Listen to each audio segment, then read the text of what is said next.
Hello. Hey, Mian.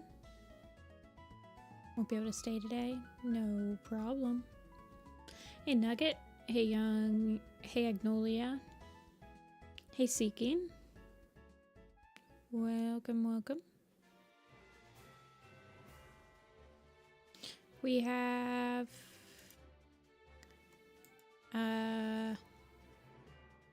we only have 5 characters in the queue. 2 headshots and 2 chibis. But some of the designs are a little... No, Young. I will not be drawing that. Should about to be 90% of your portfolio. Actually, she's only been in my queue once before this.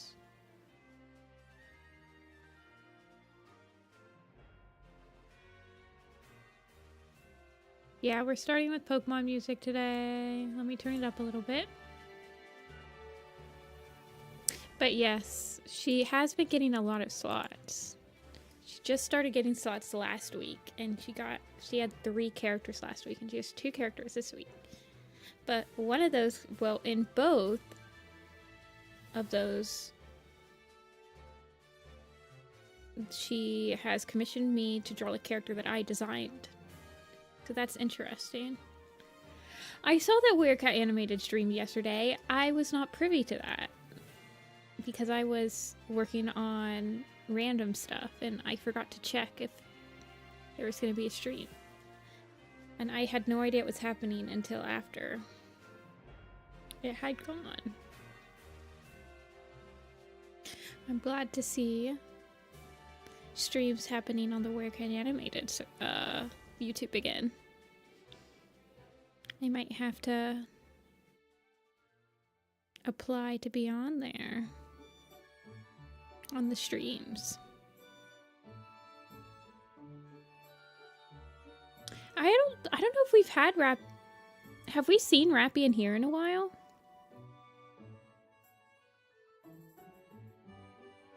I feel like Rappy hasn't been around in a couple streams. I hope they're doing good. I'm glad to see that they're still kicking them. Maybe they have.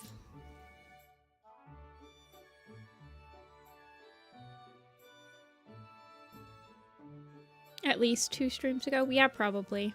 I feel like if you're not here for 1 stream, I'm like, oh my god, where'd you go? But it's fine. I have a very short-term memory. Okay, we'll start sketching. Let's start sketching some Atelia's stuff before some people start coming in. We have Fabi in the queue. Fabi's usually pretty punctual. And then we have Telia, Phantom, and B. Gets Harper calling in the future. I do work on Weird Cat Animated, so I can't say much. But we are still in production, so haven't been canceled yet.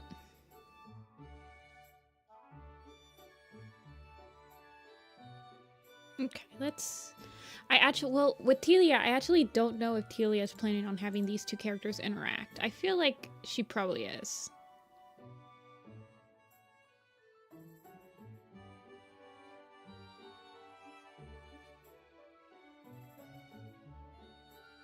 Let me look.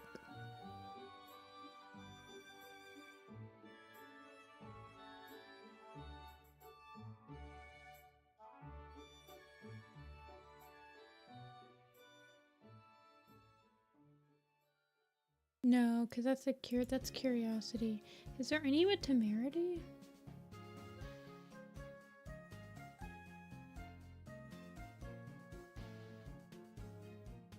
Man, Telia's toy houses for all of her characters are like goated. Hey, Kate.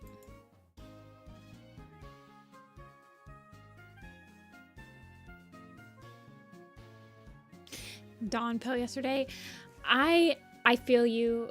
so much, Agnolia. It's so hard for me to get a Dawn pelt that looks like, she just looks so basic compared to like her other, to her brothers. Always. Even though if she's a cream cat, I'm pretty sure she would have to be like a very muted sandy tabby, like Sandstorm-ish, or what do they call them? Shoot, what do they call those type of cats? I think it starts with a B. Fawn?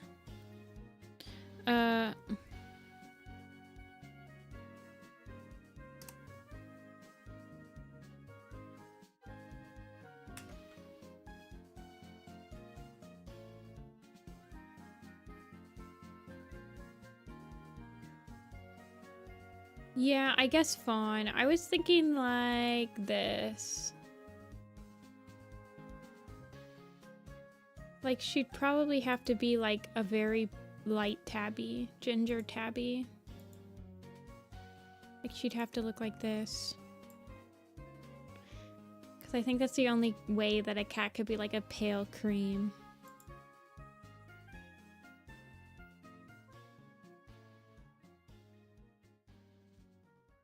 Hey man, did I say hi? I'm sorry. I'm still waking up, still on my first cup of coffee. Daylight savings time happened. Forgive me. Okay, so temerity.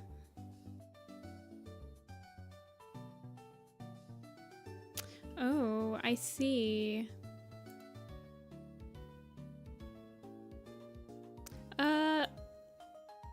Let's actually start with something more simple. Let's start with my other full body until people start coming in, which is B.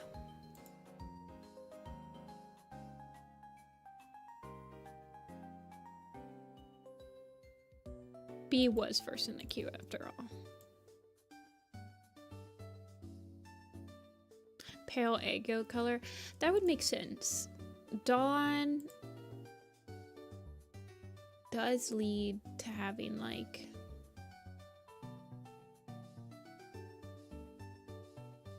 yeah, there's a couple of cats with Dawn in their prefix, right? Like Dawn Cloud, Dawn Pelt. Is that, are those the only? Dawn Flower? Dawn Flower is a gray cat though.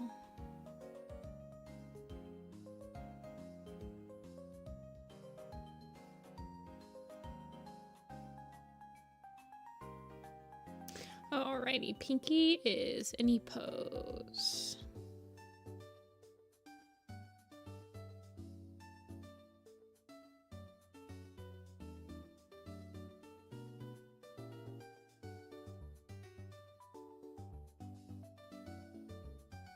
I also like woke up not that long ago. Also, I don't know if every single country does daylight savings time. And I know that Fabi is in Poland, so it might be like an hour earlier for some people. Even though I technically started at 12:15 for me, which is like normal commission stream starting time. Are there any other cats that you guys have like a hard time designing? For me, White Storm has always been a very hard cat for me to design. Sunbeam.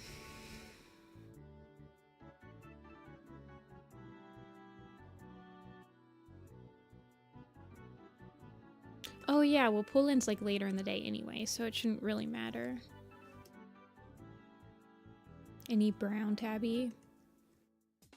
Yeah, I can see that.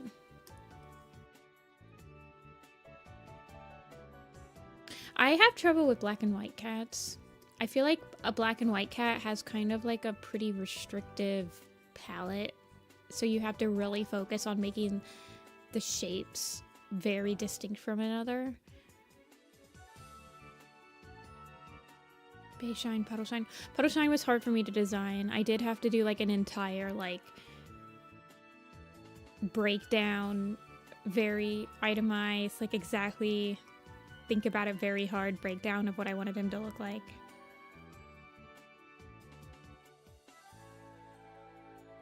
Black and white cats are hard for me.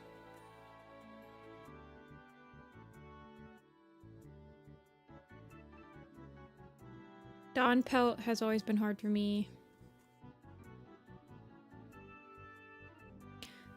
White Storm. I've battled with White Storm for a long time. Yeah, Seeking. And then it's like, before you know it, when you've drawn so many like white patches, it's like they all start blending together and it's really hard to keep them separate. Especially if you're trying to make like a design that's easily animatable, so you don't want too many like floating markings either. And there's... So...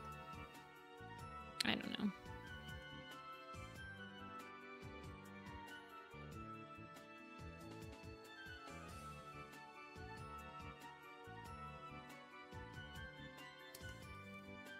Kind of wanted to have like round eyes.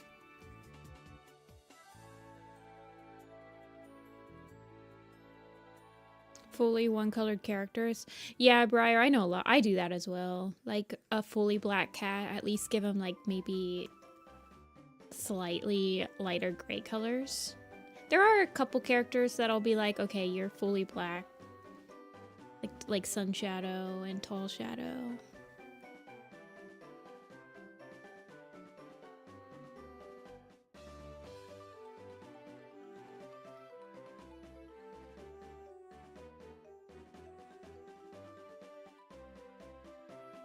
At least when I like go back and revamp them.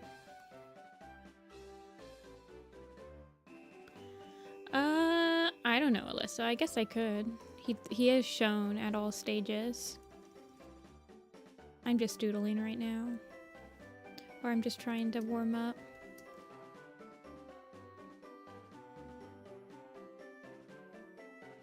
I guess I should say I'm not really doodling. I'm just trying to like do some warm-up sketchies.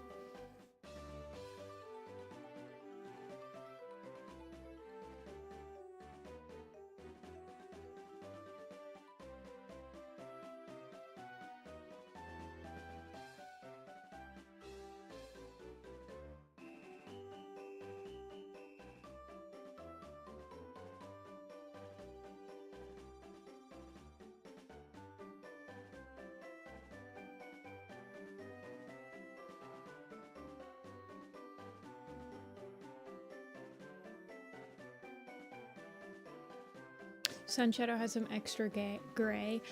Oh yeah, my Pine Needle. Oh yeah, he is all black. Oh yeah, I do give like Sun Shadow like random eye bags, right?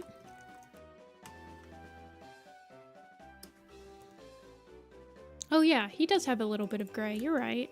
Pine Needle. Yeah, he's very shaped.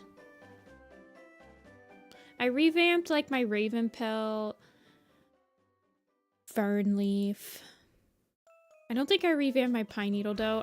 I feel like he's enough of a different shape than Tall Shadow that putting them on screen together is fine. At least in the face. I can't think if there's any other like fully black cats in. Well, Ravenpelt has a little bit of white, I think, but I think he's actually canonly just like a pure black cat.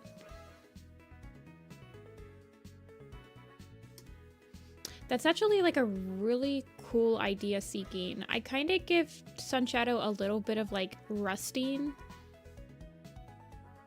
Not really. I've definitely seen people really like push the rusting feel of Sun Shadow. Like he's just a little bit more of a brown tone than his father or aunt.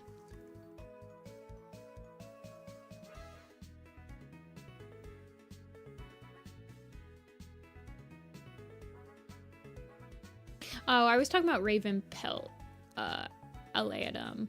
I know that Ravenpaw has white, but I don't know if Ravenpelt, the Dawn of the Clans guy, has it.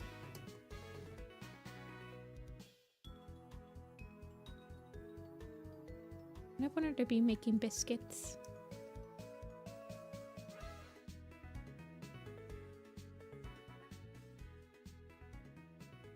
Ooh, I want to do a print of cats in a bakery.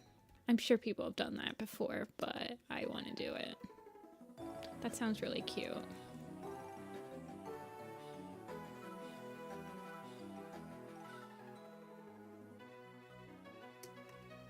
It's okay. Ravenpelt isn't really that important in Dawn of the Clans. He's only important because he's the second leader of Shadow Clan.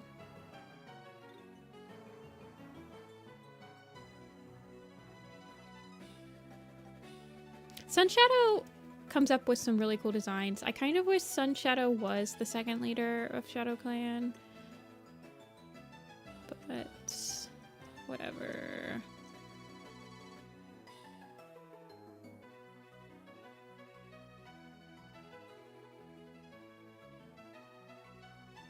Because I feel like Sunstar would be such a cool name for the Shadow Clan leader, but we get Ravenstar, which is, I guess, more like thematic. But I don't know.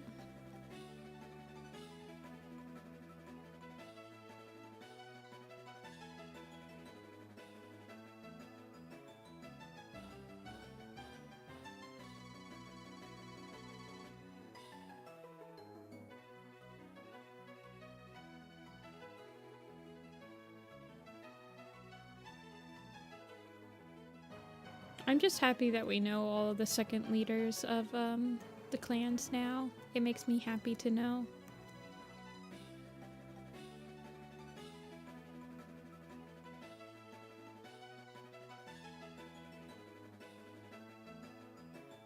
It makes my historian brain happy. Sunshadow's death is so disappointing because it's the same exact death that Lightning Tail has.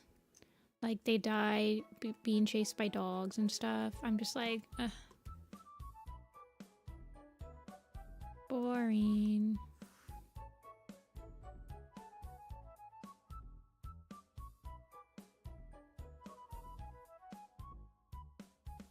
I kind of, I'm headcanon.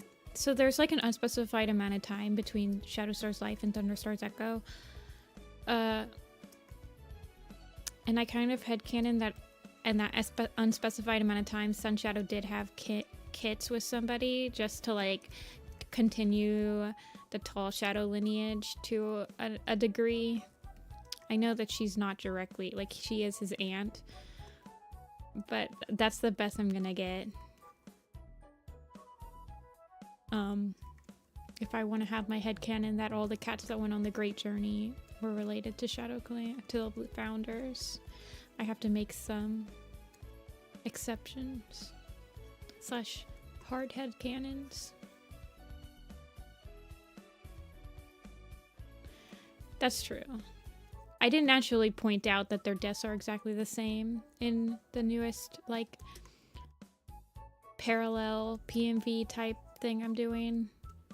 Mostly because I feel like that's not as interesting of a parallel. Warrior Cats repeats a lot of things, and a lot of it's just like laziness, but some of it's interesting, like what they do choose to repeat and win.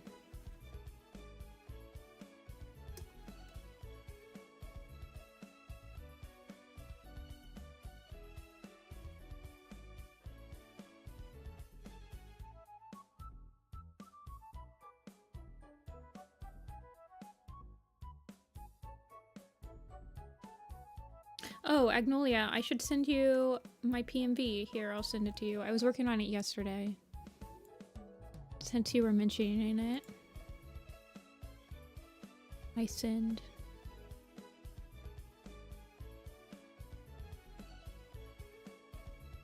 You can see the parallels I did. Hey, Fusion.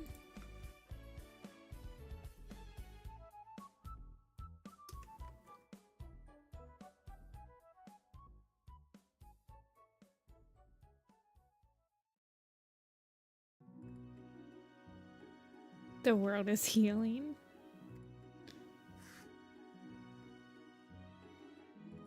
I like that. I think it's a simple headcanon that just, like, is fun.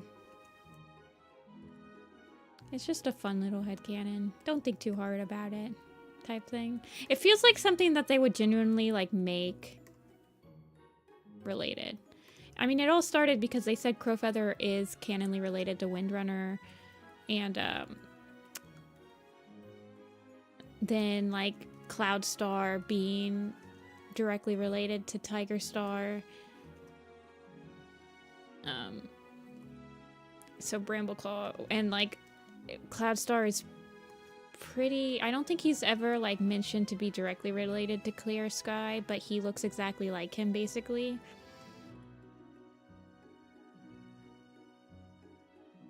Yeah. Hey, did I say hey? I'm sorry. A little bit all over the place still.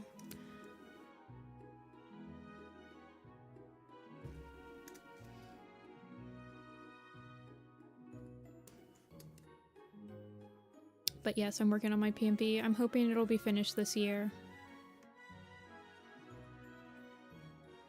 Literally, I hate that in the official family tree on the Warriors website, Crowfeather is related to Windrunner through Blue Whisker, who is the cat that joins ThunderClan. I'm like, stop. Just make him related through like give Dust Muzzle kits so that he can be related to like pure Wind Clan cats. Although I think it's kind of funny to think that Crowfeather is directly related to Wind Clan's founder, but through a cat that changed clans. Honestly, that's kind of poetic. I kind of like that, not gonna lie. So maybe I'm okay with this. Not that Blue Whisker had like a choice in changing clans.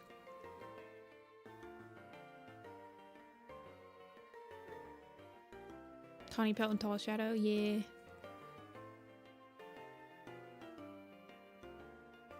Hey, Pinky. Oh, hey.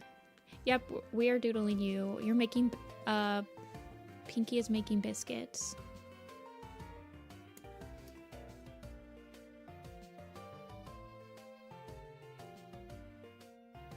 Making biscuits.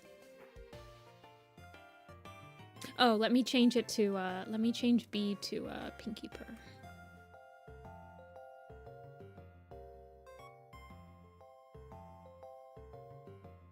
If I can spell right.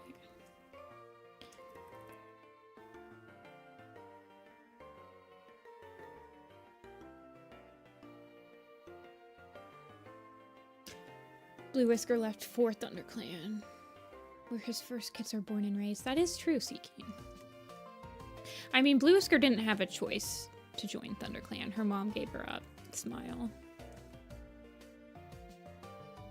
Me with the Mothlight. Slanderish facts. Always. Never letting her get away with anything. Giving up her kits at like 2 months old. I think it was 2 months old. I'm pretty sure. They're like just weaned. I hate Mothlight's vision. I don't know why. Mothlight just like does not vibe with me. I just cannot give her a break. Especially after that second read through. I was just like, this is horrible.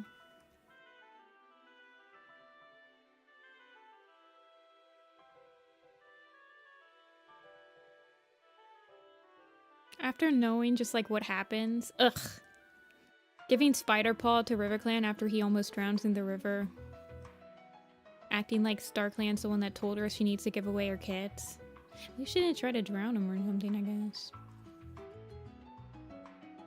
Hey, Luxray. Just stopping in for a little while. Well, glad to have ya. Enjoy work today. Hopefully it's not too busy. Work was always a little bit slow for me on Sundays. Actually, I don't think the UPS store was open on Sundays. I think it was Saturdays. You never know, though. Sundays can be a slow or a fast day. I personally preferred having like really crowded, like busy days when I was working retail and like customer type jobs because I felt like the days went by way quicker than having like a super slow day.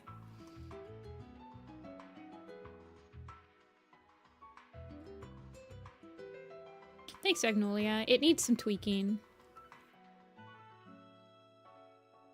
But that's what I got done. I had to draw them off like 5 times. Oh, jeez, Agnolia, you're so right.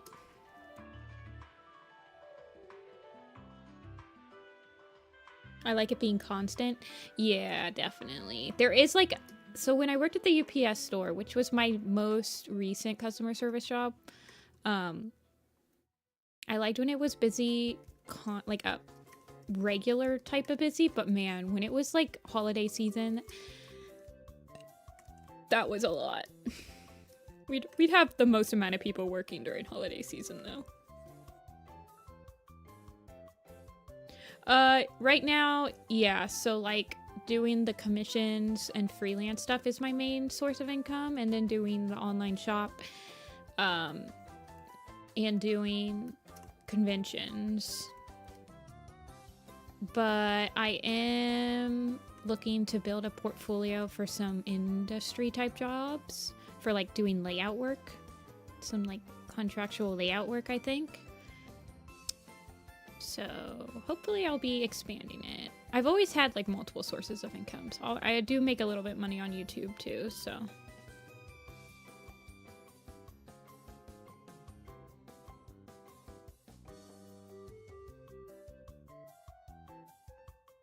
Lots of different ways. I feel like when you make money online or like as an artist, you have a lot of different like types of income that are coming in. I try not to rely too heavily on one specific thing, although the convention income is a very nice bonus. Yeah, that's what I've heard, Alidum. It's I feel like it's downsizing right now, but usually that means that there's an upscale coming. After you downsize and then like in a couple of quarters they might expand again. It's definitely an ebb and a flow. Hey Velo.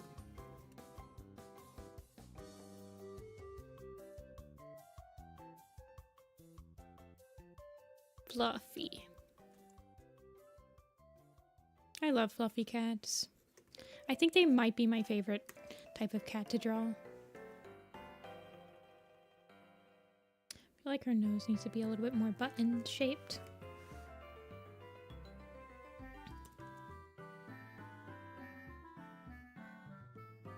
Miss Pinky.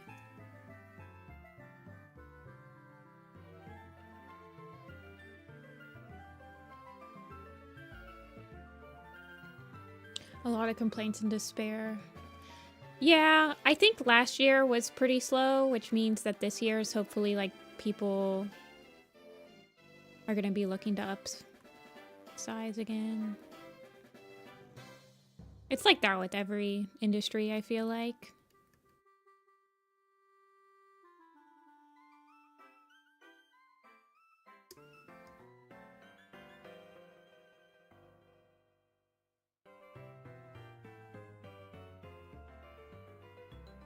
It's kind of scary to like think about maybe applying. I haven't ever applied to an industry job because I never went to school for it, so I'm a little bit weary. I don't know. I definitely am my own worst enemy where I'm like, I shouldn't even apply. There's gonna be so many people looking for this job or whatever. Like, it's hard to get over that like confidence of just like literally just putting in your resume. You're gonna get denied if you don't even put it in. You say that to yourself, but it's still not harder to like send in an application. Oh, jeez.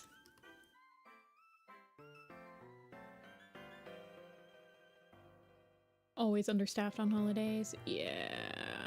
Worked in healthcare. Love getting hurt on the holidays. Oh, jeez.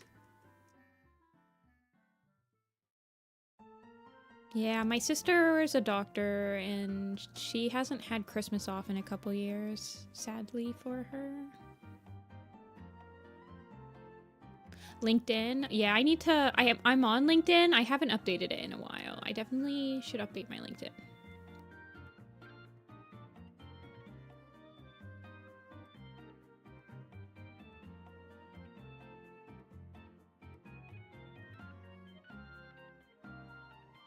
For sure. Thank you for reminding me. So many pots in the oven. Dishes in the sink. Pots whatever pans on the fire when you're a freelance person.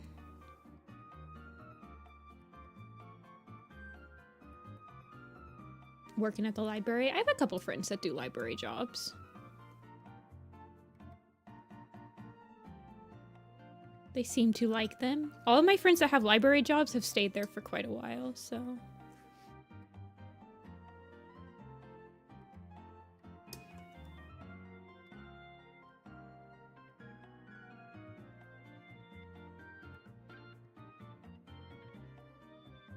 Ugh, I love Ruby and Sapphire music, you guys.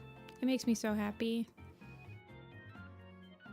You know what other music I like? I like Pokemon Coliseum music. I love Gen 3 music.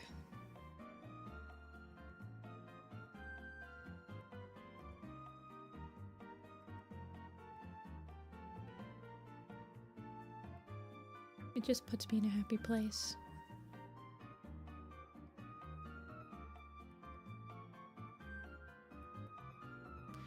Your butt in library school? Wait, you're going for like archival and stuff like that? Or are you just saying like... Wait, Velo, what's your major?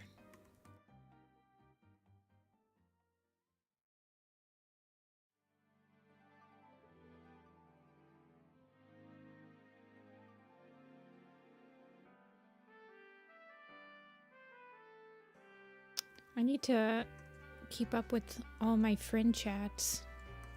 Having a job and school. Yeah, I never had to have like a full customer service like type job when I was in college. I did do like the freelance stuff on the side, which you choose your own hours and you make your own workload basically, but I never envied people that had to do the job and school at the same time. It seems like it's a very consuming state of being. Taking library and information tech course. Okay, okay. Archival, library science, academic, public library, and one step above clerk duty. Hey, that's actually like a pretty decently general degree, I feel like. To get like a lot of different types of jobs. It's a spreadsheet that keeps tag on every job offer related. I think I know which one you're talking about, Elatum. I think I know what one you're talking about.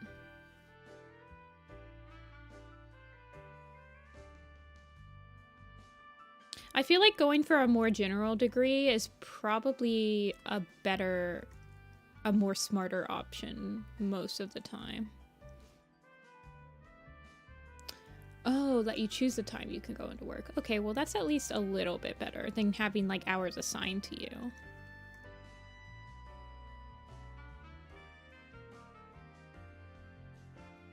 Yeah, a lot of my like Discord groups will have like a jobs channel where people will also like post jobs that they find all over for everyone else in the chat. I have a couple of Discords like that. Yeah, Velo, I completely understand. I was in the same boat. Though I didn't get like I was going for a business degree, which is like about as general as you can get. But then I switched to Japanese because I was insane. I did do art. I do have an associate's in studio art and a minor in studio art, but that's mostly because I was like taking enough classes in college to get it. Because I was just taking art classes.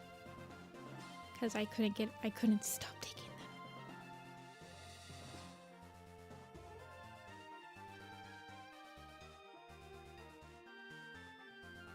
Game developing?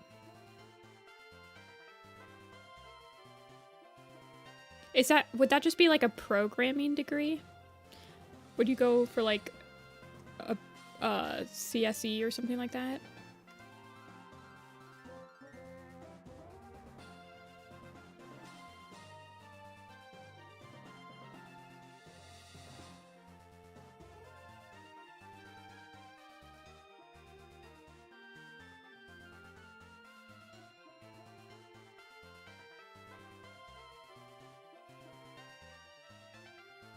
Game design course.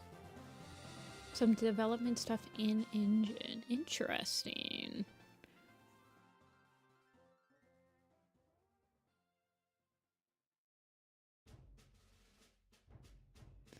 Very interesting.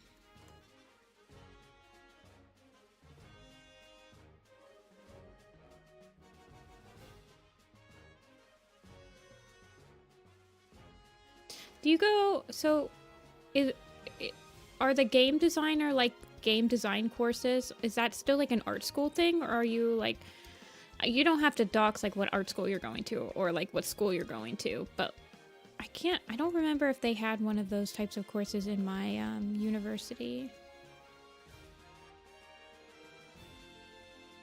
Management. Okay, it's an art course. Okay, okay.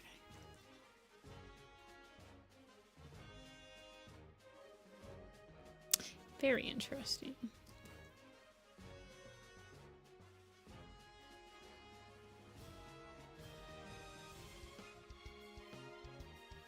I was talking to one of my friends that got an animation degree a couple days ago, and they were talking about updating their reel and CV and not going to art school. I had no idea what a CV was. It's like another word for your resume, basically, as like an artist. I'm sure all you guys that go to art school know what I'm talking about, but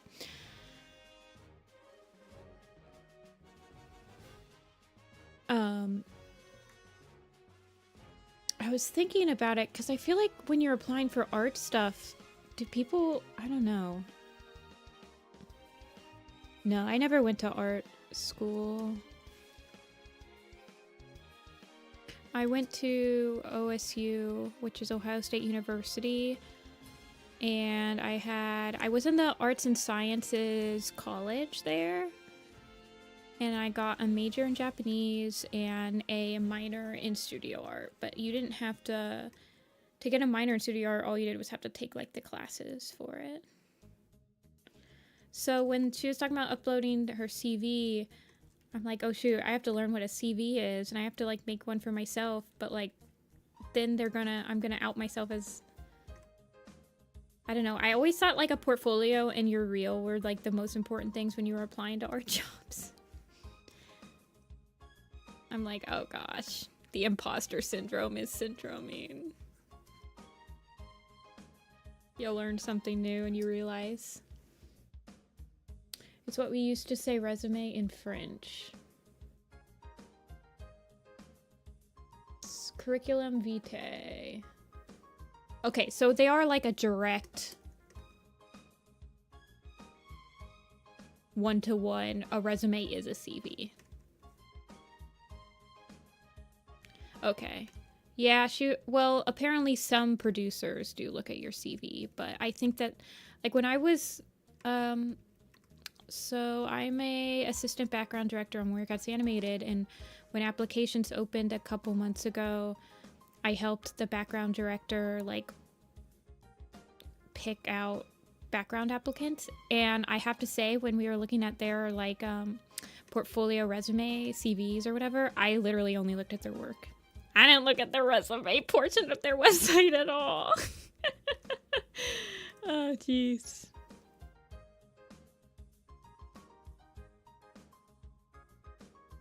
Want her nails not to be like super sharp. She's just like making biscuits. She's not like showing them to show them. Yeah, I do have an associate's in art, but that was just because I took enough classes.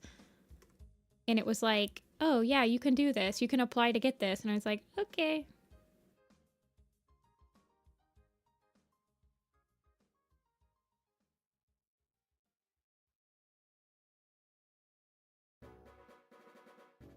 It was nice to like be on the other end of like looking at people's applications, because I kind of was able to glean like, okay, from a person that's looking at application standpoint, this is what I'm looking for, and then I can kind of adjust my portfolio as necessary. It was very interesting.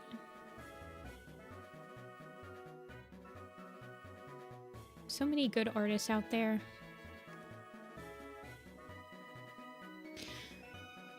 What made me not go to the animation route? I've always struggled with the idea of doing art as like my main source of income. My whole life, I don't know, I've always done art as a hobby, and I was always worried that if I started doing it as a job, I would like lose complete interest in drawing. I would burn out. I wouldn't be satisfied. I'd lose the hobby that I would go back to like de-stress. I always, when I started going to school, my major was like a huge thing. I started at a different college. It was called DeVry, and it was a completely computer science college, and I was going for programming, kind of project management programming, and I did okay there. Like, I absorbed the information fine, but my mental health was not very good, and so I dropped out, got my mental health a little bit more under control, and went back to state university, because state universities tend to have a lot more major choices. They're not as specialized. And then I was going to go for general business, one of like the most versatile degrees you can get, basically. Like, you can do a lot with just a general business degree.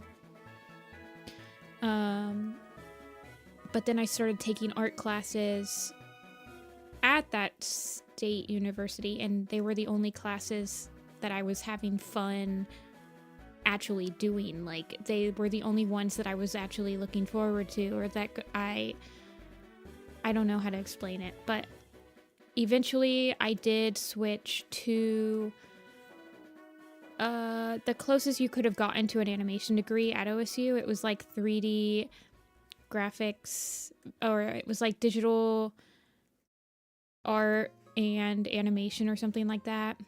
But it was a very fine arts degree.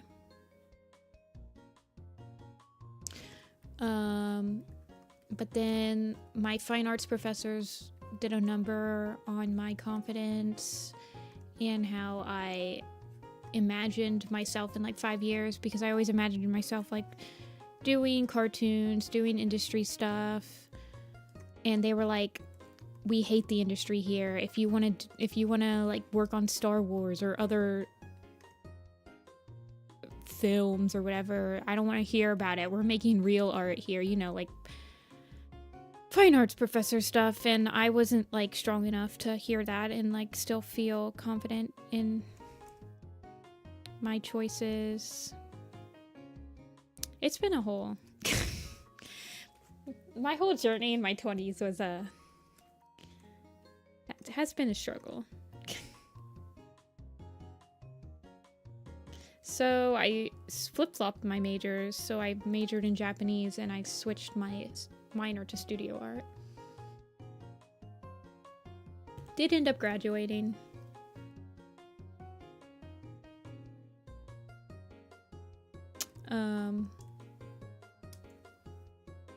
And then COVID hit. I graduated in 2019. COVID hit. I was thinking of doing teaching, like starting out a couple of years doing like the helping English, teaching English in Japan, just to have some experience being surrounded by like Japanese all the time and getting my confidence in the language up more. But then COVID hit after I graduated, and Japan closed their borders for a pretty long time, and it kind of lowered my literacy rate with Japanese because I stopped using it.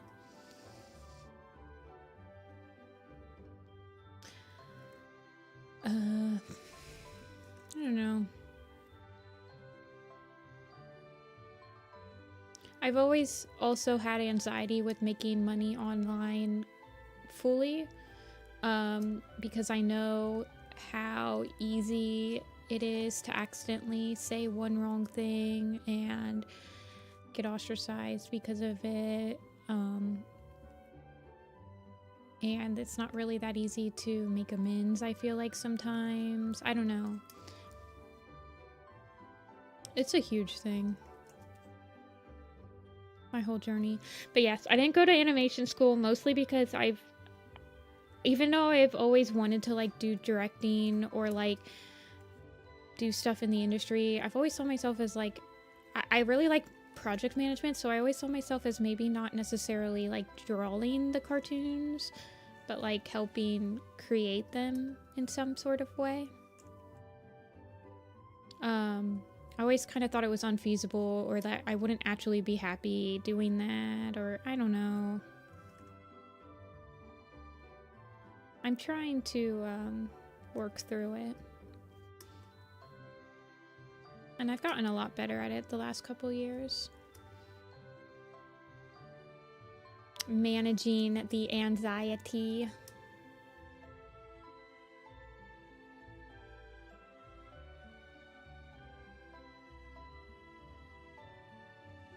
My school was clearly favoritized students who just wanted to be independent and make their own projects. Just joining the industry and not making a name for yourself. Yeah. I mean, this was a fine arts professor that was like, if you're not making installations for like parks and like, I don't know, man. I don't know. People are crazy.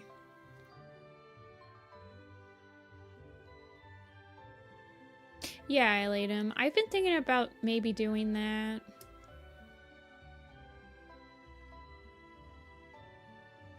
I mean, that's what I went to school for at first, was production management. And I feel like I really like doing that. So I might do that.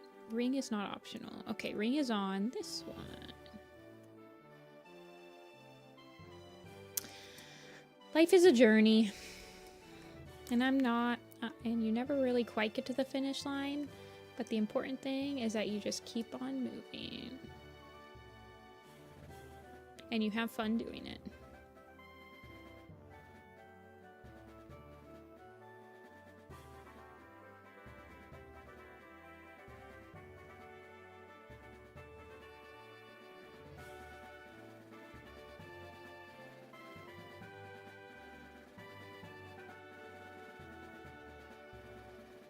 Okay.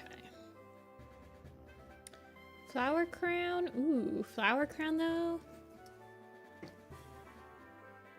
Yeah, Latham. It's hard out there.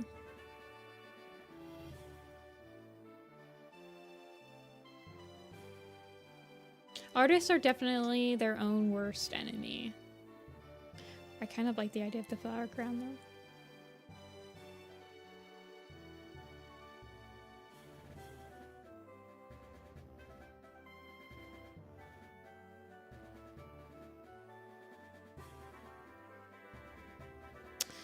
But I'm getting better at like pushing myself out there. It's hard because artists are always their own worst enemies, but I feel like if you're an artist or whatever, like you have to be you gotta keep pushing yourself out there, because if you never put yourself out there, you're never gonna get in front of the right people.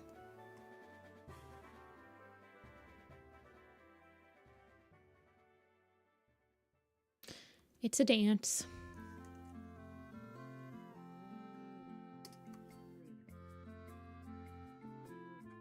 Hey, musical. Somebody asked how I play Pokemon music. A lot of Pokemon music isn't copyrighted. A lot of Nintendo music is okay to stream. A lot of video game music tends to be okay to stream. JRPGs are a little different.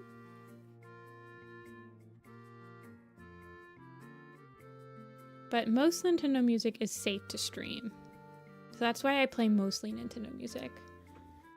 Yeah, you just gotta keep drawing, you gotta keep posting, you gotta keep on promoting yourself, even if it feels annoying.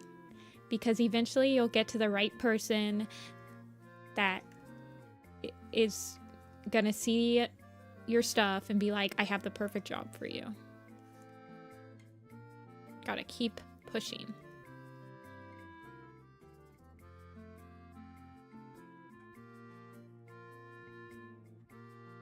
Yeah, Pinky. That is also a thing. So like with Pokemon music, there are actually a couple of tracks that people have randomly copyrighted. I know that the champion theme, a lot of champion themes get like randomly copyrighted by random people. Like, I'm sure that the Scarlet and Violet / Sword and Shield like gym leader music that Toby Fox made is probably gets copyright claimed by random people every once in a while because it's like a very popular Pokemon song. Also, you can't play Scarlet and Violet's Ed Sheeran credit song, of course. Wasn't that really weird, you guys? Sometimes I think about that. That we had Pokemon Ed Sheeran credits. What a weird timeline.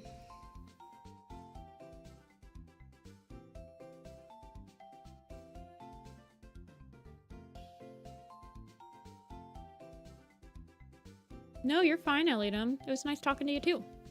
You have a good one. Yeah, Pinky. Kingdom Hearts is like that too. If you see somebody stream Kingdom Hearts 3, there is a scene from Frozen, or like the Frozen planet in Kingdom Hearts 3 has the entire rendition of Let It Go in it. It's like the same song and everything. And they have to mute that part. They have to mute a lot of Kingdom Hearts music.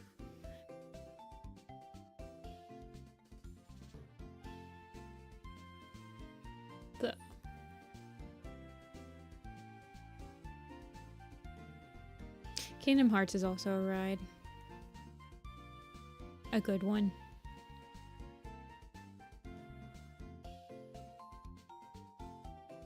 A good ride.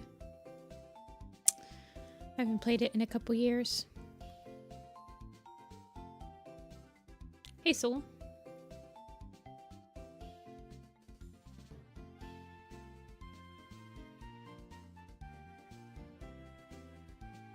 I won't believe it.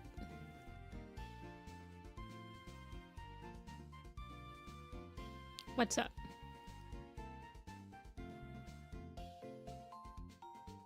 Hey, Paige? Wait, the FBI one?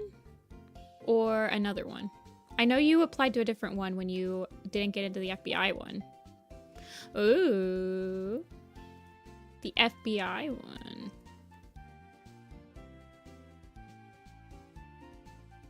Wait, so did you get approved?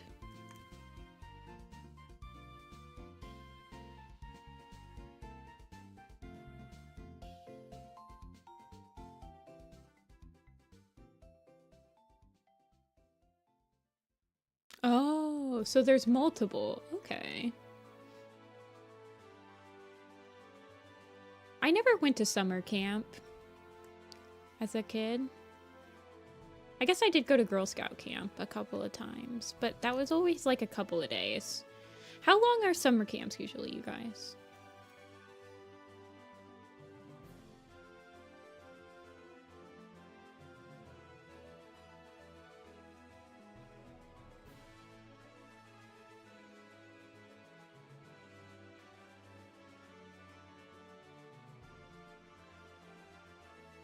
Oh. Maybe a week? I did too, Demi. I'm not gonna lie. That was also my assumption. I'm like, okay, well, I guess I'll be gone for the whole week. Or like the whole entire summer, like 2 months. I don't even know if they're like a huge American thing, really.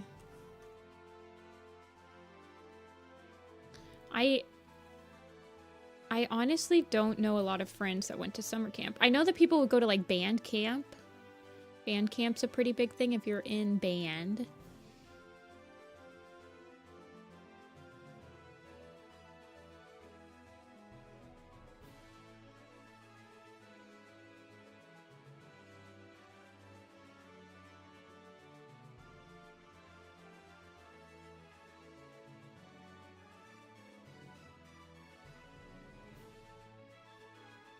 Hey, Vaya. Around 11 Pacific Standard Time. Yeah, sure. Your Phantom Wolf? I'll switch you up. Fire Wolf.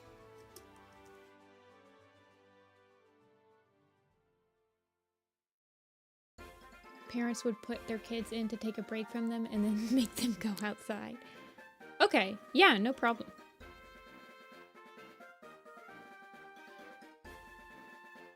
Sounds good. Just let me know. For a Google Slide School project. I used to, there was this one website that was pretty new when I was going to school, when I was in high school. It was like a super fancy slideshow website that had really cool like effects.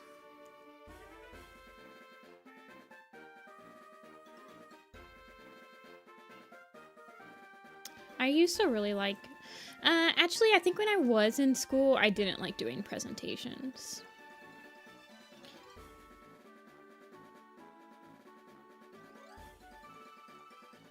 When I was in college I didn't mind it as much. But I think in high school I didn't like them that much.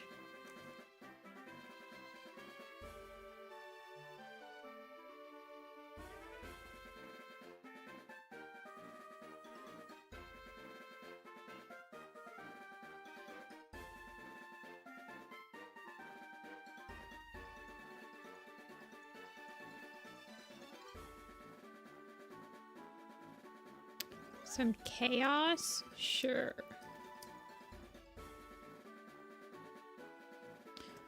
I'm trying to remember my high school. It's been quite a few years now.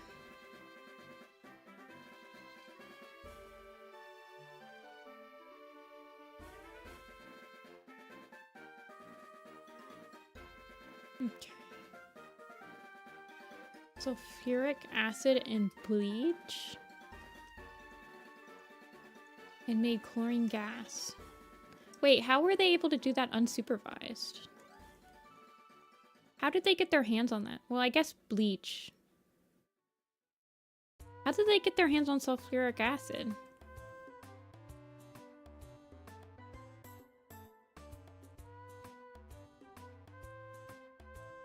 The teacher is new. Oh, jeez. I feel bad for that teacher.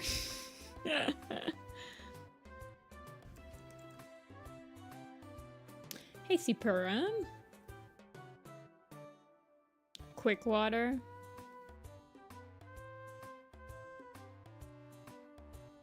Feel free to full-on copy it. I don't care.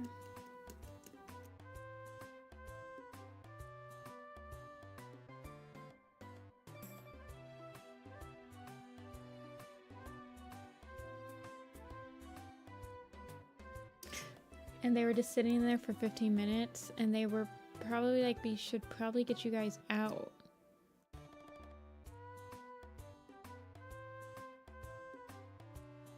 Wait. I'm so confused. That sounds terrifying.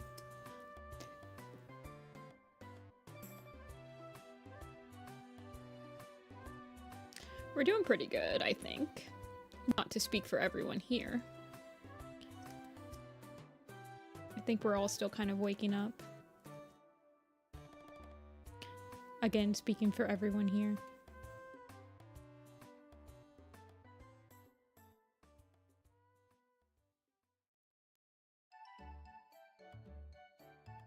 Daylight savings time is always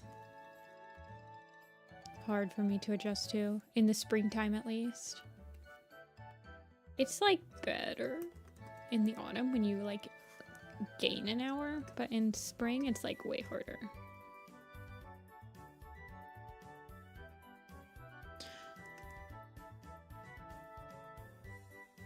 Oh, are you, wait, are you American Soul? Are you in Arizona? Isn't Arizona the only state that doesn't do daylight savings time?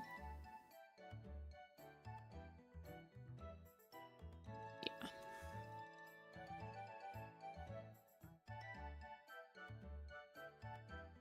That's what I thought. Not to dox you.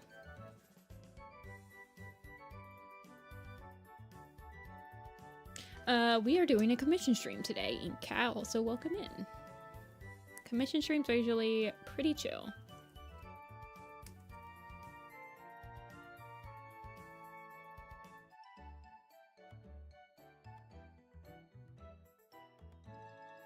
It's the afternoon. It is also the afternoon for me.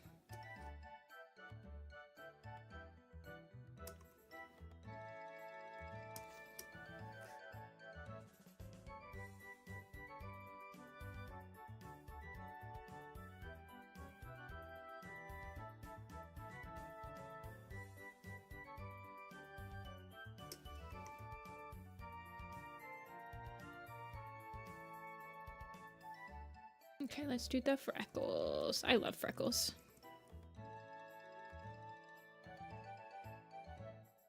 When I cook tortillas, usually I just heat them up in a pan and put the stuff inside.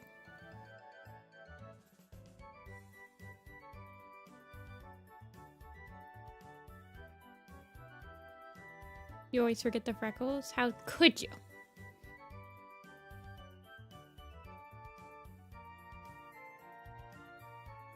Yeah. So like I have all of my fixins for like to put in my tortilla sitting out on the stove or on the counter, and then I heat it up on the pan. Heat up the little tortilla shell on the pan until it's a little bit warm. You put all your stuff in and you roll it up.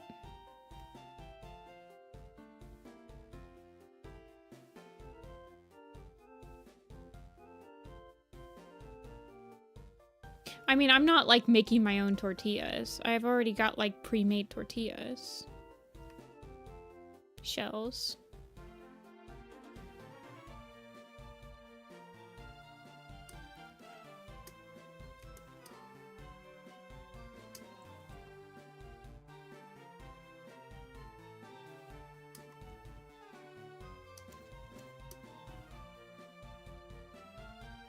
I've never actually made my own tortilla dough. That kind of sounds fun. I might have to try that one day.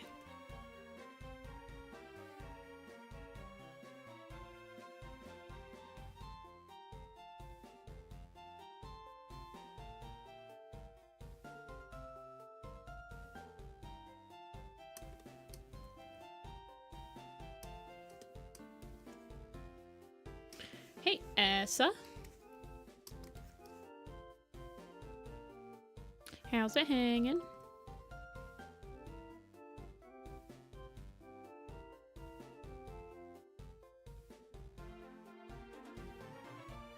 That's nice, Soul.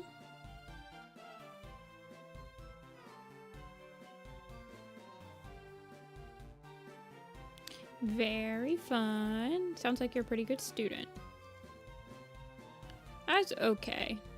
In high school, I was actually a pretty good student. In college, it was a little bit harder to keep my attention for some classes. Once I had to do like homework at home, that was when I kind of struggled.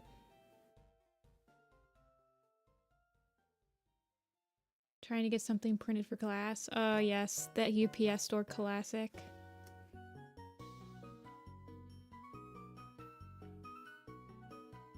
Wow, everyone's like sharing their horror stories right now. Terrifying.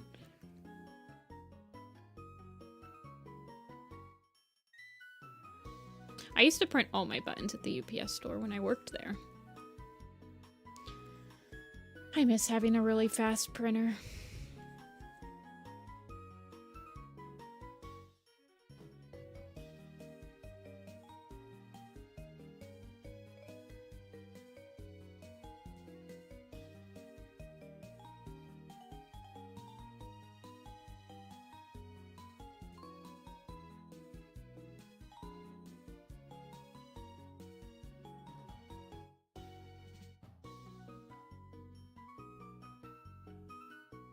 When I needed a printed resume, oh geez.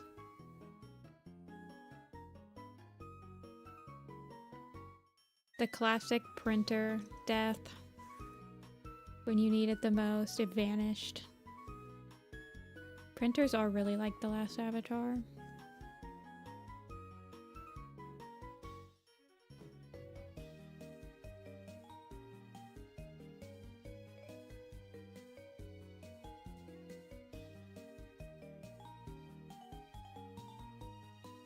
A frost.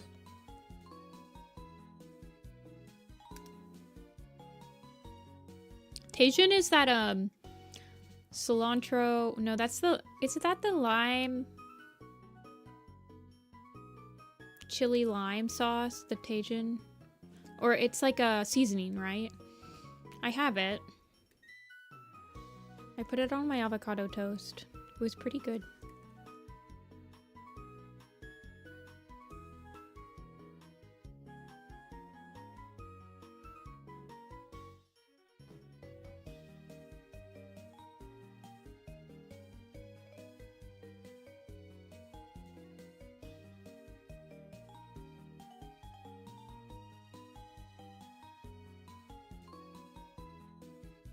When I need it, it's out of ink.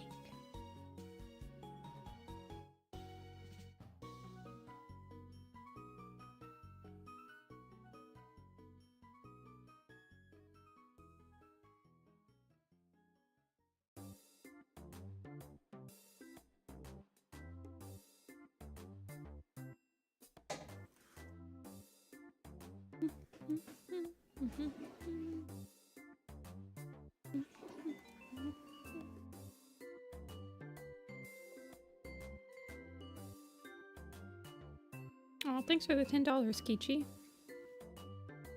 Knew nothing about this character, but I would die for them.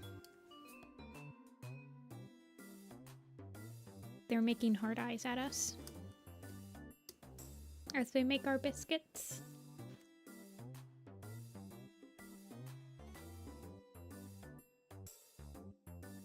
All your characters are mountain lions. That's interesting. Do you have like designs for them, or are they just like in written form? Because I feel like it'd be an interesting challenge to try to design a bunch of mountain lions that look different from another.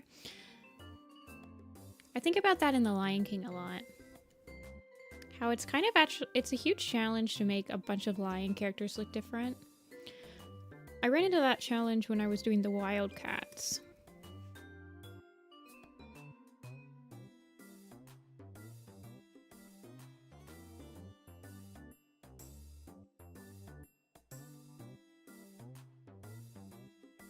Same name.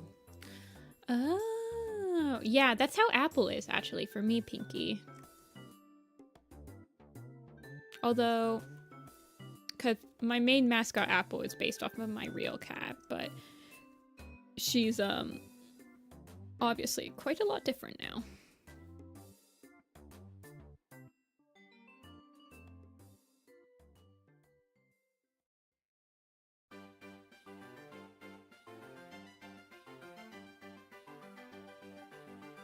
Only allow myself to use more unnatural colors. Oh, okay, yeah, that would make sense.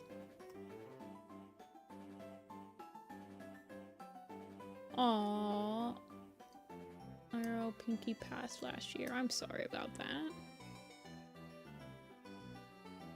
It's nice to have a character that's still, like, honoring the memory and stuff.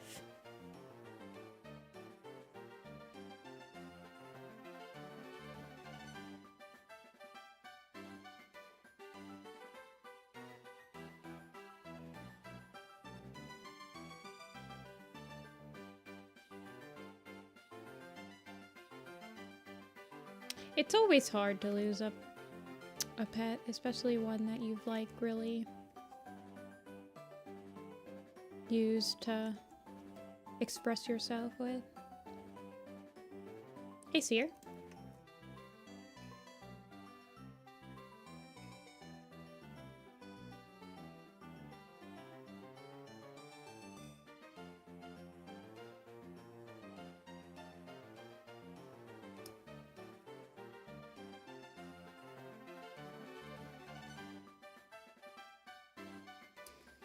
Imagining my OCs.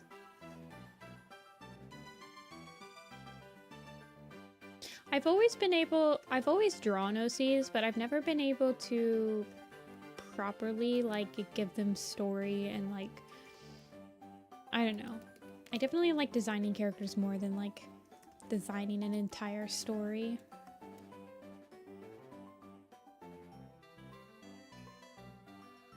Hey, Blinded.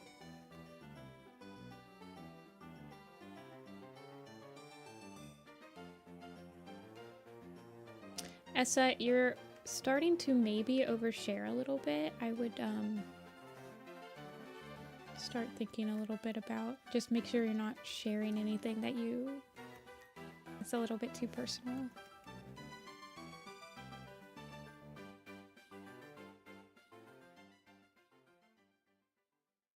You struggle with a lot with stories. I always try to make them sort of unique. For some reason, I've always felt like all my OCs need to be in like the same story, but they don't all share like the same. I have characters I don't even have designs for. I wish I was like that, Kichi. Like, I really do. I feel like it's way better to come up with a story for a character and then design the character around the story than it is to have a design and then come up with a story for that character. I don't know. At least I feel like it's hard to do that.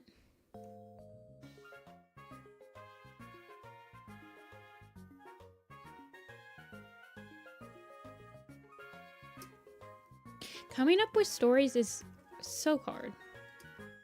I've tried. Like, I have slight ideas for stories, but they're like snapshots. I guess I don't really understand how one comes up with like an entire story. Like, where do you even start? Because do people usually just start with like the climax or like the big reveal that wouldn't happen until like the end of Act 2 or something like that? And then you just build it around it. Some people are just good writers. Yeah. I agree.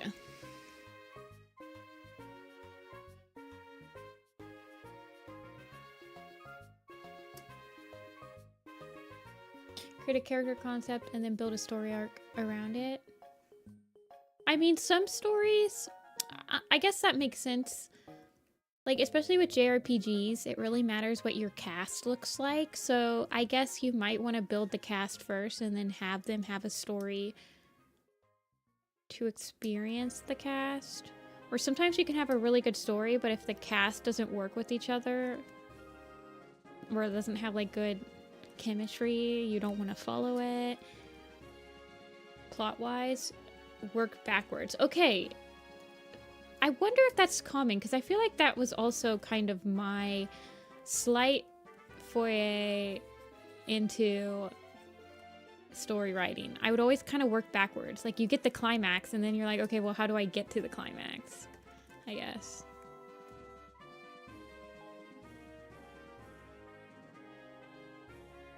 See ya, Essa. See ya, Superm. Good luck with the food cookie.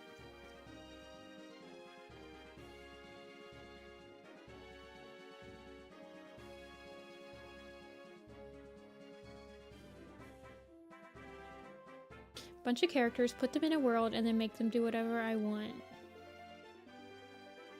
Interesting.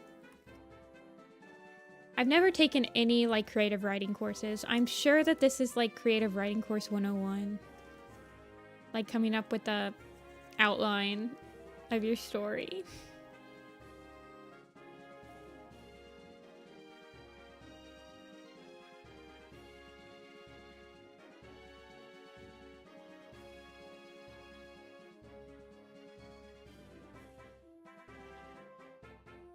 Oh god, I never took any classes. I had one friend that was taking a creative writing class, and I feel like he hated it. I think he hated it. Maybe he didn't. But I remember him always complaining about, like, the other feedbacks and, like, the other people in the class, and I don't know. I don't remember specifics of what he said, but it didn't ever feel like he had a good time doing it. We have a creative writing club. Oh. It was a big adjustment for me doing a short animation filmed in school. Oh, yeah. I've actually never done a short animation story like from beginning to end. Actually, I have. I did write a mock children's book once, but it doesn't really have an ending.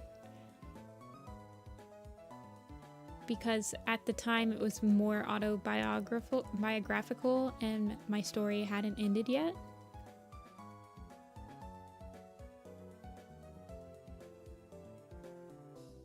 It wasn't a fictional story, I guess. Good afternoon, Kitora. Welcome in. How many OCs do I have? Warriors OCs? Probably more than I think. I would say I have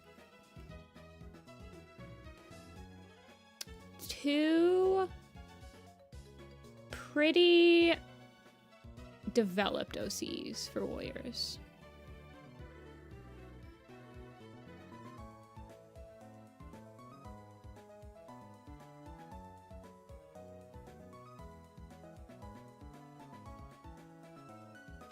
I know the plot, but like writing characters interacting is difficult. Yeah, I can imagine like just making them feel really natural, or like that they're bantering, or like that they're, it's got to be so hard to write 2 different characters and make them feel like they are 2 different characters, not that you are a single person writing 2 characters interacting. I don't know how to explain it, but I'm hoping that makes sense.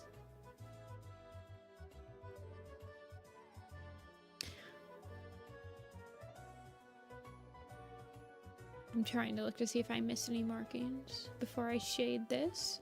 I want to do some blushy.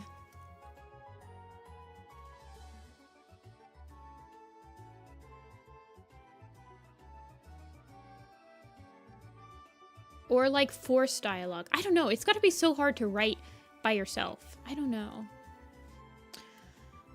Ugh, writing is... I'm so proud and like in awe and happy when people can actually write, and like, oh man, it's so hard. Absolutely in awe of you guys. Proud.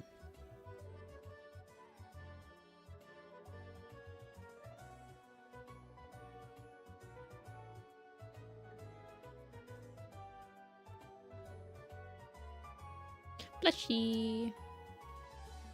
Wait, I want to lower that a little bit.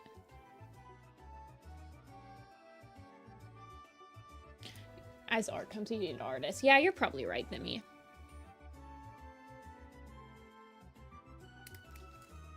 Alrighty, let me shade. I do want to modify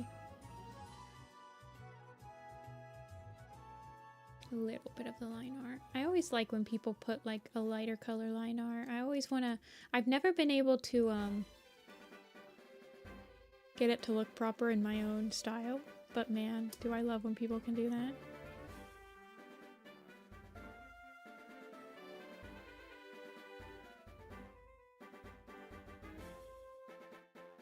I've never outright written stories, timelines, and rough drafts.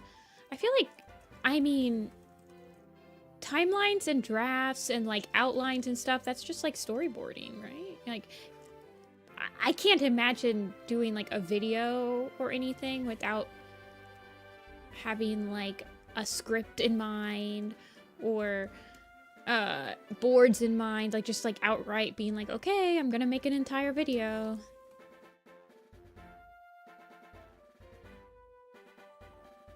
But it's still more than me. Actually, I did once write a script for a short comic that I was going to make about one of my OCs. I did make a script. I never made the actual... thing. But I did script it.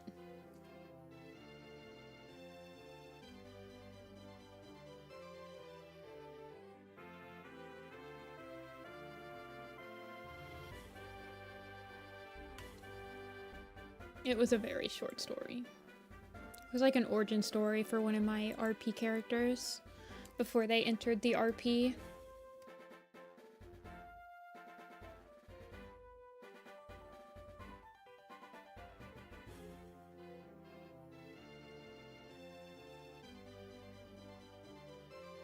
She was a detective cat that worked with the mafia. She was Italian. This is the Italian cat mafia.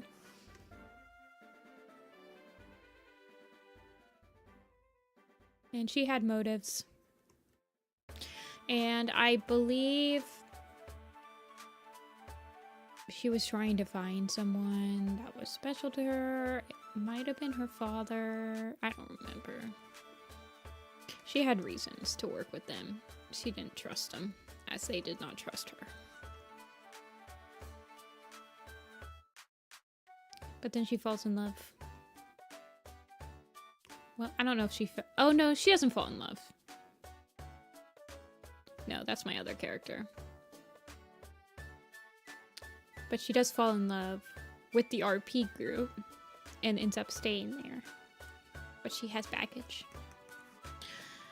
It's been a while. See ya, Demi. Oh, I thought you said we're gonna get off for some reason. Sorry. Need to write called narrative development documents. Wait, I have a 3K document for class I need to write called a narrative development document.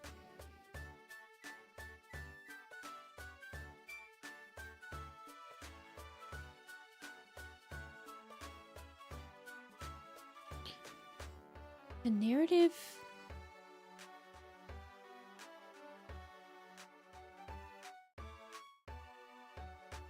development. That's interesting. That's probably quite helpful, actually.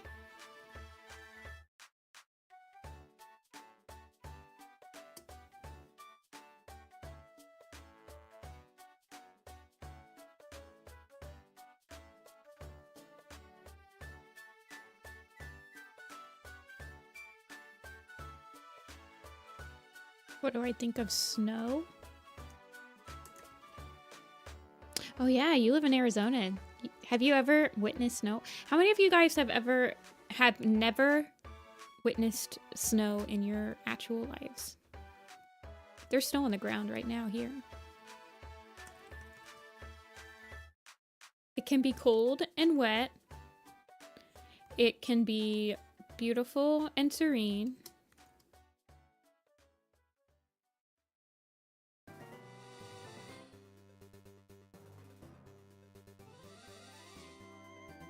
Couldn't be me. Yeah. I don't think we've ever had 4 feet of snow here in Ohio. But where I've skied in West Virginia, they've definitely gotten that much.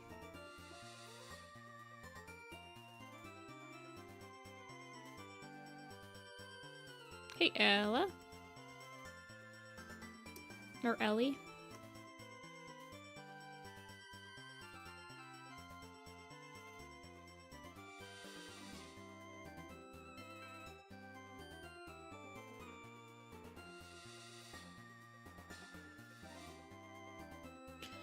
It has stuff like loglines and synopsises you need to write, which is probably helpful, but I don't really like the story I've had to come up with.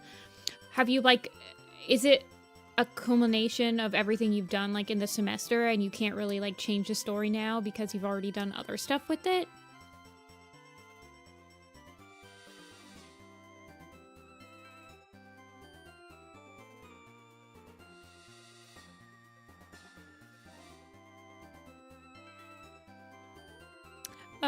Snow is pretty. It can be annoying when you have to drive through it, but if you're just staying home and you're looking out the window, snow is quite pretty. It is annoying though, it can be.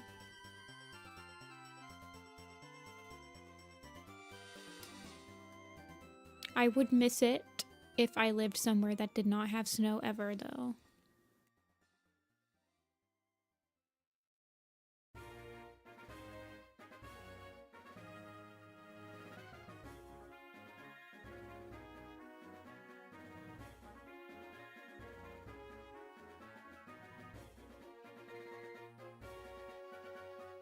Somebody made us record all our final animations before we did any of the actual story development. Interesting. Try to make something fit, but I haven't researched. But have research backing it. Interesting. I never went to art school and stuff, so I'm always like very interested in what goes on in art school. Everything seems slightly the same, but also slightly different. It's crazy.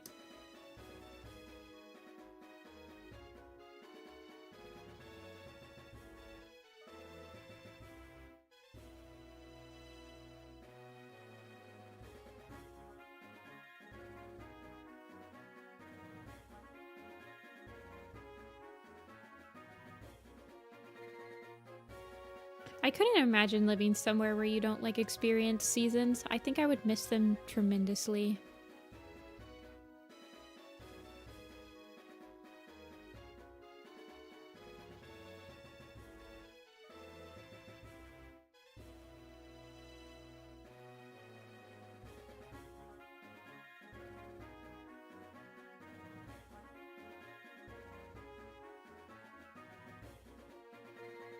Okay, let's lighten up the shadows on her bellies.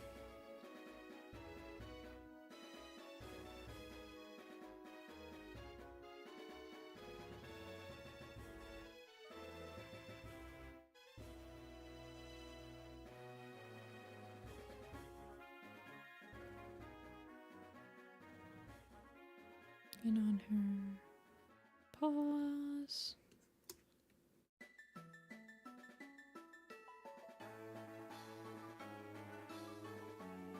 We have winter for a month and a half. I mean, winter does get tiring very quickly.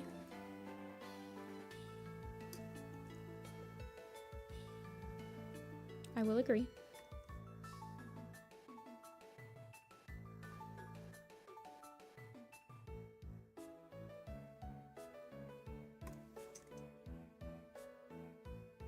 Let's see. Let's just give her a little bit of a yellow.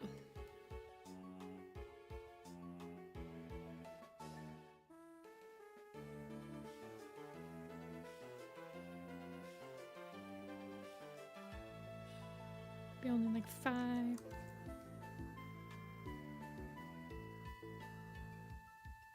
Okay. How do we think, Pinky? Oh, let me add some whiskers. Kitty cats need whiskers.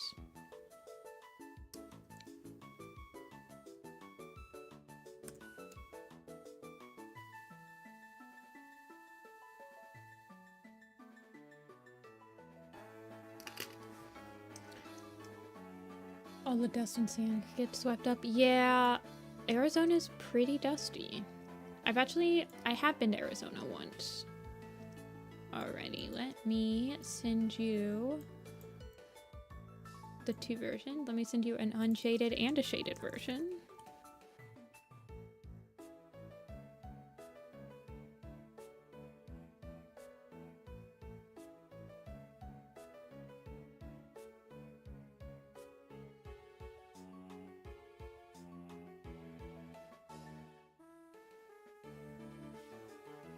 Pinky shaded. Do you want me to send it on coffee? Is coffee fine, or do you want like it on email?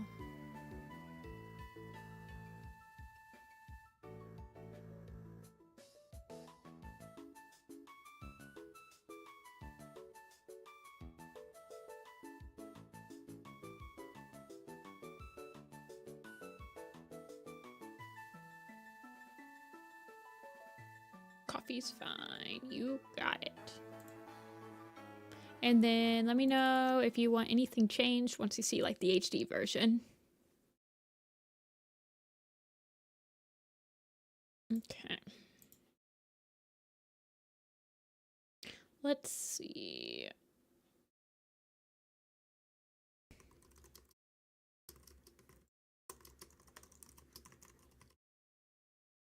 Alrighty, that's sent. Let me switch to a new Pokemon playlist.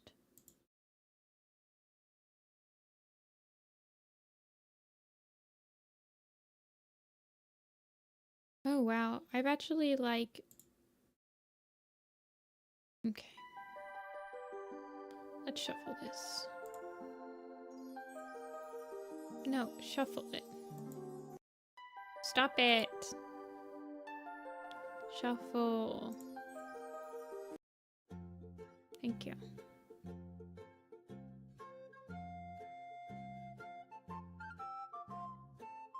Alrighty, coffee. Pinky is done. Vire wants to be here while that happens. Where's Fabby? Fabby's usually here by now. It's interesting. I think Telia wanted... Okay, Telia's not on Discord either. See ya, Kichi. Thanks for stopping in.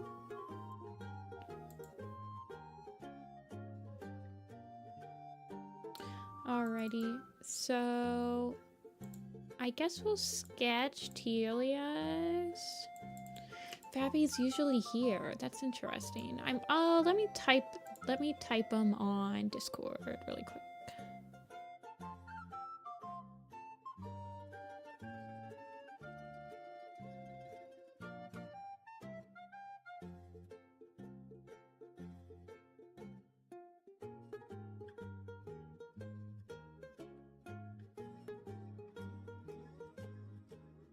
Okay, I texted Fabby on Discord. I'm gonna go refill my drink. I'll be right back, you guys. Give me a quick second, and then we will continue.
I've returned. Oh, yeah, I have a toy house pinky. It's just Nifty-Senpai or whatever.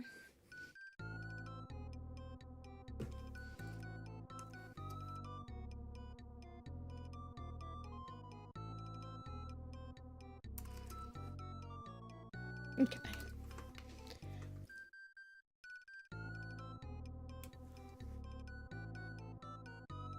Gabby is on their way in.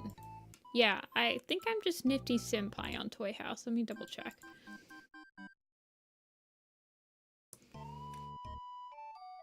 Yeah, Nifty-Senpai, no hyphen. So it's just all one word. My icon is Apple sticking her tongue out. And I have like 1,000 notifications. Because I don't know how to do anything on Toy House.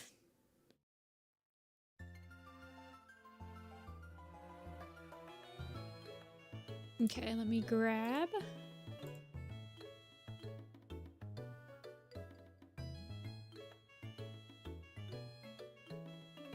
Fabby! Fabby wants a little kitten as well. Let me open up the Nightleaf Children document.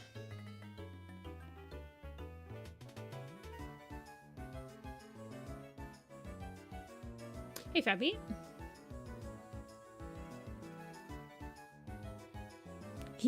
Okay, all of the kiddos need little chubbies eventually.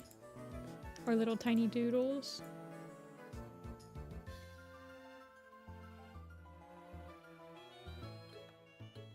I need to make this a big one.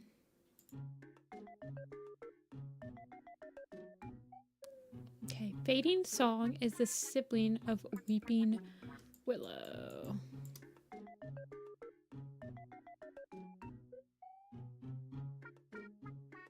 After this commission, I might go and eat some lunch. Probably just have a sandwich. Hey, Telia. I was gonna message you next. Oh, Telia. I wanted to ask you if you wanted the two characters interacting or did you want them all separate? And also, if they are interacting, do you have any ideas in mind for the interaction? Whimsy and kind of... So they're nice, curious, full of whimsy, and kind of ditzy. Okay, separate. Alrighty. Also, I saw that you drew Temerity with, like, one of the alternate colors. Did you decide that you liked the other color better? I'm interested. Invested now.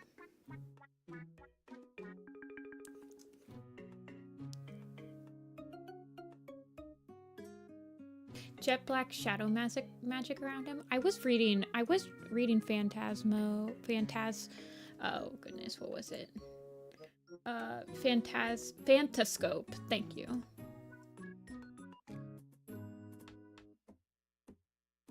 It's a little less extreme.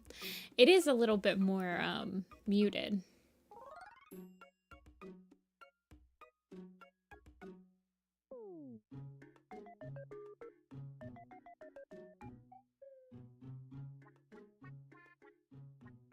I was reading Phantascope's coffee page. Not coffee, Toy House page. All of your Toy House pages, Celia, are like super goated. They all have like a million designs. None of the OCs are left behind.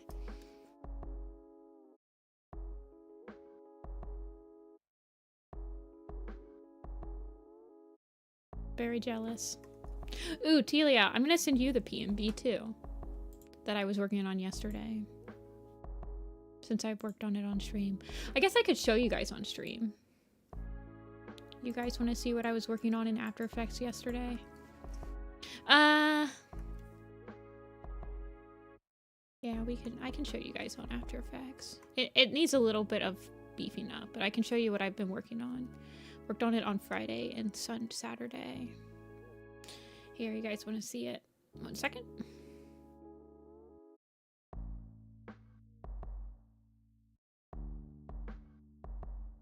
guys can see how the Sing of the Moon PMV is getting along. I managed to recreate the after. I managed to recreate the shots that I had lost.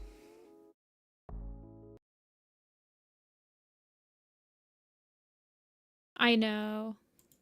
I forgot that I have a basic life-saving course that I'm going to be going to in 2 weeks, and I have reading material I have to read before that, but I'm almost finished with that booklet thing.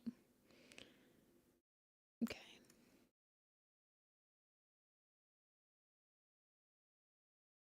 Okay, here you go, you guys. This is how the PMV is coming along.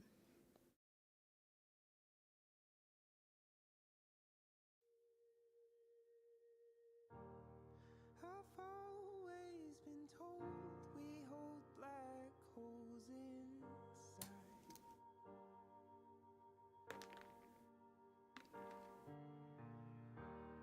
They know from the start that every star must die.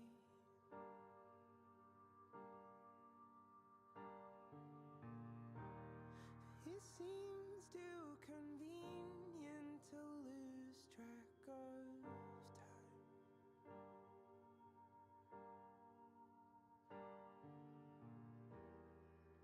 But now that you're gone, will my orbit unwind?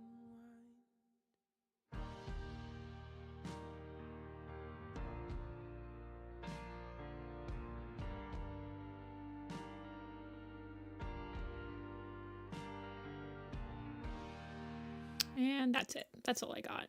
Hey, I got a minute done, okay, you guys? It was a long minute.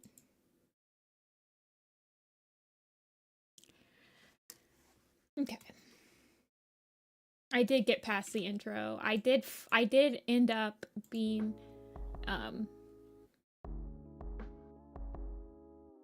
I did end up getting to new parts finally. Okay, let's go back to Fading Song.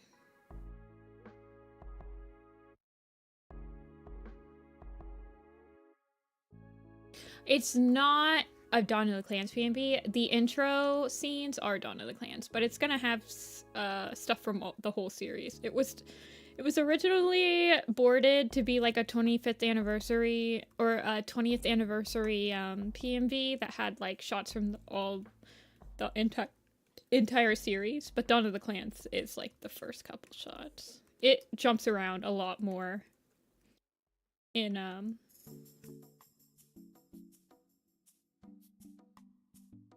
the next parts.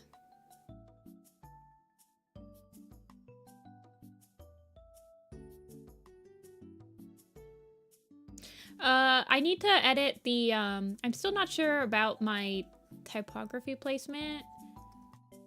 I'm actually okay with the font I picked though. I think the typewriter font looks better, but I'm not sure about the typography placement yet.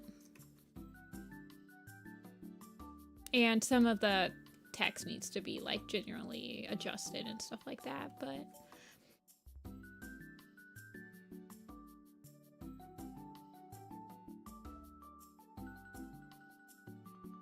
it'll get there.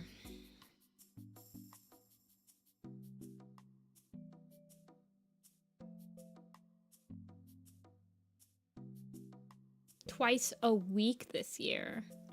Oh, wow. Telia, do you still upload to the Lady Telia YouTube? I mean, I feel like you almost have to upload twice a week for like YouTube to like stay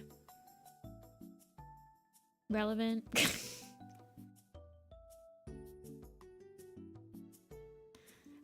Yeah, it's not gonna be like a super deep PMV. It's me just like doing some scenes across the books.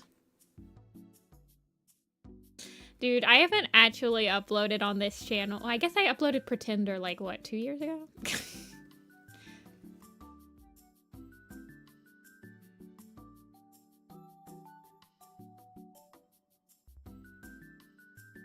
You get banished by the algorithm.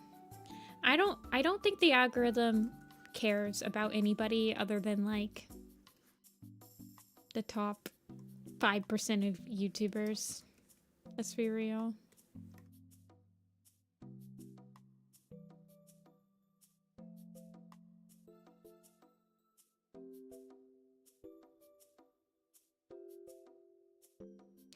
Talia, do you do TikTok? I feel like with your little cartoony style, you'd probably do pretty good with like TikTok shorts and stuff like that. Or is that what you do on YouTube daily or bi-weekly? It's just like shorts.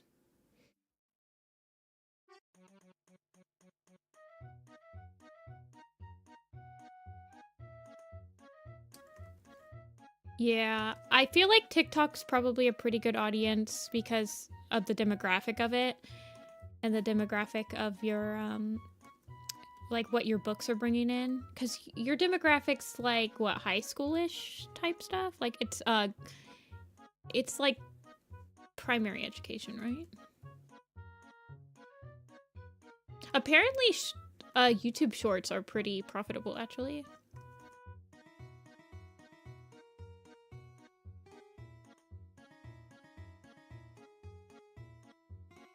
And then I think YouTube shorts, like there's a lot more like revenue sharing options.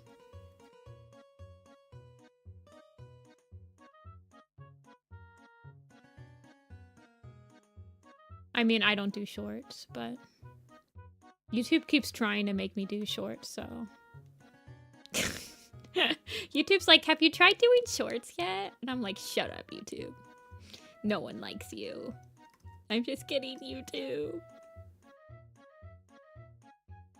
I know you're just trying to help me.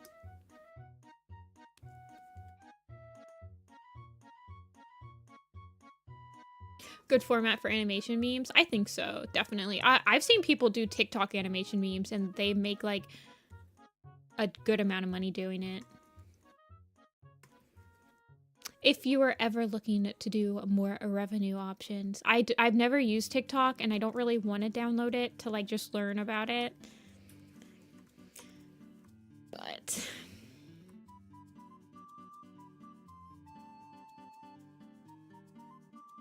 I don't know. I don't feel like learning how to play another social media's algorithm game. I'm tired.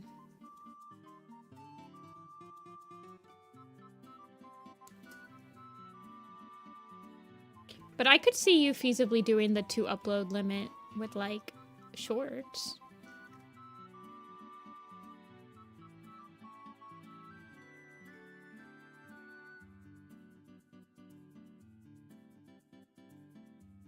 I've been thinking of doing like stream highlights as shorts on this channel. Like, I don't know how many I would have, but I definitely want my Strike Stone rant to be like a short, like a highlight. I'm like, everyone needs to know what my Strike Stone rant is. And then we can just like point people when they come in and I'm talking about Strike Stone again and they have no idea what we're talking about. We just point them to this video. This is my elevator speech on my Strike Stone's best character. Guys! There's a Strike Stone PMV. You guys. It's 3 years old. And then they said, shout out to all those Strike Stoners. And I'm like, I'm a Strike Stoner. Solidarity. Those weird movie apps and do Terry part 1 of 22. Honestly, people would probably like that. Yeah, it's called Kept Down. If you type in Warrior Cats Kept Down Strike Stone on YouTube, you'll find it. It was so eye-opening. I was like, oh, gasp. Strike Stone. See? Starchiopteryx doesn't know. Star doesn't know. We need to have a Strike Stone short that people can be like, they're in the know. It's a stream meme.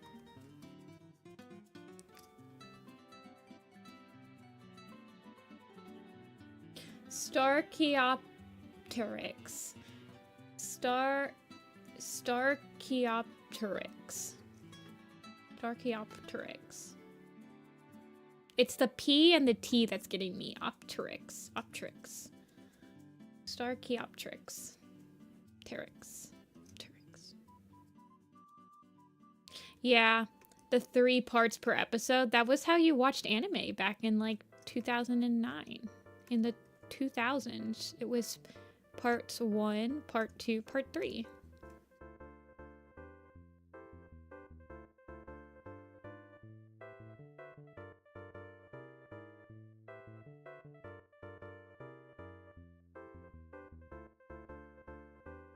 I like when Nicole's Lego Mandalorian comes on screen. I loved drawing that. It was so amusing.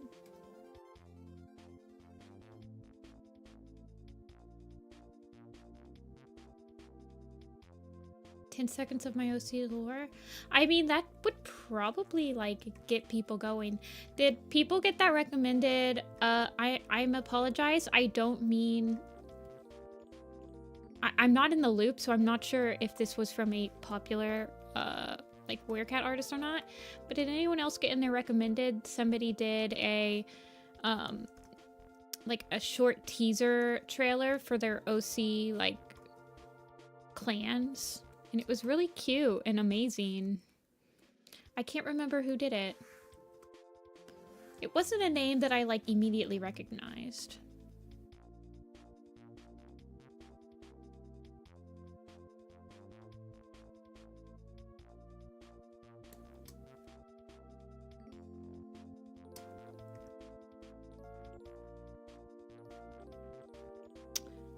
It was like an entire thing of clans. Hold on, let me look at my,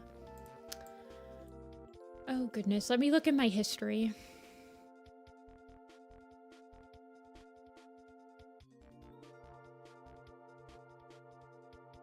I don't know if it'll show up in my history. It was like a fan trailer.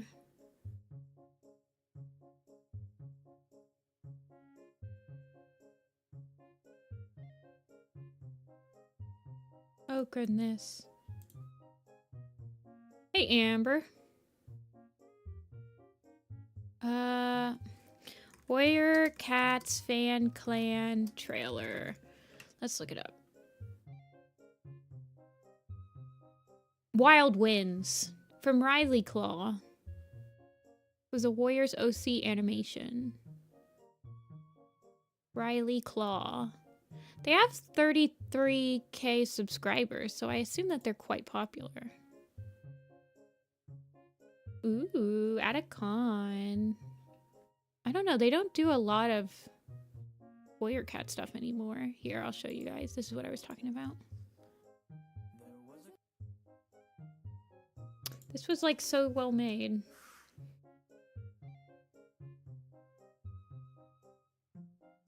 I loved it a lot.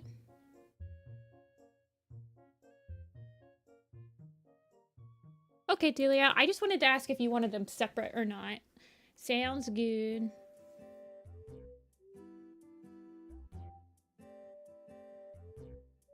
That was quite a cute little trailer. You guys should watch it. Good luck with lunch. I'm sure I will still be on when you're done. I thought it was really well made.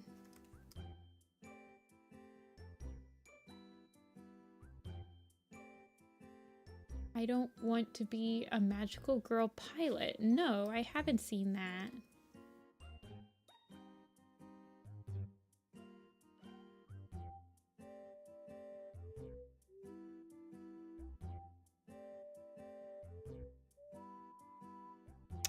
I haven't seen a lot of animation pilots. I only just recently watched the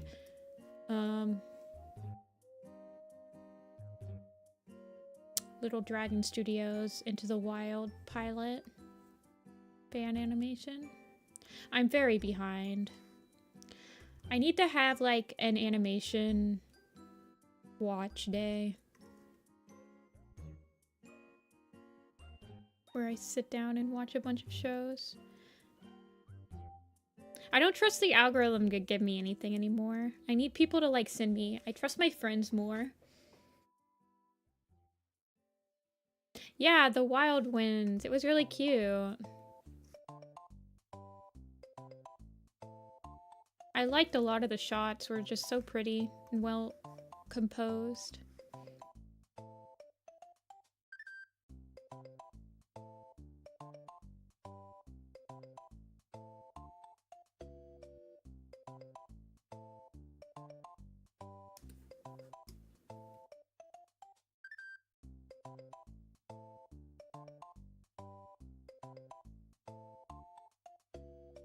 Oh, we've got mustache action going on. Wolf Song. I think I know that one because I think I had people that worked on it. I think I know some people that worked on it, but I don't know if I've actually watched it.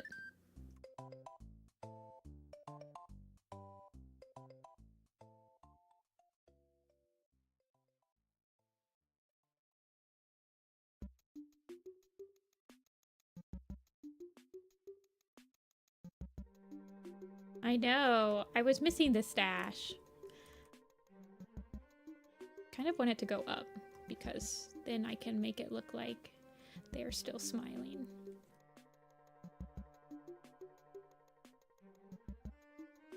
Scourge cosplay, because there's a Warriors panel. Ooh, yeah, you should send me in the Discord. I want to see your Scourge cosplay.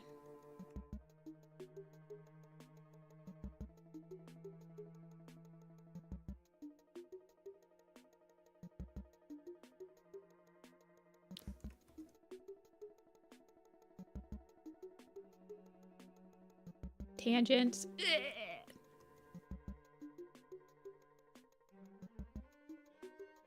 I applied for Indie Fur Fest. I think that's what it's called. Still trying to get into those furry cons, you guys. I suppose I'll know that if I have an artist table at FWA at the end of the month.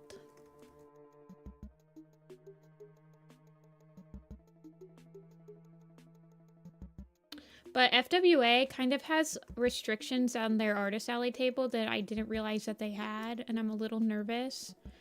Like, you only have 14 feet above your table or something like that. I don't know. I have no idea how I would display stuff properly. Ugh, I want to get into a furry con, but they're so stressful. They always have, like, a lot more restrictions on stuff than anime cons, I feel like. Stressed. I guess I've never been to one, so I have no idea what to expect, so I wasn't... I don't know.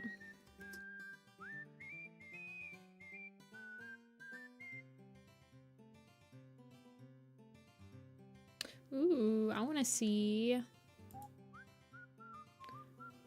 Oh my gosh! Wait, I can show people? Guys, look at this Scourge cosplay. This is perfect. What? This is perfect.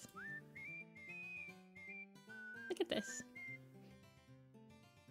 And you've even got the claws. Oh my gosh. That's awesome. Yeah, that color is awesome. Red collar. The one white glove. That's perfect. Big brained. I always imagine Scourge does not have a black tail, or he doesn't have a white tail tip. But so many people in the fandom draw him with a white tail tip. He's just got the one white ball. That's awesome. You look awesome. That is big brain.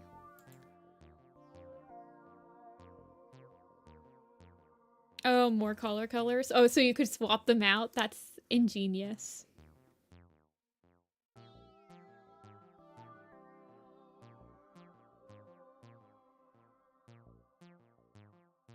Just staring whimsically into space.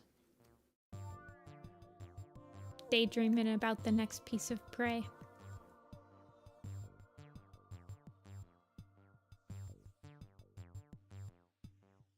With the white tail tip. Do I put a white tail tip on him? I don't think I do. I think I just make him got the white paw. Yeah, I don't give him the white tail tip.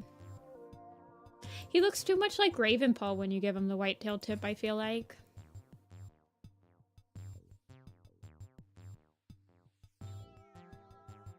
What other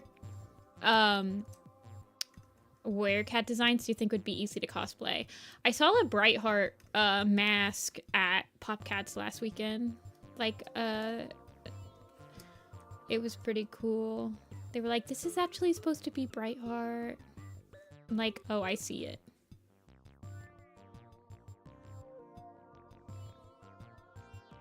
Rock. Oh gosh. That would actually be terrifying to see a Rock cosplay.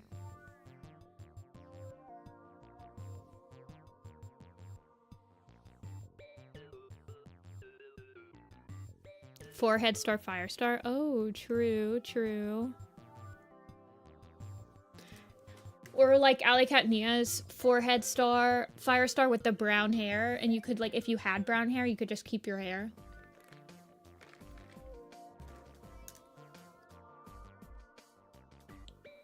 Squirrel flight fursuits. Okay, yeah. Jay Feather? And if you had the stick too, you could definitely do Jay Feather.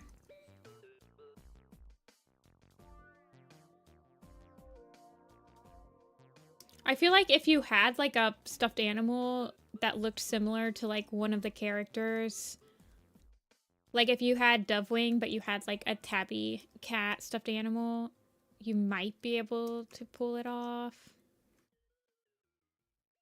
With the big bushy tail and then the one white glove. Yeah, I think that you could pull off Squirrel Flight pretty easily.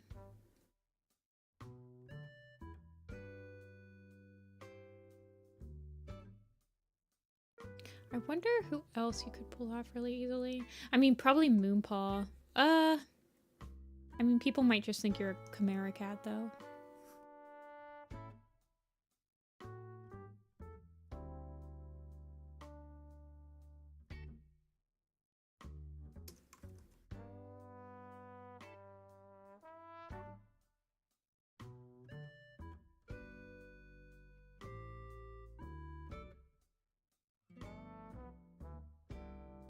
Oh, yeah, official plushes. I always forget about the official ones because they're kind of ugly.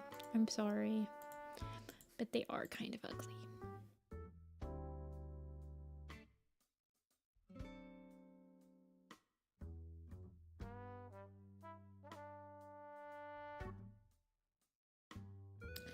Oh yeah, didn't they come out with 2 new stuffed animals? Didn't you guys think it was weird that,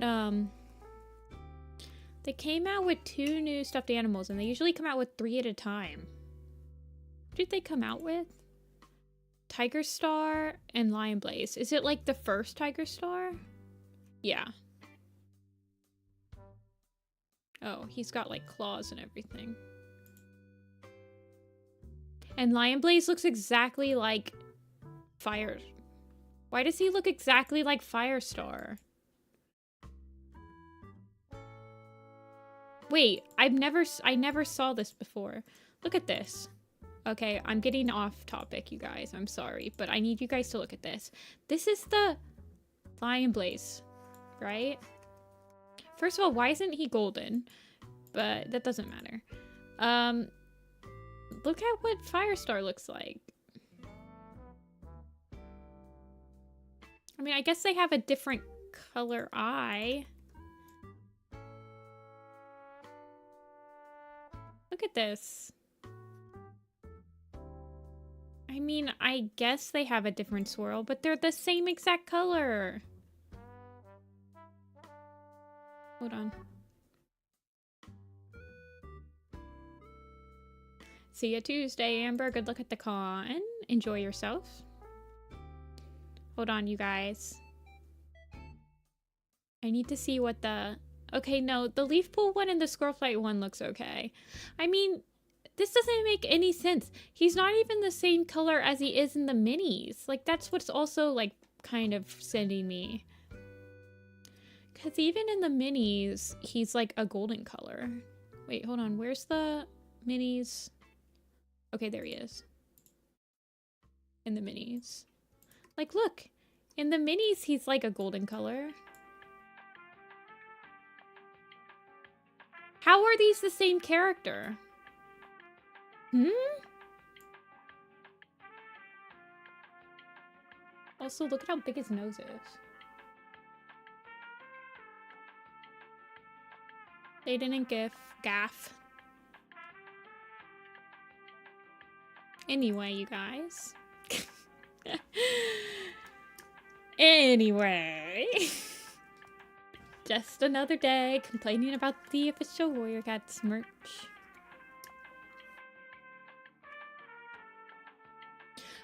Well, so when I'm designing a feral cat, one of the first things that I ask people is what are they planning on doing with the design? Are they planning on just like drawing single images of it?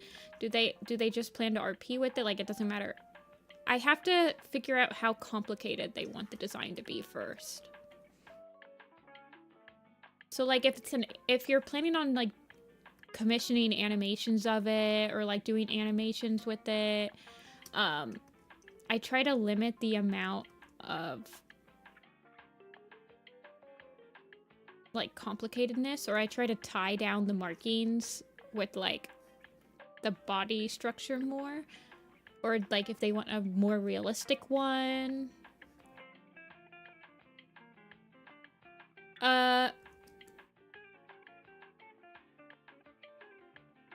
You prefer the mini plushies? I think the mini plushies are just as ugly. I don't know. I prefer Fandom plushies more. I feel like they have a lot more care and thought put into them. Obvious. Well, I mean, that's an obvious, though. To no one's surprise. I only own fan-made plushies for Warrior Cats. I don't own any of the official. I do own all the minis. I do give them money. Well, the movie is going to be made by a company that fully supports using AI in all of their endeavors, so that alone should make you not excited for the movie. It's just going to be AI slop.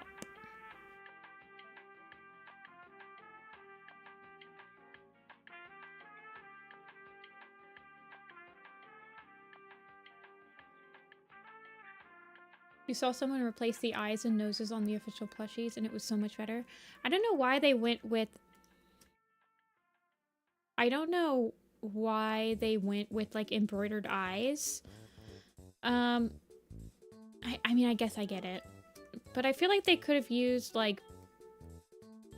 With the printed fabric, I almost feel like it would have been better to use, like, eye beads or, like, whatever. I don't remember what they're called, but...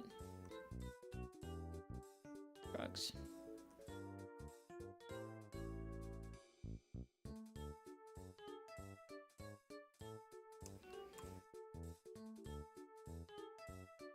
I guess they wanted like a more, but they don't ever do any expressions on them either, so it's like, why embroider? I don't know.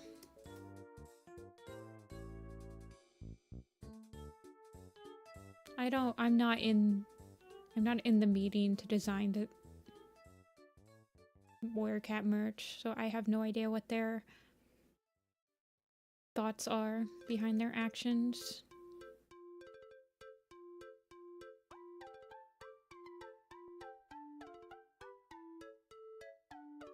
See ya, Panda. I love the Dovewing Mini. She's like no thoughts head empty. Briarlight's like that too, by the way. Briarlight has like the same exact like no thoughts head empty stare.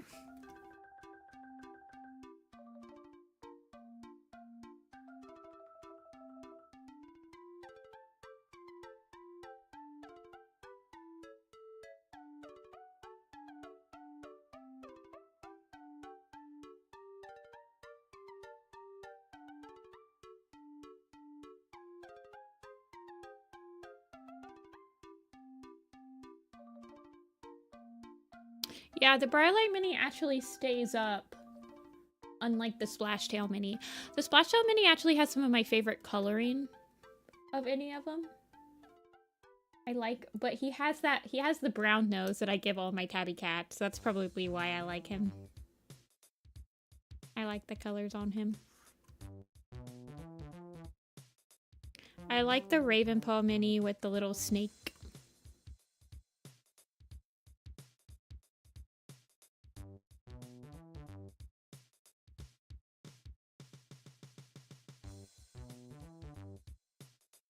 And I think the Feathertail Mini's pretty. I kind of wish that she didn't have like a bright red scar across her muzzle, but I don't understand why it's bright red, like it's still bleeding. Yeah, the Shadow Side Mini's cute. I like his eyes. See a star. Good luck drawing.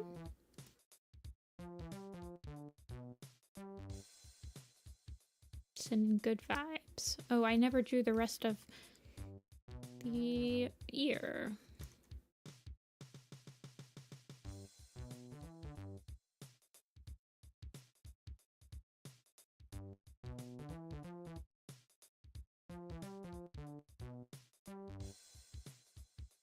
The Feathertail Mini has good colors. So does the Stormfur one. I like the Stormfur one. The Ashfur Mini? Yeah, I don't think he doesn't have speckles. I think he's just striped. The Needletail one, every time I look at it, just looks like Thistleclaw.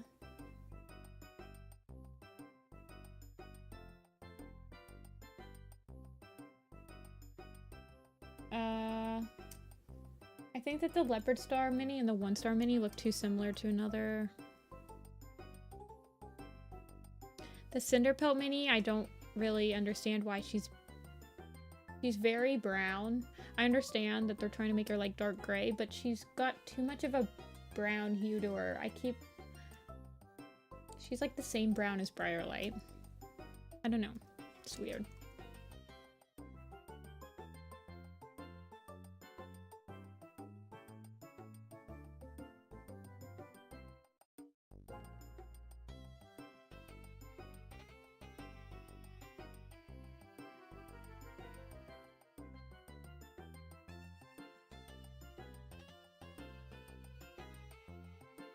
With Cinderpelt, yeah, I never really understood what the pose is supposed to be either. But she does, and she doesn't really stand up on her own. She has to be propped next to someone.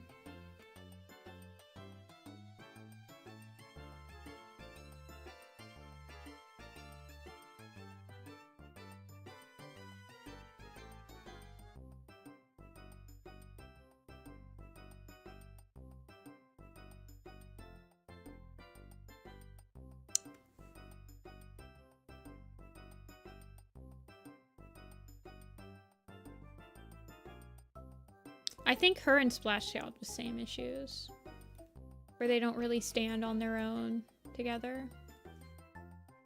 They have to be propped next to someone. I don't understand why Frostpaw's holding a giant leaf either. Like, the leaf that she's holding is absolutely massive.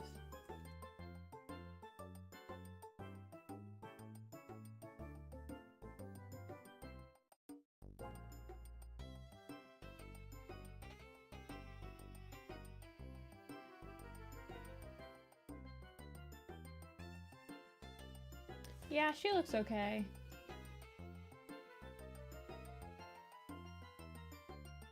Probably one of my least favorites that they've done, I'm not gonna lie, is I do not like the Broken Star one. It's trying to have too much detail in the mini.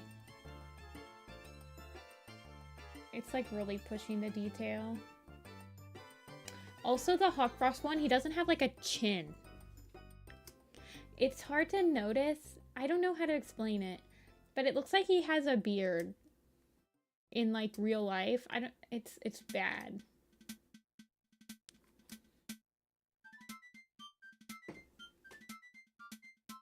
Yeah. It's weird. He's got like the same issue that Soul has. Soul doesn't have like a chin either.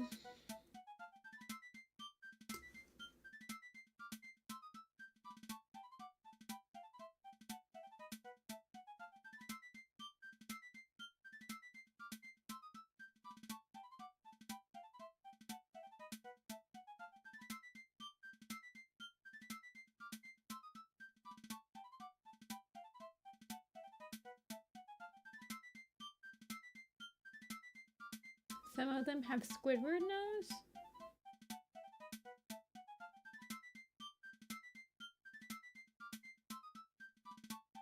Yeah, Violet. That is also the case. I have both of them and they never changed it. Her New Prophecy, like special edition one, doesn't have the white paw. I don't have it displayed because I only picked from Crowfeather, Tawny, and Squirrel already had minis, so I didn't display the special edition ones with them. But no, they never changed it.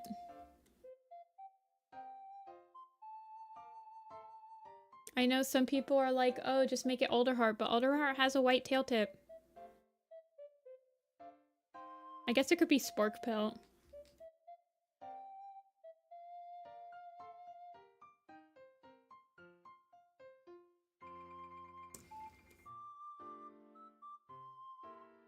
Who do you think they'll make minis of next?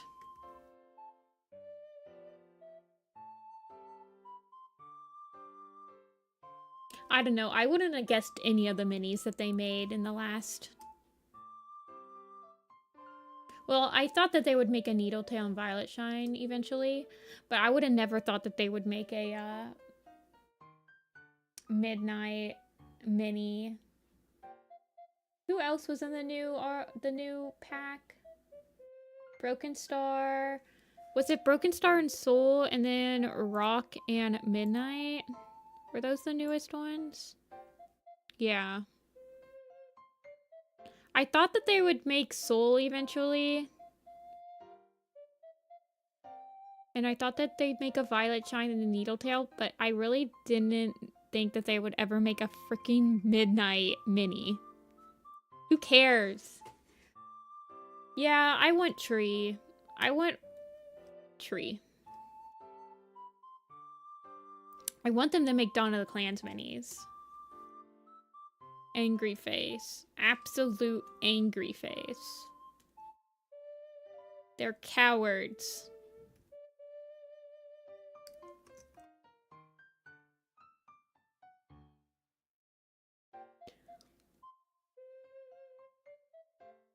They are such cowards.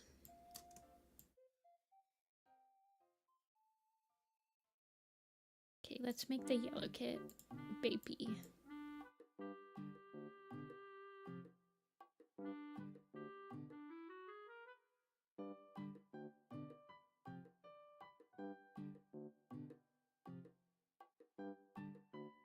How old is Yellow Kit?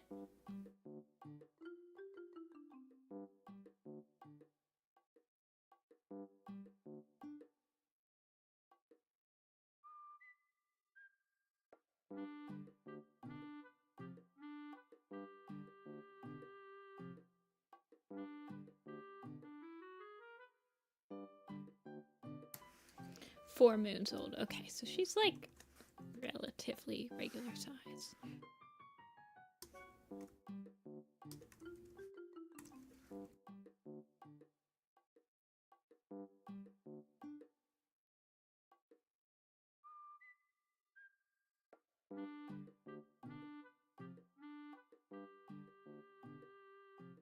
Oh no, 4 months old when she dies. What happened to her? Do I dare ask?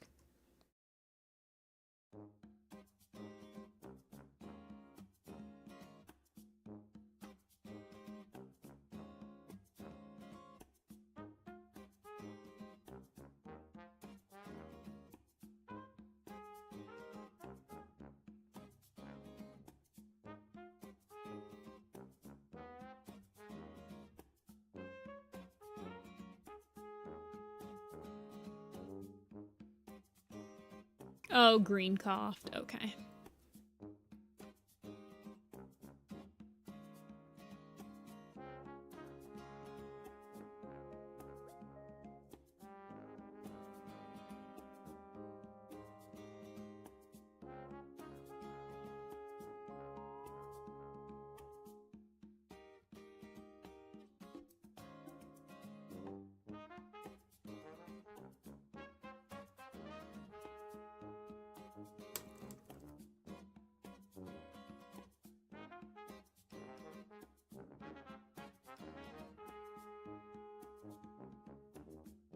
You are eyes.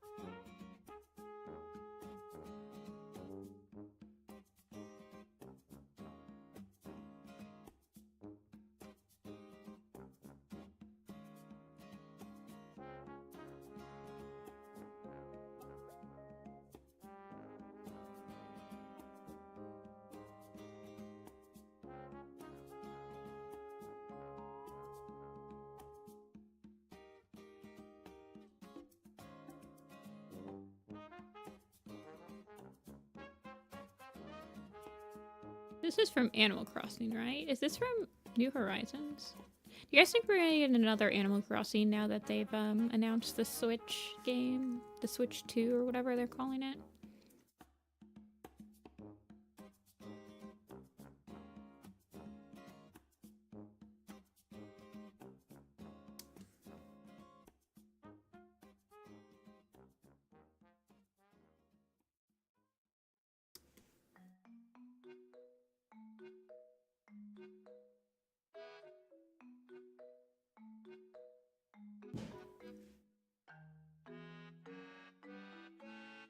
Okay, I have a question for you guys that play Warrior Cat's Clan Gen, because I've been thinking about this for a while. Now that I have you guys' attention. Does Clan Gen, after a while, like with making like longer and longer clans, so like years, like, oh, I've been having the same clan for like their 10 years, does it start to lag after a while? Like, does a file get too big? Like, is there kind of a limit to how long you can keep the same clan going?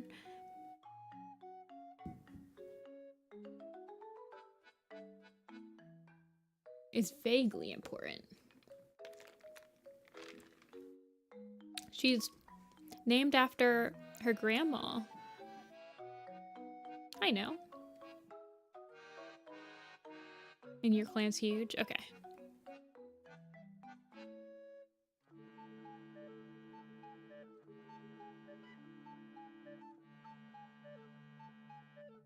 I like when cats name their kin after people. Like Tiger Heart and Dovewing named their second litter after their pappies.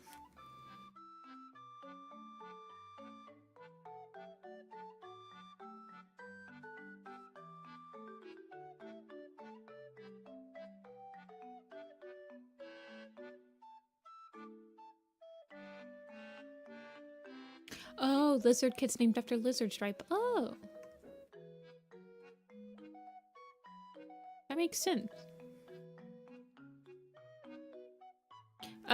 The Green Cough outbreak is in Night Whispers.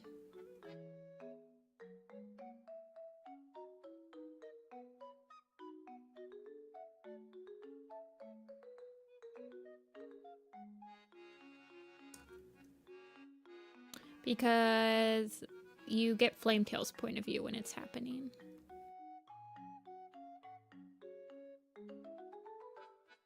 Firestar loses a life from Green Cough in Power of 3.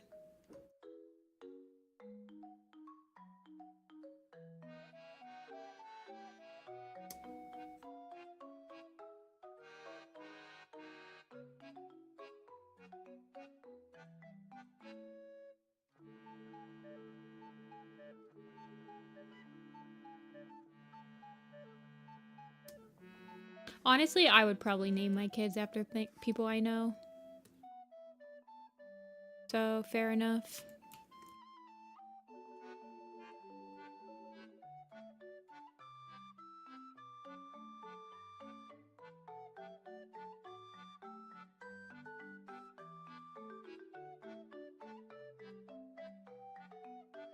I'm also terrible with names. I mean, I can't even name my OCs without being like, yeah, this name.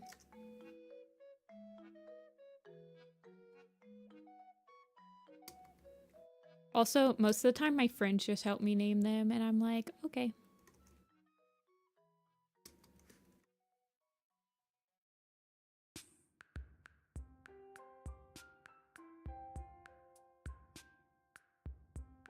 You've never read Warrior Cats. Warrior Cats is fun. It's fun to go down that rabbit hole.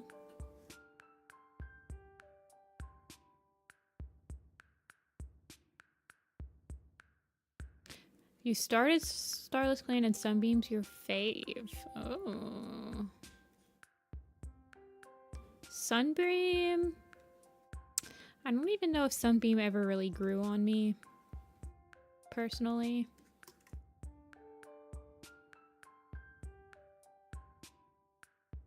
I mean, she was fine. But I don't know. She definitely... Actually, I appreciated what she brought with her point of view, I guess. She seemed to, like, genuinely care about the cats around her, and she had some pretty heartwarming moments interacting with them, so I guess that's fine. She's definitely more of, like, a Firestar character where, like, she was picked to be because she's a compassionate cat that cares about things and tries to fix things around her. It's not really about her journey. It's more about her helping other cats with their journeys, I feel like.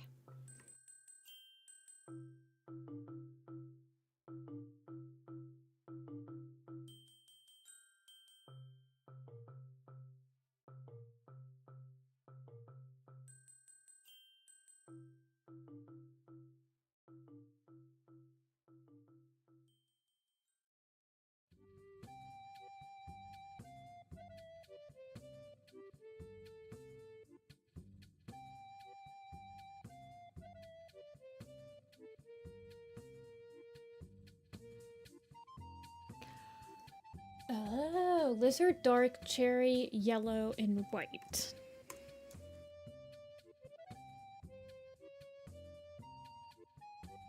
Hey, Super. Oh, welcome back.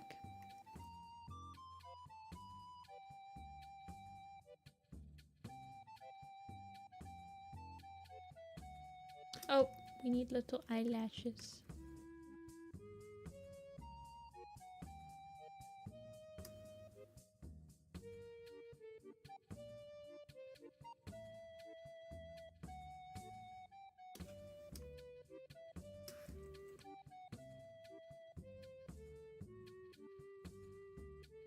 Character important eyelashes. So true.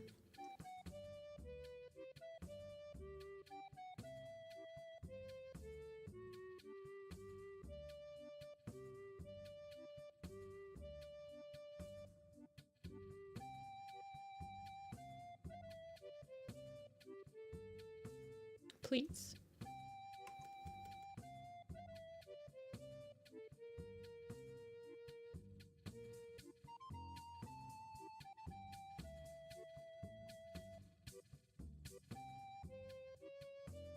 Hello?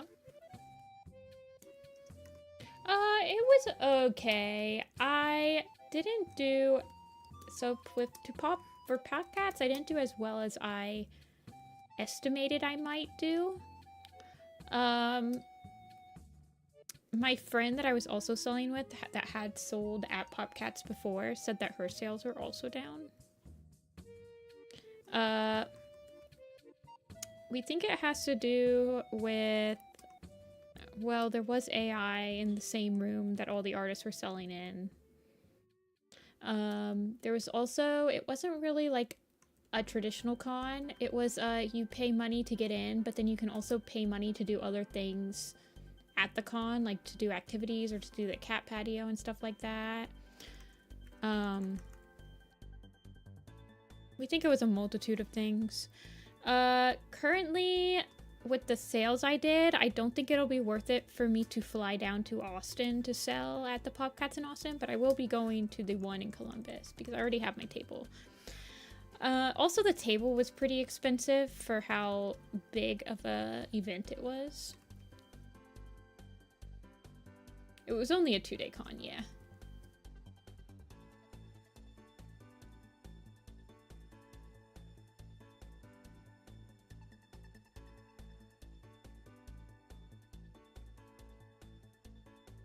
But the con was like, oh yeah, I had a really good time. I had a lot of good conversations. I did not lose money, which is always the important part.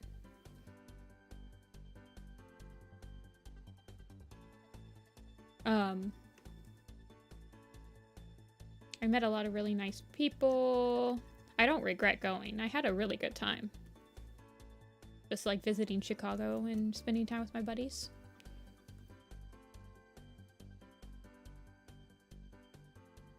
But I don't think it'll be worth it for me to go to the Austin one. The table for Chicago was, I think, $450, which was pretty steep for a 2-day con anyway, but I was like, oh, well, I'll try it. Well, I'm going to try to apply to some more Austin cons, Peach, because I do have people I can stay with in Austin, so my con expenses for Austin will not include a hotel. It would just include, but it doesn't include flying. So you have to think about that. I would have to fly down, I think. I mean, I guess I could drive, but it would be like a 2-day drive. Be kind of a lot. Yeah, $450. It was not worth it. I don't think any of the artists... none of the artists that I was talking to... I don't think any of us made enough money to, like, want to come back next year. Like, everyone's sales are down. And I genuinely think it's because they were letting, like, people with AI art into the place, and there wasn't just an artist alley, it was just a room where everyone who had a table was selling. So, shrug.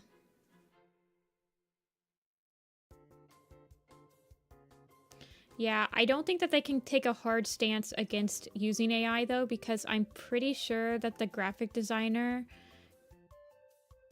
in the marketing for Popcats has started using AI. Like, it's pretty obvious that there's like AI cats in their marketing, so I don't think they could take a stance against it. Yeah, I had a good time.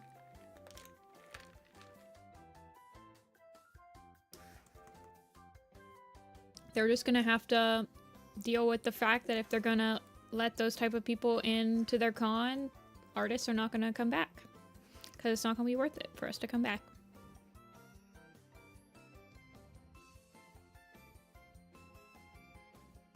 Just gonna have to deal with it. There are plenty of other cons to apply to.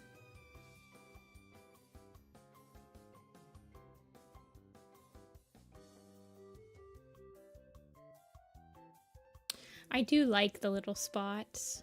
I always have a hard time designing spots on cats. I want to get better. I feel like if I can crack the code of like having a complicated, not complicated, but having a spotted tabby animation friendly design, if I can crack that code,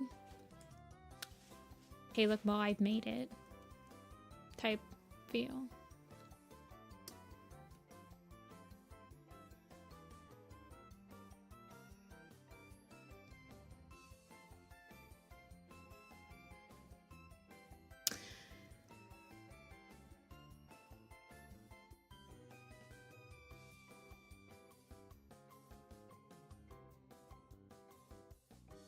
Okay, and then she has white feetsies. White back feetsies. I saw Morning Petal. I saw Dia drew Morning Petal. And turned out really good.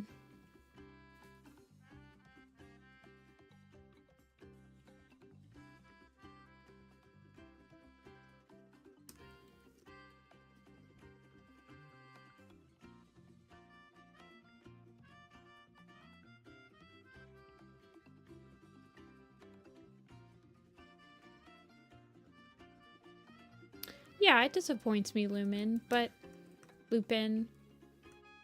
there's not... I would say that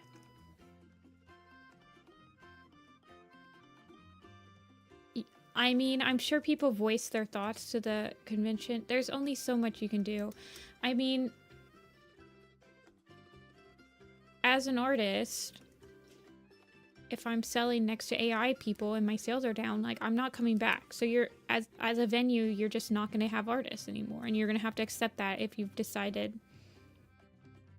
Like, none of the artists want to deal with that. And so the best thing you can do is just, like, not show up next year, you know? Popcats, so the booths that had AI art were, like, shelters and stuff that were selling stuff to, like, raise money to, like, TNR and everything. But at the same time, there are plenty of artists that would volunteer their work for them to use to make money for cats and stuff. So that's not really an excuse. But it severely affects you when, for example, my friend was selling calendars, handmade calendars, very well crafted. Everything was unique. Even like the pages that actually had the calendars were like had unique drawings and like a design. Selling them for like $40, where you get like 12 insanely unique illustrations for each month that you can take out after you're done using it. So you're selling a $40 handmade, handcrafted calendar, and then the booth next to you is selling a similar to a random normie cat mom. They're selling a similar cat calendar for like $15. That's like gonna affect you. And you can sell it up. But Pupcats was the only con I've ever been to where people would look at my stuff and be like, did you make all this yourself? So, I mean, I think some people just can't tell the difference. I feel like actual artists, like, they just can't tell the difference. I don't understand how they can't, but whatever.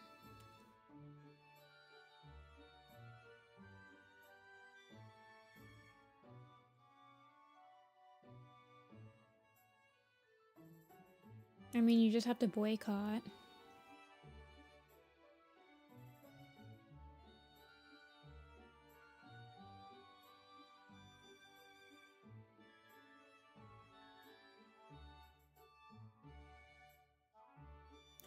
I don't know. I feel like all AI art looks the same. It all looked exactly the same. I don't understand how people can't. Okay. I don't like talking about it. It does make me quite depressed.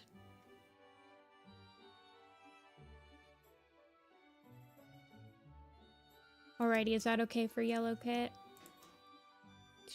She looks a little younger than 3 months, but... Let me send you these two. No, you're fine, Lupin. I mean, it's an inevitable, like, it's a reality.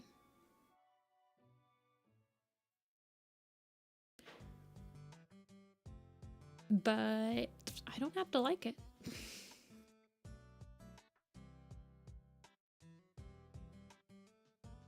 I mean, there's no union for, like, Artist Alley people, so... We all just, like, genuinely will not apply to places that are, like, AI friendly and stuff.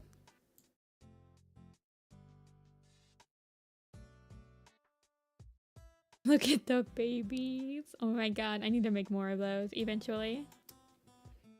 Okay, let me send you these. Most cons take a stance against having AI in their artist alley. It's not common to have AI art in the artist alley at cons. Period.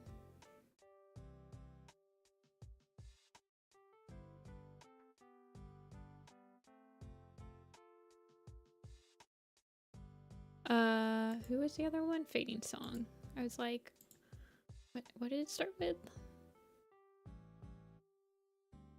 Okay, let me know if you want any adjustments. Yeah, I do commission slots for streams. I open commission slots on Thursday. I only open 5 a week, Huli, to keep it from like getting too overwhelming for me. Oh god.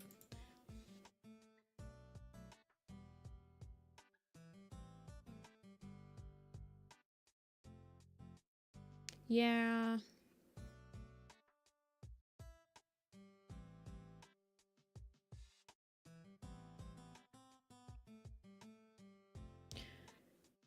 Firestar plush. Oh, Vire's here. Okay.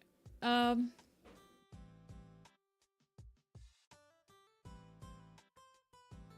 we can stay on Fabby's sheet while I go. I'm gonna go make myself a sandwich, you guys. Make myself a ham sandwich. I will be right back. Let me tell you guys I am making a sandwich. And then we will start Vires.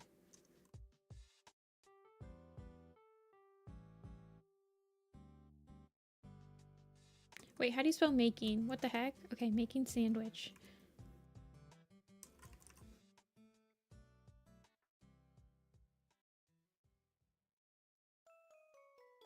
Here we go. And you guys can stare at Fabby's beautiful characters and ask them about Nightleaf. I encourage it. I'll be right back.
I return with my ham sandy.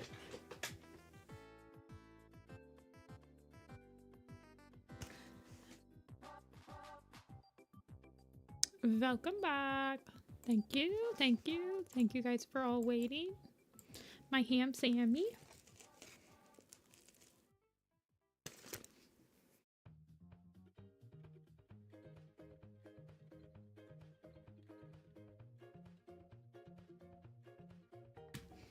Where's Fandom? .wiki.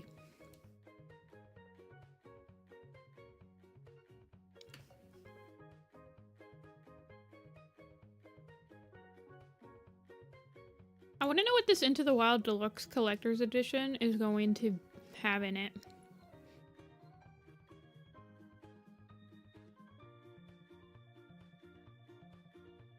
Who do you like the most from the cats I drew?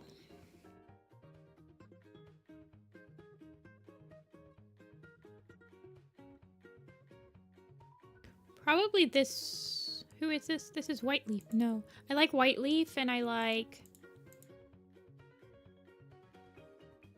Is this Darkpaw? Yeah, I like Darkpaw and Whiteleaf.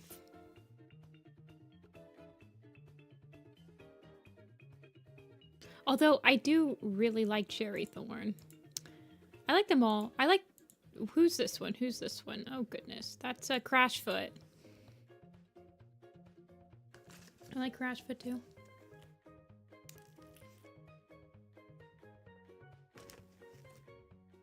Weeping Willow does have a really pretty name.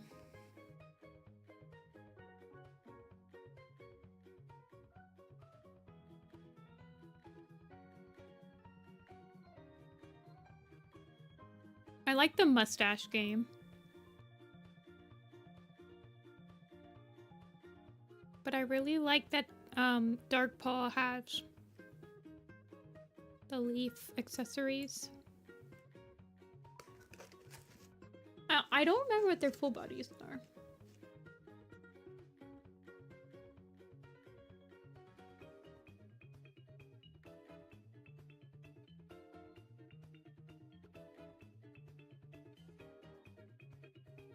Wait, you guys. I need to look at the other... How many Warrior Cat stuffed animals are there? There's a lot of minis, but there's not as many stuffed animals, right?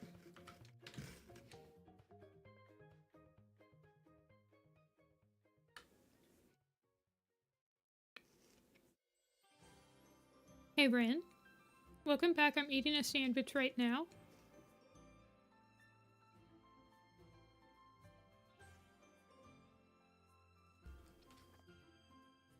So there was a Frostpaw, Dovey, and Hawk Frost. Honestly, the Hawk Frost plushie looks okay. I don't like that he has claws.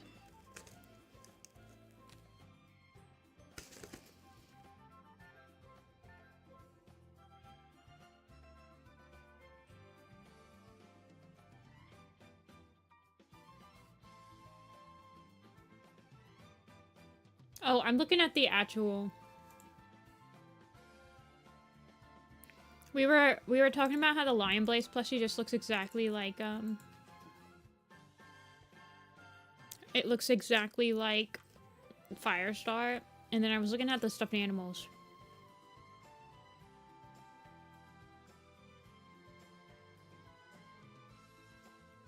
I think the Hawk Frost one looks okay.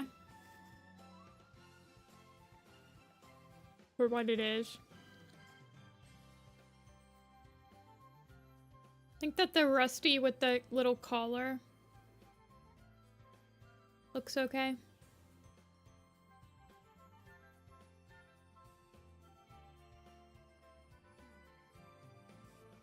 Apparently, they're reprinting the minis that are sold out because it says join waitlist.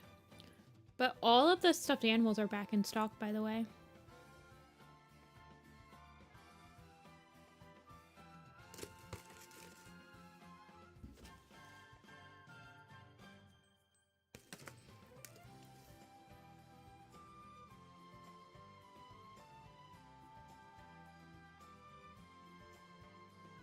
You guys said you like the minis better. I don't like the mini stuffed animal. I mean, this is their Ravenpaw, right? Why does Ravenpaw looks like... He looks like he should be Scourge. Like, he should look more worried. I don't know.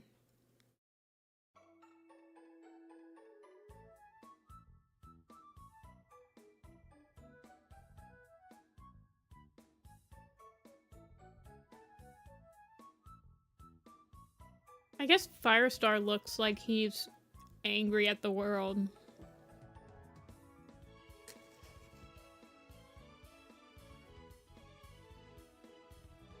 They need eyebrows. Like, bad. I mean, like, look, this is what the Scourge one looks like. Oh gosh, why is it so huge?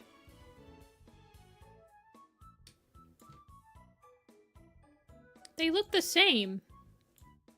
I guess he looks more angry, but, like, if they had eyebrows, it would look way better.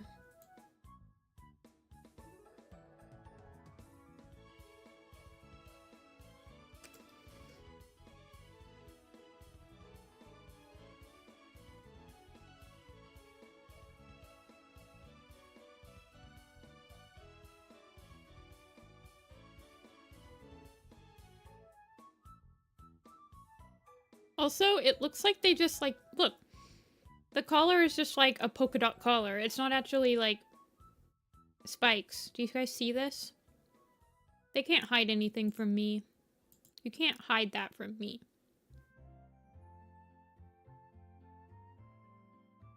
Also, I'm pretty sure his collar is printed on.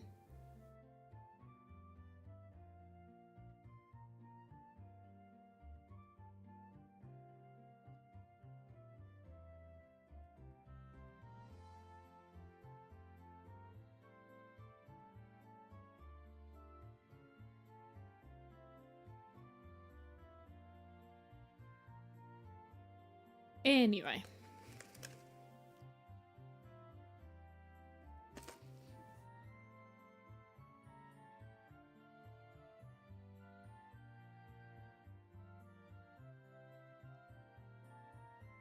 Wait.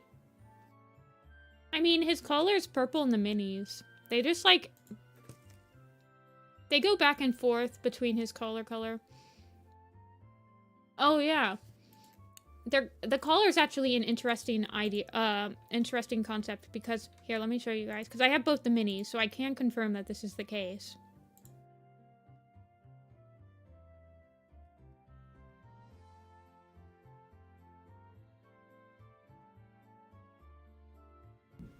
So this is the first Scourge mini, right?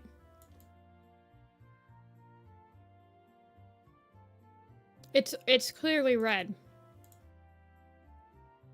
But in the special edition one, it's a little harder to tell with the way that they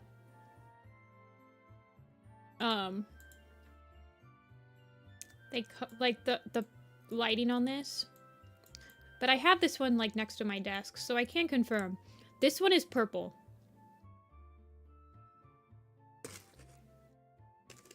In the special edition, like, first arc ones, it's more purple.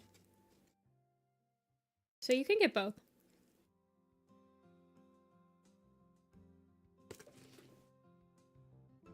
Like, I'm holding it in my hands right now. It's, like, definitely a maroon color. But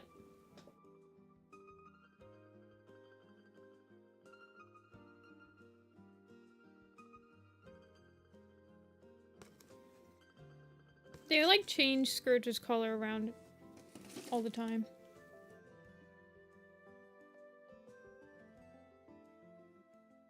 This is actually the color I make his collar. I make it like a more of a reddish purple.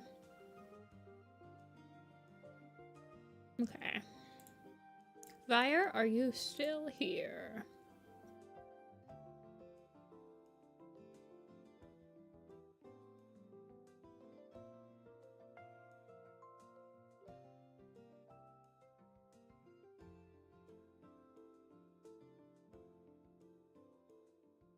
No, it's like a maroon color. Like a burgundy. It's not magenta. Magenta's like pink.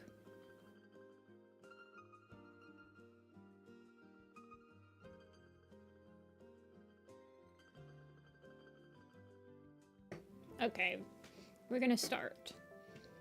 So you want Phantom, little bit evil, but not very good at it.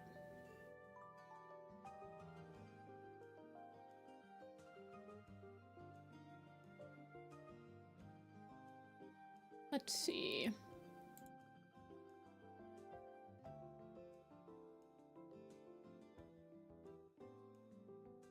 Let me get the ref sheet.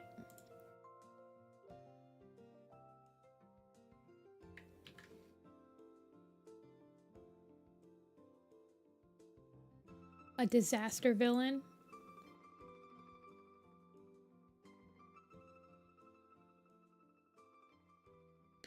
Color should be slightly transparent.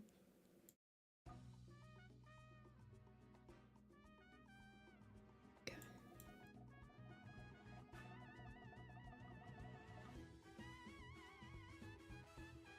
This might be a silly question. This is a wolf, correct? Its name is Phantom Wolfie.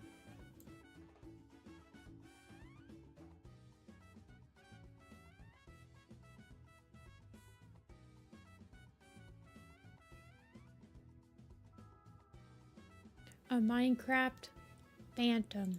Oh, yes. The annoying enemy that I always turn off.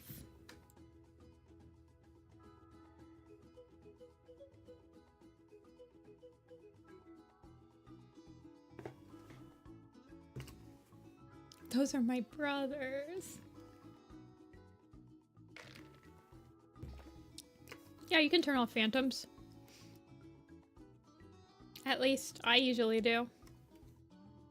I don't know, I usually play modded, so it might just be a modded thing. That you can just like turn off specific mobs. Can't believe anyone. Wait, I've never actually voted for a Minecraft mob.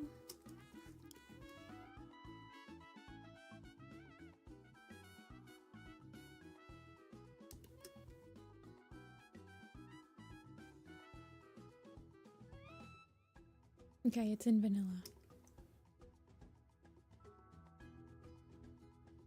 Yeah. I can't do it. I'm in the middle of building giant castles. I don't need the phantoms distracting me. And then if you do that and you have cats, they can still bring you like the phantom membranes. Cats can. When you go to sleep.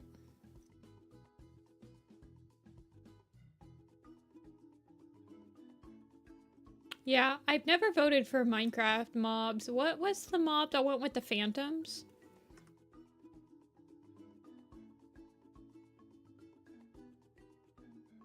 Let me look up Minecraft phantoms.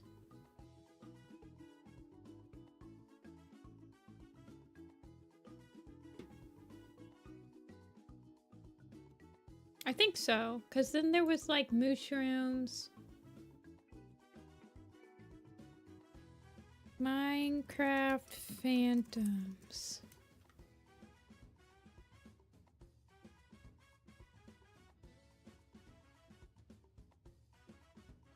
History. Okay, so Minecon Earth. So they had the barnacle, which was the monster of the ocean depths. You had Phantom, monster of the night skies. You had the Great Hunger. It has a great appetite for enchanting powers.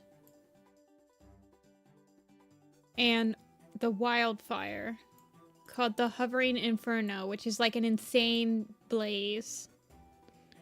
I feel like I probably would have voted for the Inferno.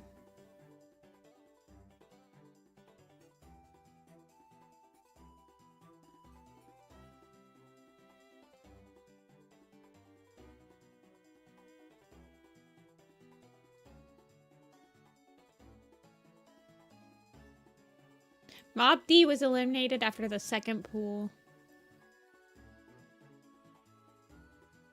Okay, so the last vote was for the Great Hunger or the Monsters of the Night Sky. And it was like a 50-50.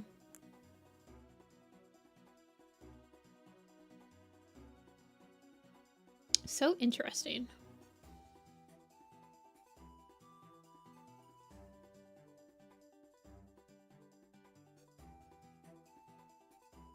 They're vampire coded? That's fair. That's fair. I like their design. I just think that they're annoying because they just knock you off of towers when you're building at night. And you're like far away from your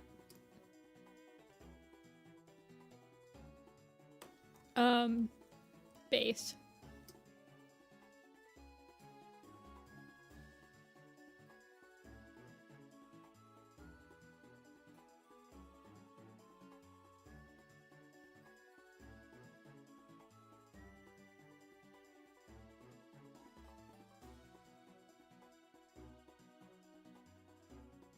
Origin mod phantoms can go invisible and phase through stuff, but they're constantly... Wait, so... You can become a phantom?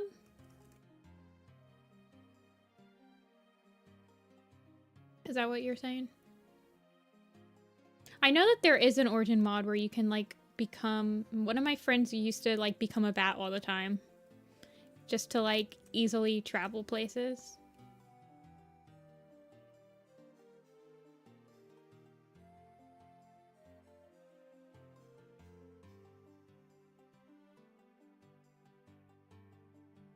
I do the bee powers. Oh. I play a lot of like tech mods and magic mods.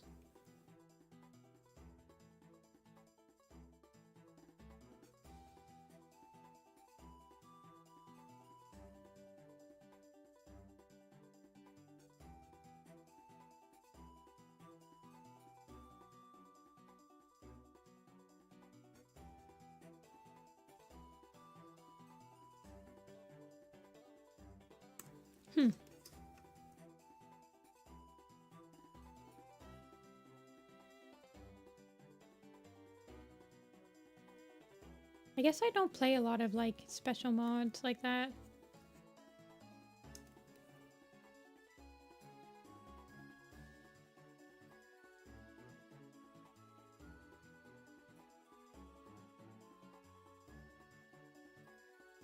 I should really expand my Minecraft mod horizons.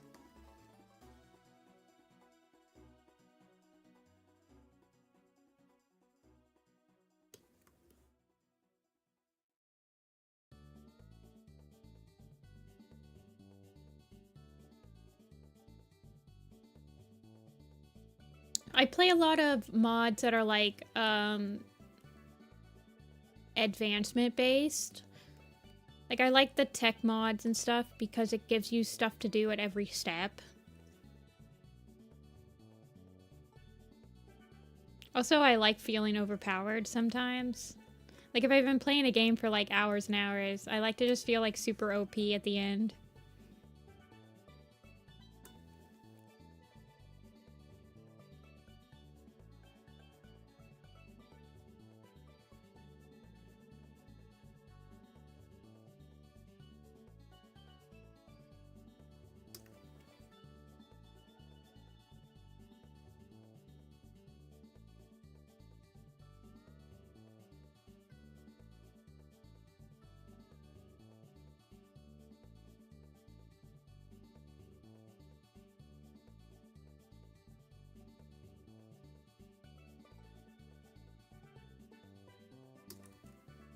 Kind of want it to be...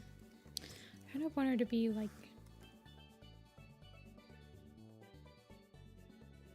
Oh, you have Origin mod. Okay, okay, I see. Okay, I have a question for the Minecraft people out there.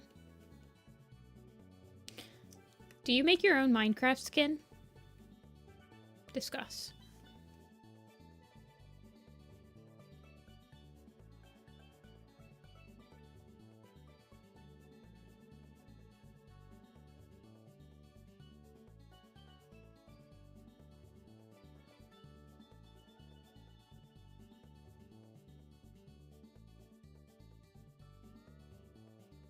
You make use a random.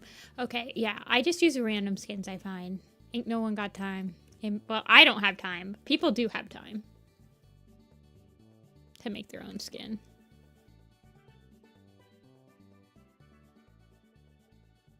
But I don't.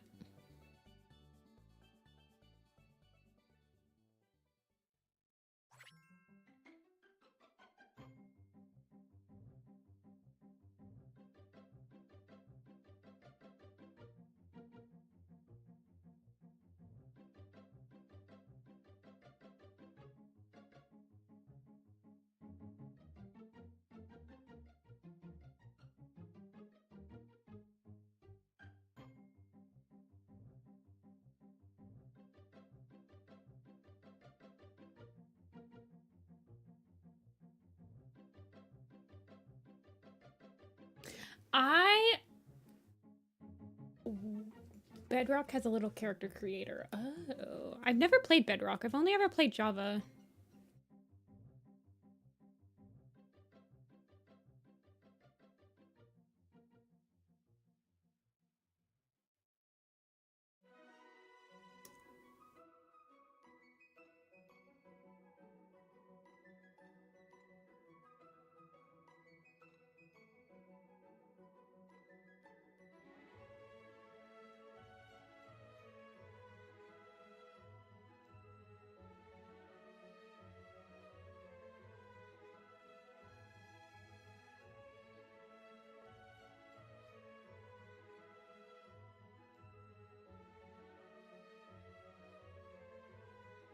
Okay, remaking rough sheets is like the most boring thing for me. I hate remaking rough sheets, so I completely understand.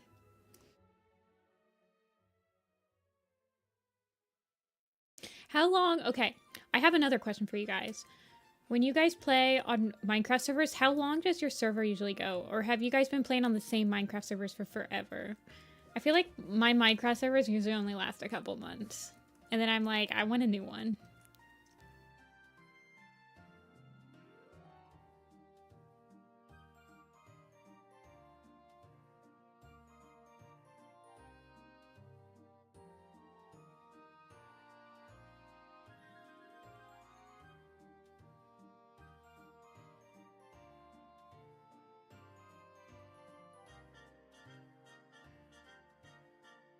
Wait, there's the creaking now? It's getting too old to play and we can't update it. Yeah, that's what happens with my stuff too.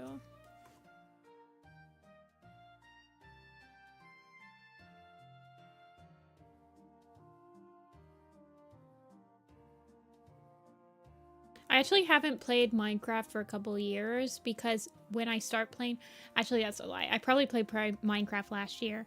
So it's been like quite a few months. But whenever I like sit down and I'm like, okay, the Minecraft itch, I like lose productivity for like straight, like 3 weeks straight where I don't do anything other than play Minecraft. It's bad.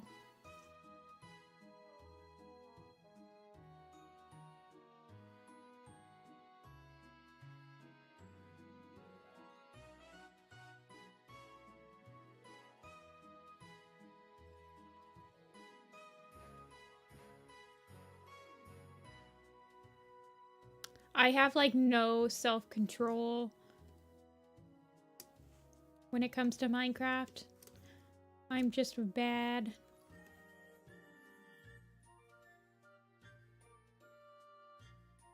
With all Origin mod stuff. So,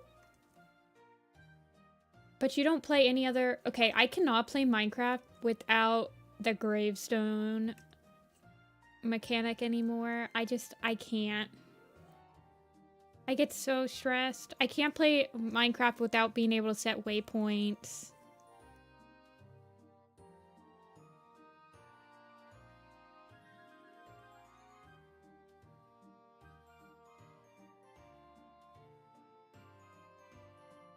I'm baby.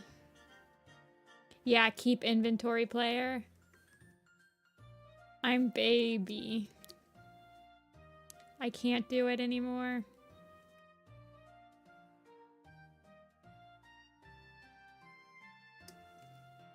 Yeah, JEI. I've had too many moments where I thought I was safe and I went AFK at a mob grinder and I had all my gear on and I come back to the computer and I'm dead and all my stuff is respawned because I died like 10 minutes ago.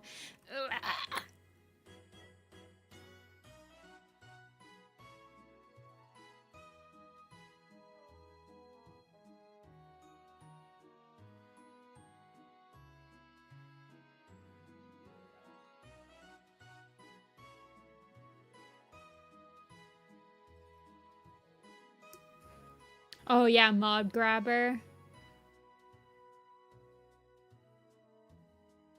Yeah. I like drawing dog noses. My favorite part about drawing cats is the paws, but my favorite part about drawing dogs are the noses. They're little boot the snoops. Or like dog adjacent stuff. I know this is a wolf.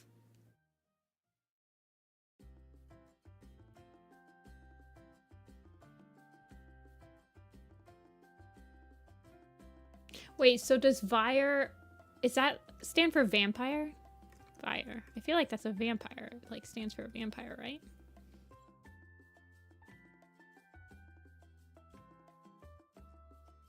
Oh, she looks more like a wolf in a lot of the Toy House pictures I was, like, snooping.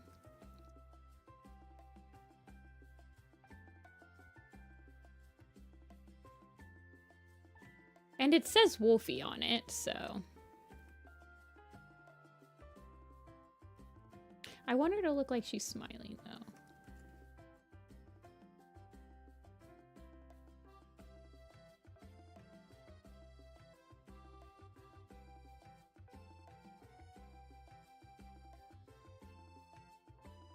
I use cheats too often. I've never personally used cheats, except for to change the time to, like, day, if I'm, like, working... by myself.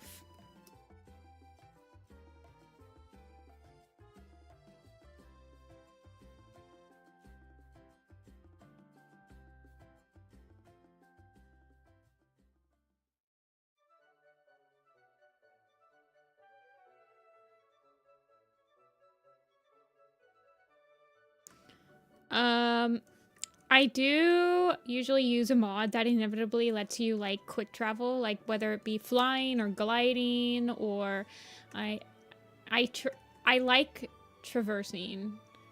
One of my favorite parts about Minecraft is like hoarding material, so I don't really care for mods that like auto mine for you and stuff because I actually really like mining.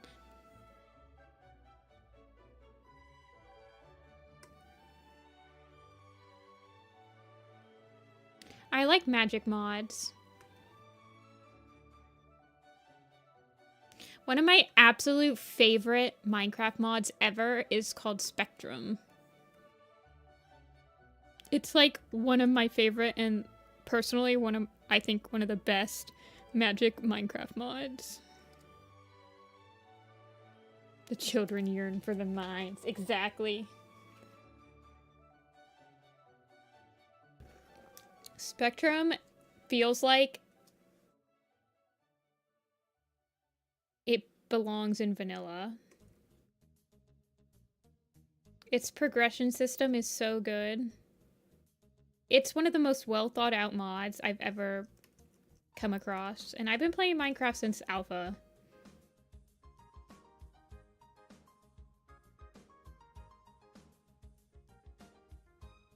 It's a magic-based progression mod, so like it starts by just adding new geodes into your world.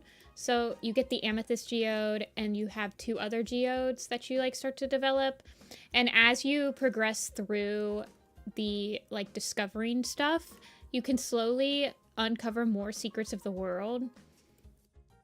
So for example, once you've like figured out what to do with all the geodes, then all of a sudden like you start seeing different colored trees, you start like seeing 4-leaf clovers. Like it's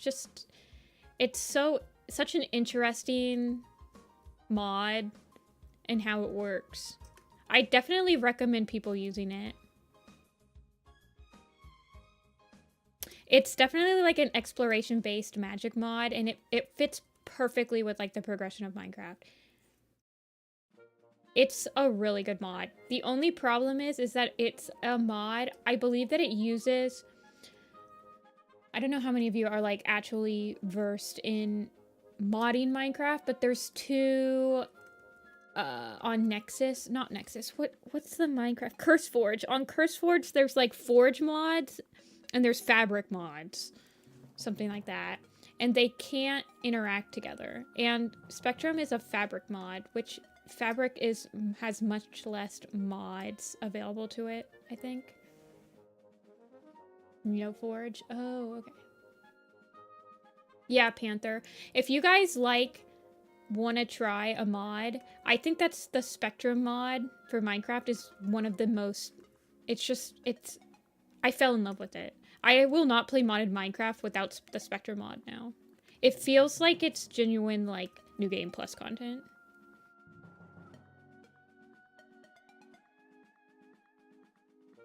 But again, if your mod is Forge only, then you can't play it because I think it's a Fabric. It might have updated. I prefer Fabric, I think, but yeah. It's really nice.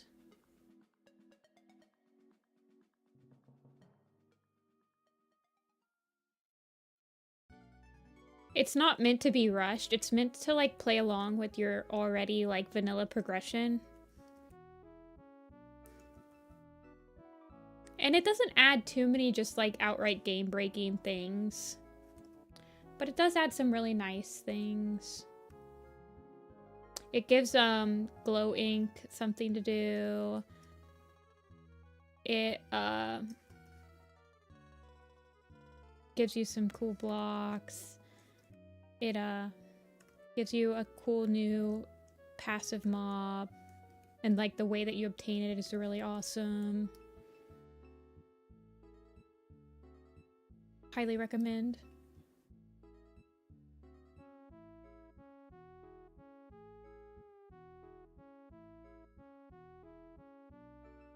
As long as they read the right colors. Okay, thank you, Vire.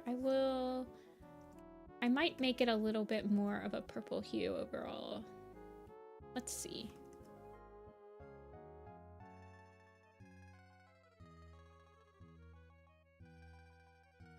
I will try some combos.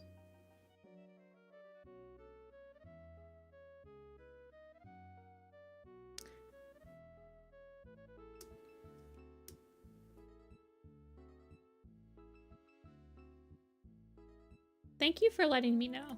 I do appreciate when people like outright tell me like, hey, you can mess with the colors if you want. Otherwise, I get nervous and I like don't.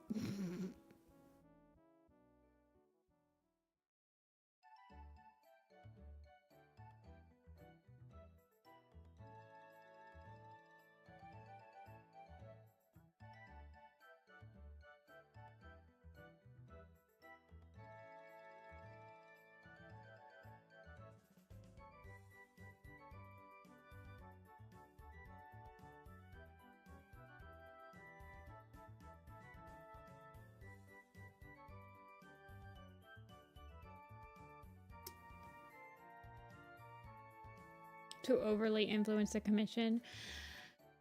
I feel like that's definitely a rarity. I feel like most people, at least from my experience, are, well, actually I wouldn't say most people. I've definitely had commissioners that need it to be exactly as it is on the rest sheet.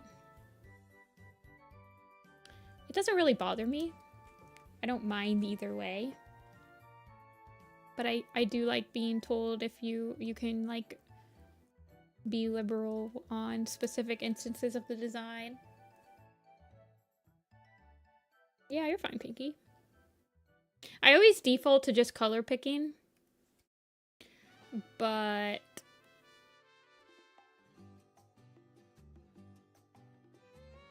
I understand. The witchery mod?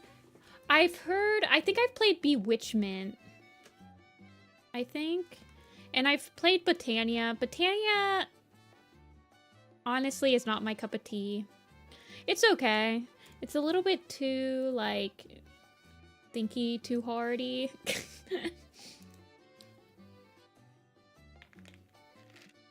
Hey, Dawn. Welcome in.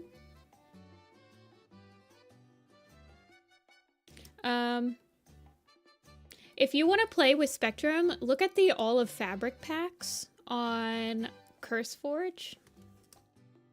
They're called All of Fabric. That team puts Spectrum in all of their mods.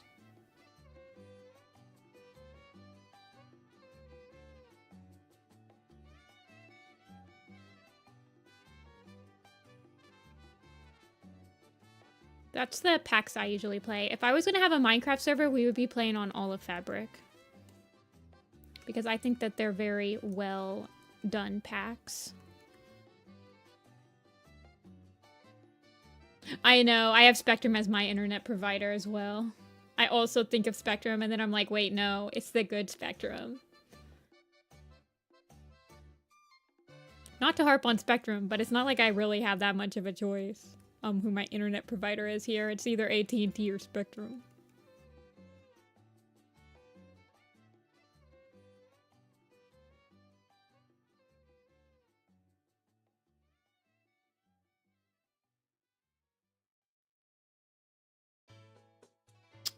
I usually do kitchen sink mod packs, Panther. So that's why I go with like the All of Fabric kitchen sink mod pack. I have been wanting to try some more Forge mods, but I'm just so used to fabric mods at this point.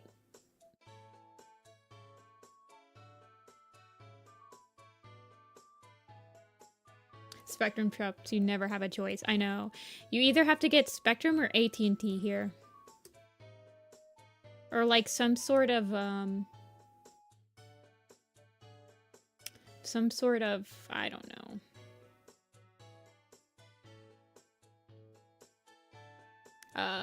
What is it? Like satellite provider, I guess.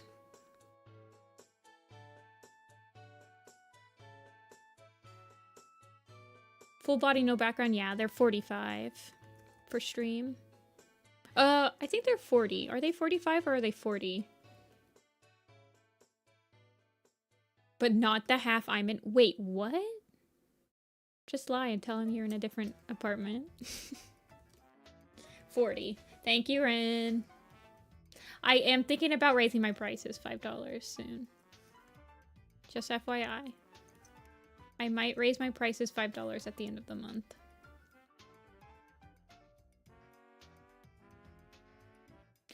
They open on Thursdays, Pause and Claws. So I stream on Tuesdays and Thursdays, and at the end of Thursday's stream is when I open up commission slots for the weekend stream.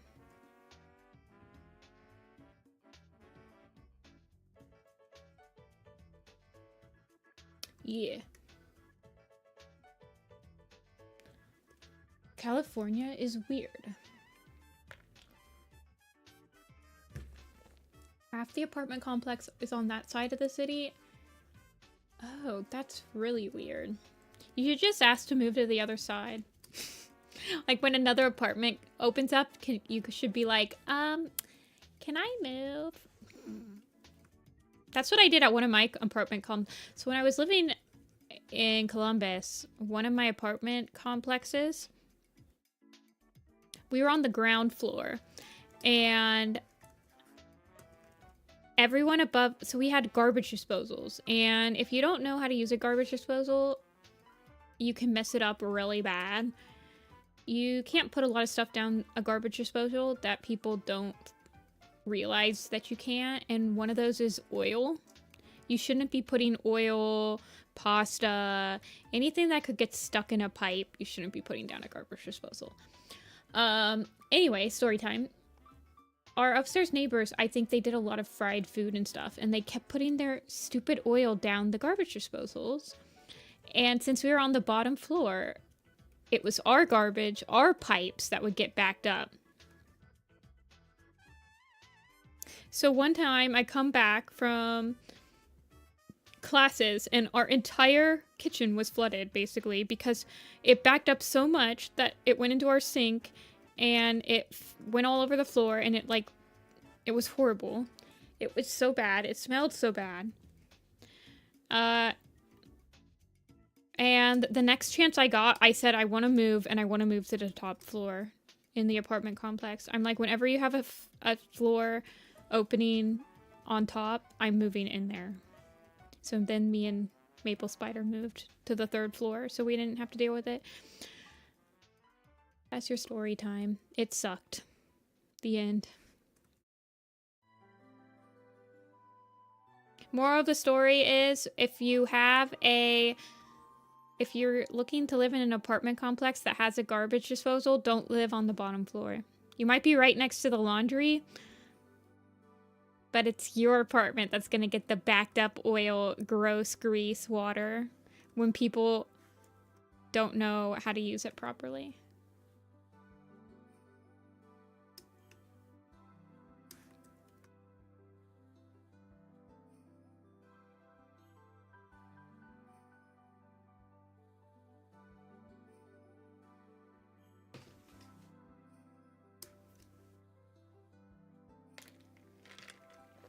Do I like Squid Games? That's the Korean show on Netflix, right? I've never seen it.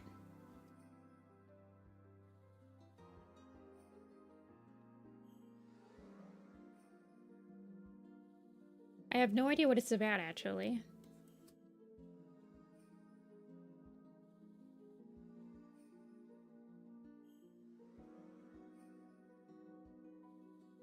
Isn't it like, is it like Hunger Games or something like that? Oh, I'm not a huge fan of gore.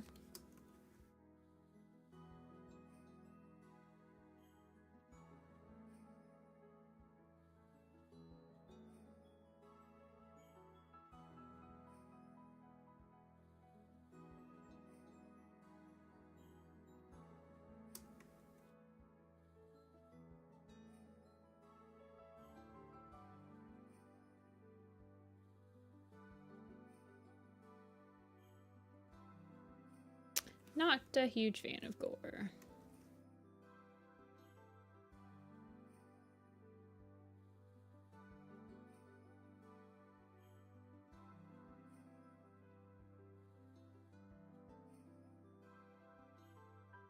If you lose a round, you die. Fascinating. Isn't that, like Saw or something?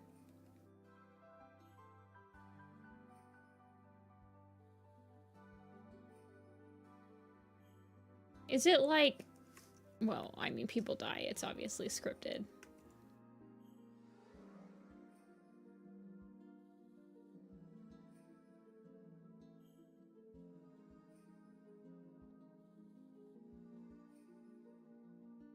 Stupid question.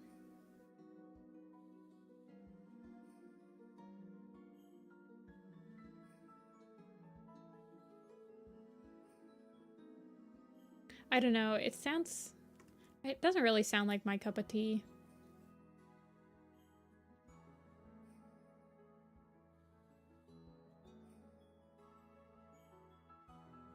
I don't watch Mr. Beast either.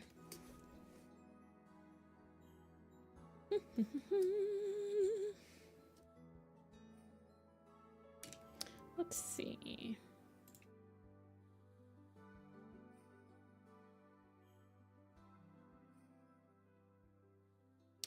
I am watching, let's see, what's on my to watch list right now? Arcane. Honestly, I don't know how old you guys are. Most of you guys are. So I can't really recommend any shows that I want to watch because a lot of them are like TV, like mature or whatever.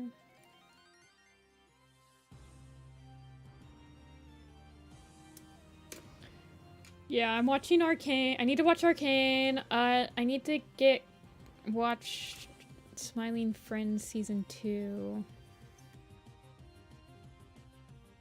I need to finish Breaking Bad. Smiling Friends scares you. I find it amusing. I find it like really nostalgic. I don't know. It feels really nostalgic to me.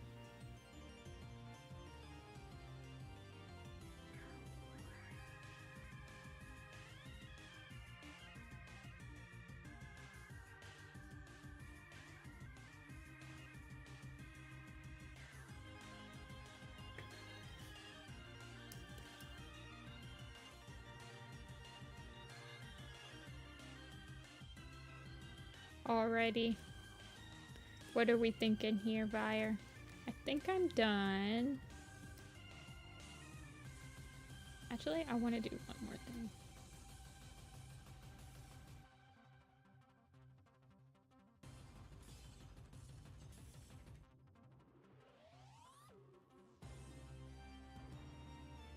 No. Thanks, Fire.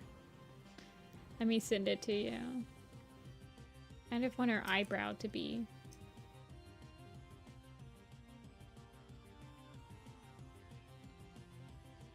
There we go. Oh, wait. No, she has... Okay, never mind. Hold on.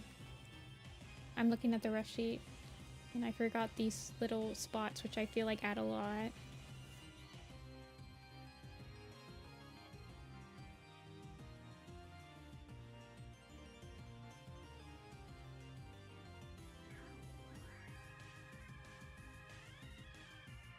Oh, it's okay. I, like, never remember. That's why I always, like, when I send them to people, I'm like, hey, let me know if you want anything changed, because sometimes I don't see that stuff either until later. Hey, Boomtown.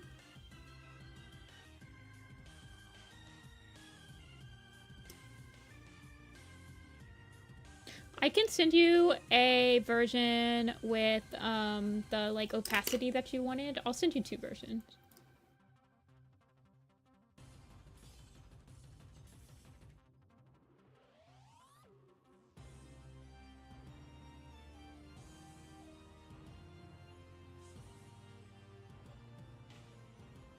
Give me a sec.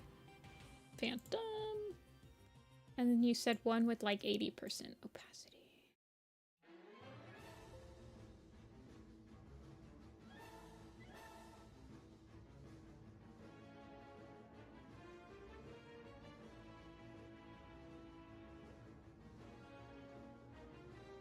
Phantom slightly transparent.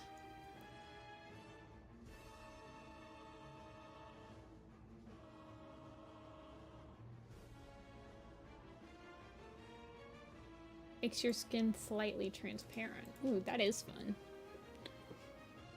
I honestly think it'd be really cute to draw this design like blockified, like it's a Minecraft style.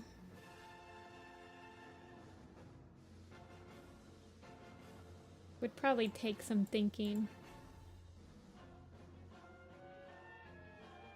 Oh, I see it. I see it on the toy house.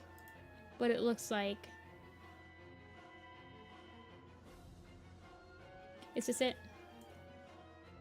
Like slightly transparent? I see it.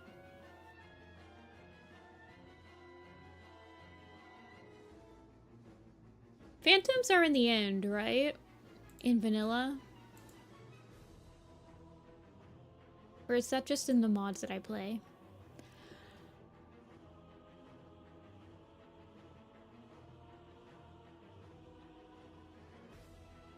You've never been to the end?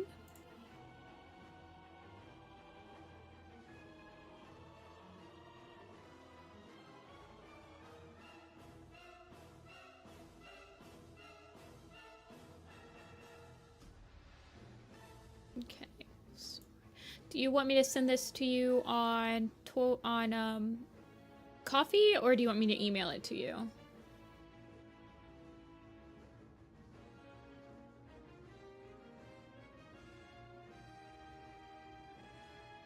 Email. Alrighty. The same email you used. It starts with an R and it's a Gmail.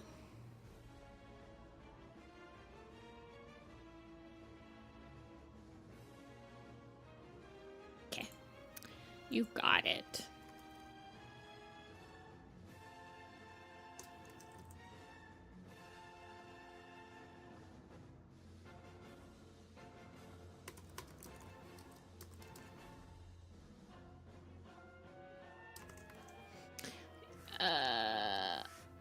Insert. Attach file.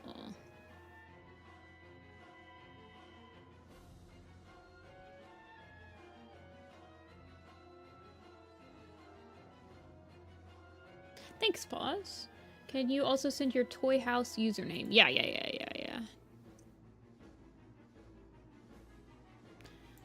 My Toy House username is... Here, I'll just send my profile.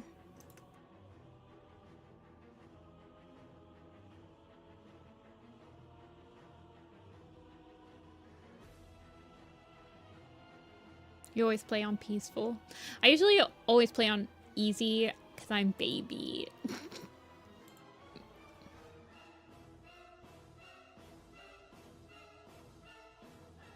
Okay.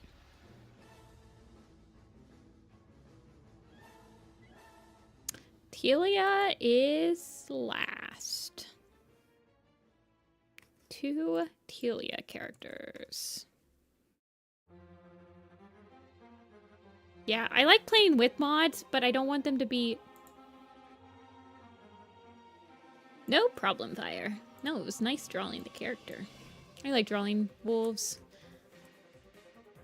I'm a little bit... Well, at least my headshots for wolves I think are okay. When I get to full bodies, they start looking a little bit too much like cats. But...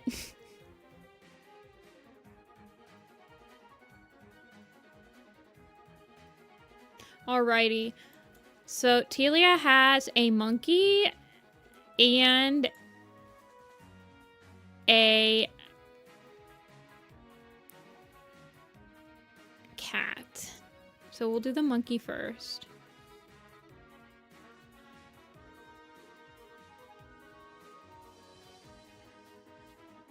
I actually designed this monkey, you guys. I designed this. I have to like keep telling myself. I have to keep telling myself that I did the design of this. This is my art. I have brought this into existence. I'm just kidding. Her name's Temerity.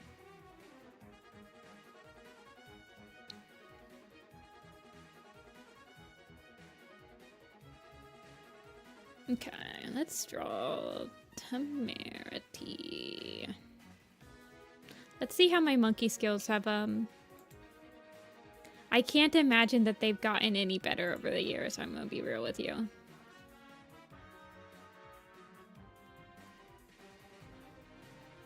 But we'll try.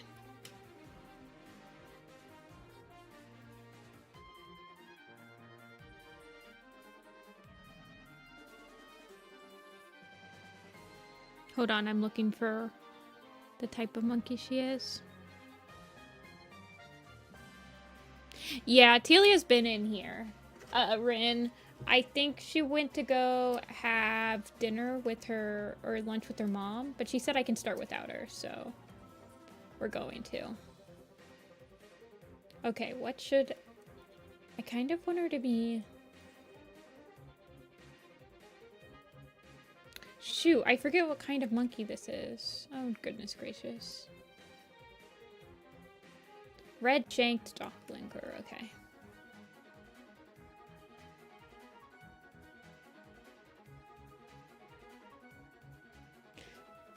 Ooh, library in Chicago.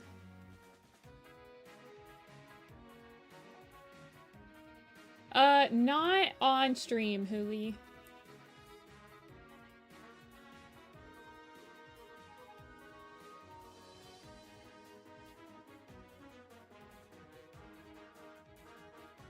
And right now, I'm pretty backed up on my off-stream commissions. I put a couple more into my queue than... And once... I'll get through the queue more this week, I think.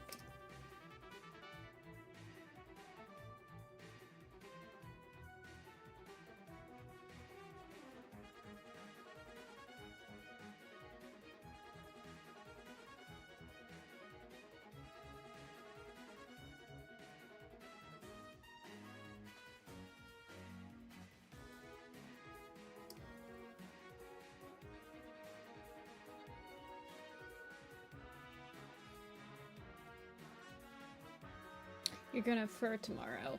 Oh yeah. I've never done a fursuit, so I'm always like super interested in how people make them. It's such like an artisan thing. No, you can just like message me, like email or Discord or anywhere, and ask me if I have slots open.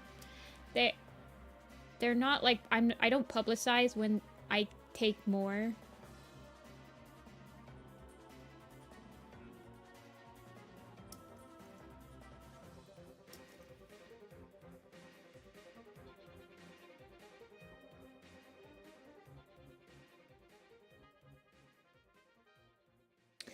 It goes wrong and the materials are so expensive.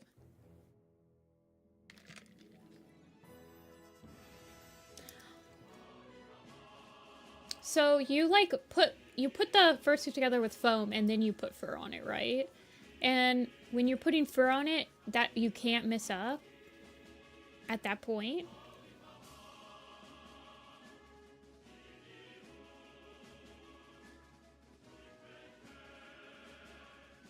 This is a Roblox song? This is a Smash Brothers song.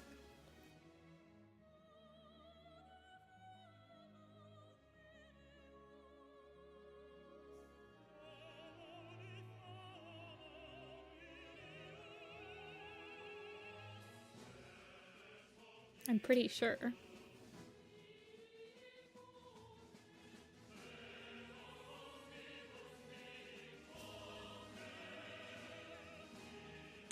Fur materials cost quite a bit. Yeah, I can imagine.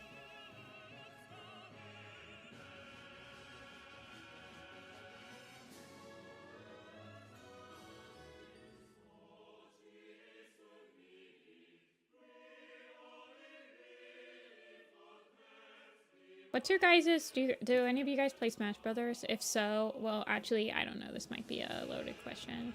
If you guys have played more than one Smash Brothers, what's your favorite Smash?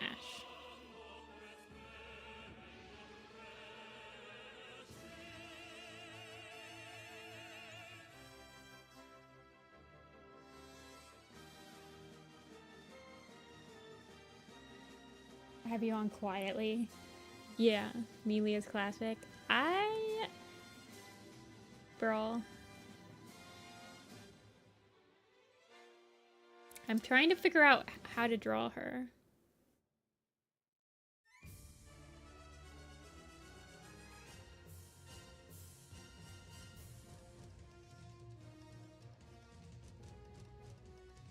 Properly.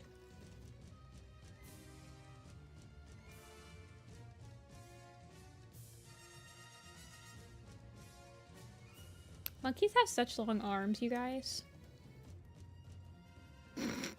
Me just discussing monkey anatomy. Oops. Of a home of God. So a lot of people she's an egomaniac. And she's just chilling. Oh my gosh, I feel so bad for her.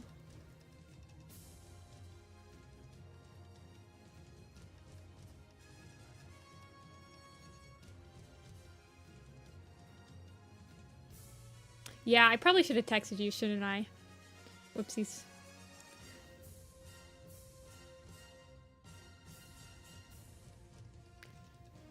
You just have to make sure the demigods behave. Ugh. That actually sounds like it's a pretty hard job to make gods behave.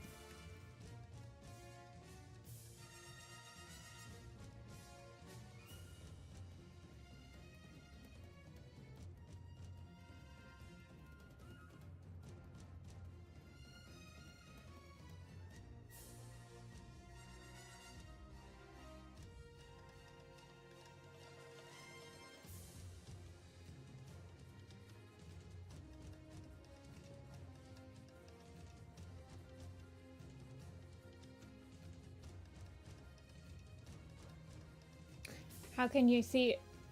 So you pay on coffee, which is in the description of this video.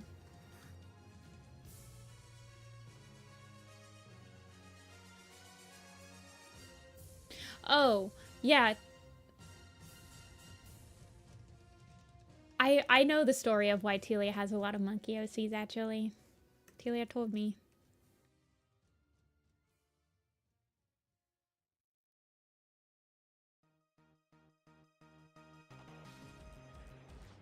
It's just because I think it was your sister where you were like, oh, what kind of animal should this be? And your sister was like, a monkey.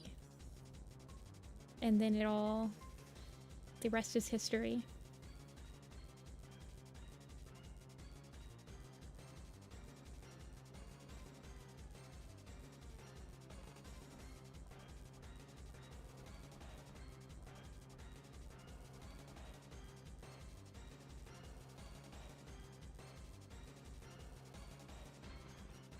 Yeah, it is a wholesome reason. Yeah.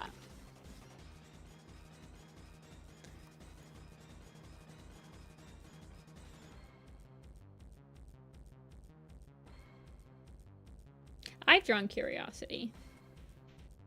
I feel like every single person adjacent to like the map community and like the warrior cat / furry community has drawn curiosity.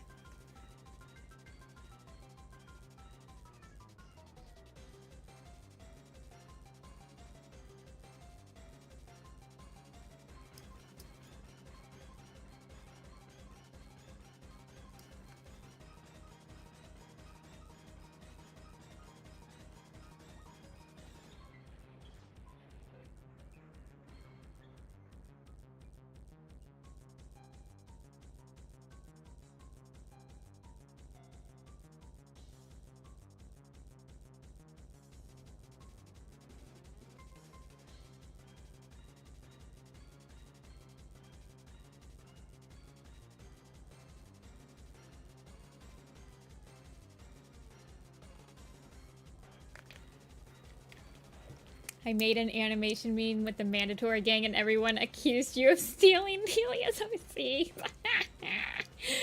That sounds like it would happen on YouTube.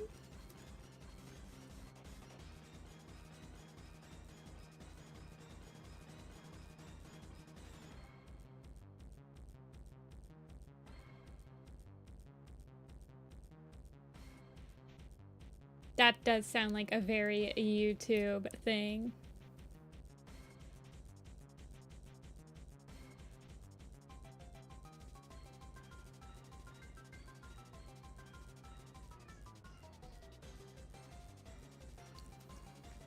And you were the top comment. No! Why do people have like the lowest reading comprehension ever?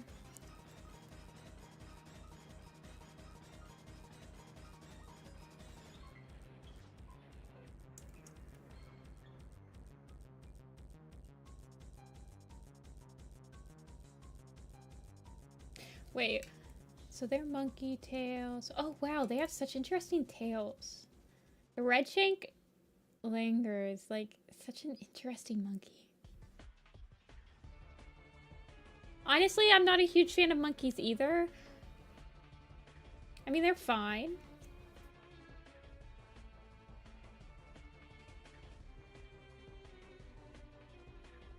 But they are so interesting to look at.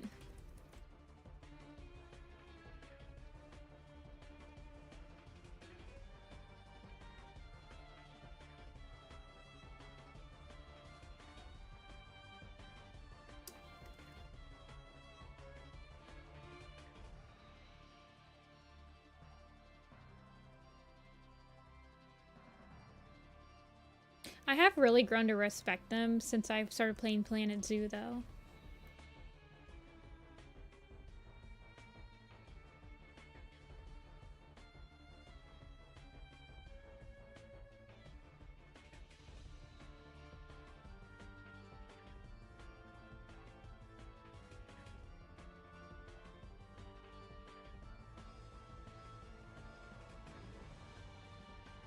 Dogs have a long white tail that barely moves that are just I know, I'm looking at their tail right now, and it's like... It's so interesting, because it's very flat. Like, I would have... Like, whenever I think of monkey tails, I think of, like, I guess I think of spider monkeys when I think of a monkey tail, but their tail is really, like, stiff, it looks like. Remake the meme.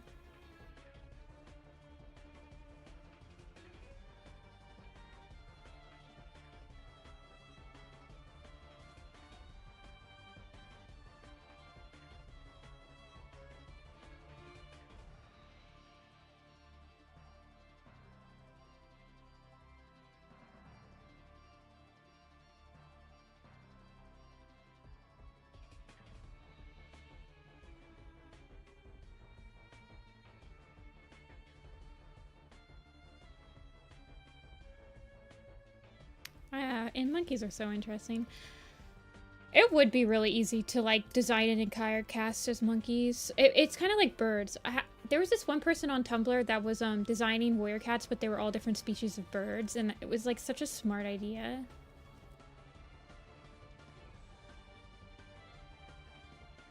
Senior thesis films. Oh, gosh. Okay, let me render out the, clothing a little bit more.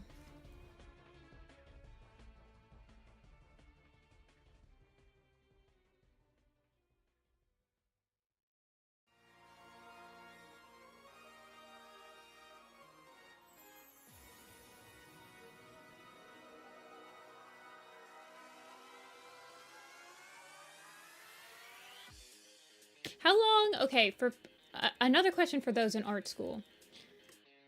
Sorry to bring up trauma if it does, actually. But how long do you usually have to make a senior thesis? Is it just like a semester? Can you, like, technically start your thesis, like, really early in your career? Like, as soon as you start college?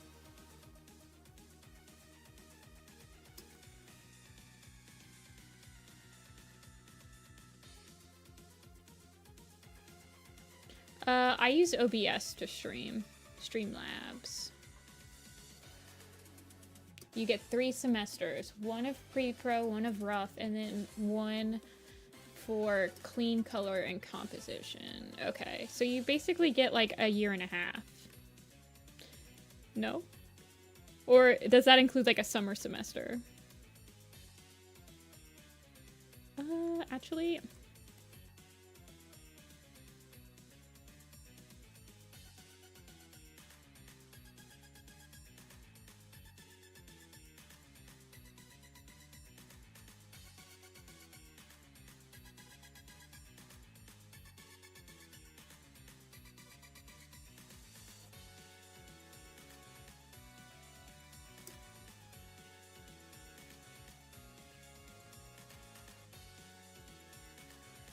Wait, you're not allowed to work on animation over the summer? I didn't even realize that. So you can't even, like, go ahead... Like, you can't even... get ahead if you wanted to. That's crazy.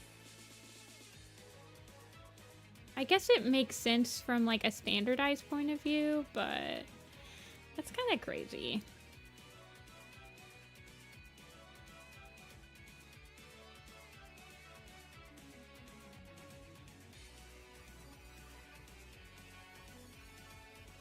Does each university, like, typically have, like, a different time requirements and stuff like that as well?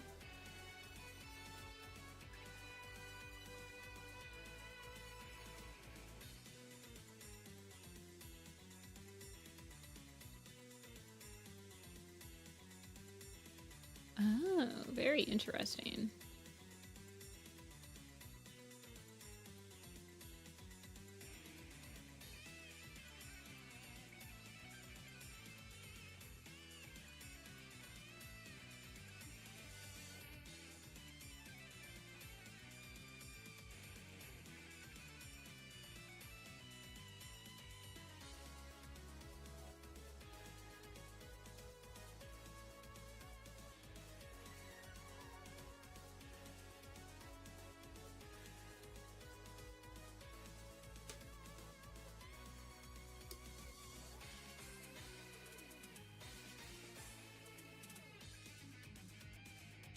Man, I really made this design super complicated, didn't I? I'm cray.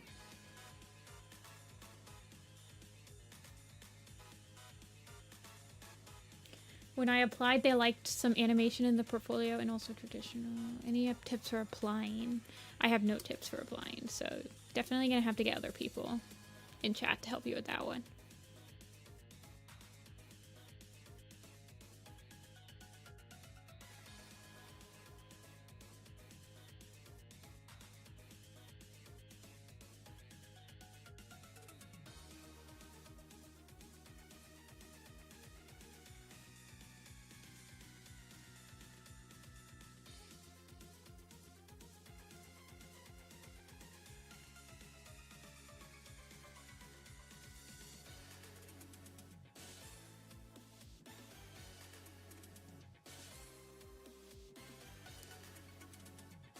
I mean, I don't think that there's actual animation schools, but there's art schools that I see a lot of people go to for animation.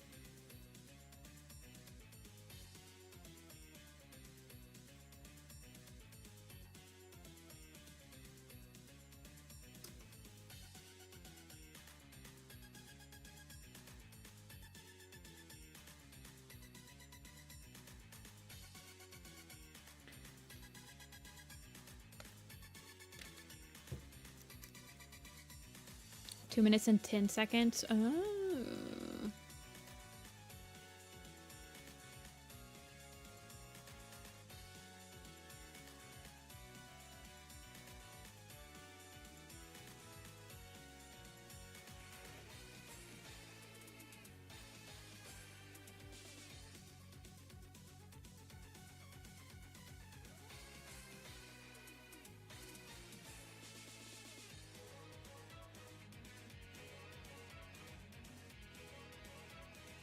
Is a thesis film specifically for animation majors, or do you do, like, do other majors have to help with thesis films?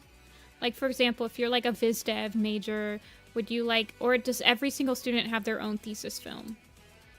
I guess, I don't know. Explain the lore to me, please.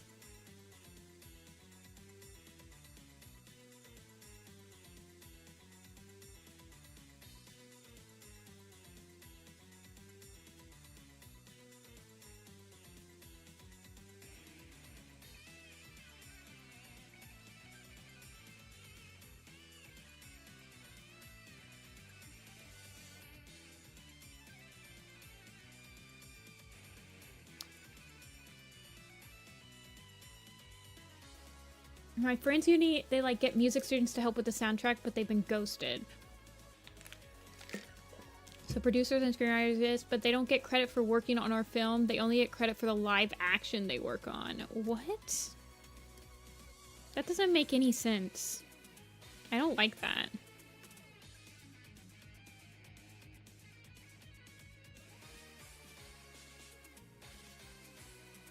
I don't like that.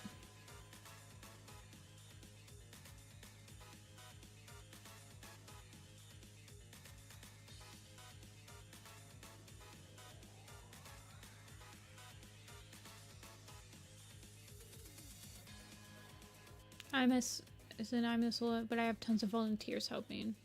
Animation major stuff you can work with other students, and they're actually mandating it now, but the last year to allow solo projects, and I have a solo, and I have tons. Okay, I think that makes sense. So does everyone have their own, or is it only like a couple of people will do solo films? We were the last year to allow solo projects. Okay, so no one can do solo projects anymore. Okay.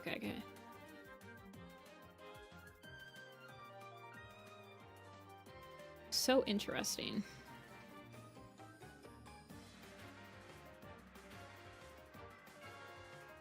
So interesting.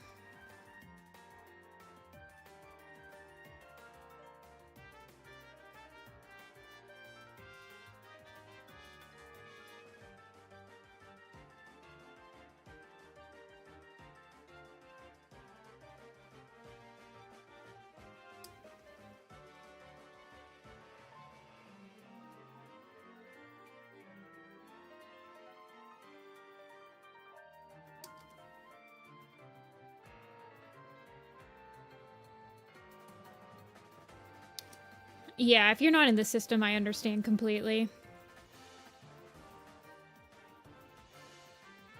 I know that there are schools, like, I learned that the school, the Savannah College of Art and Design, like, you can't actually show your student film until it makes the rounds. I don't remember, like, they don't let you do stuff with your student film until it's done, like, the film school rounds or something like that. I don't know. They all pitched an animated short idea and the board voted who won, and then everyone on the class worked on that winning. Oh, that's interesting.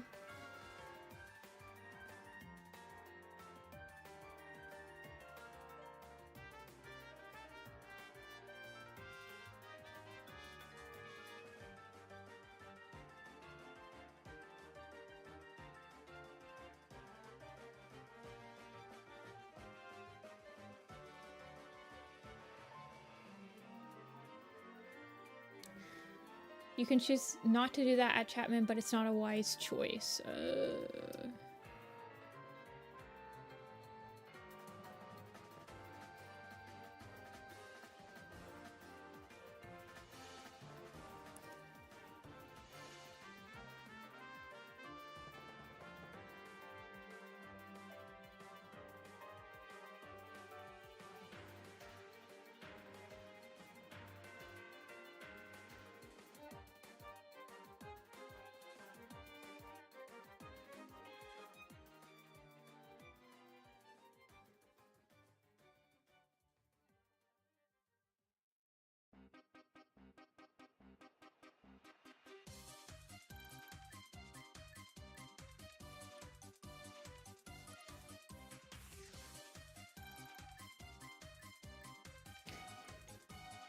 Oh, thanks, Interstellar. It is a good design. Telia made it better. There's so much group film drama. Okay, I can actually imagine that. That's probably some people's, like, first taste of, like, working with a production team. Too. So you'll probably get a feel for, like, who can actually work as a team and who can't.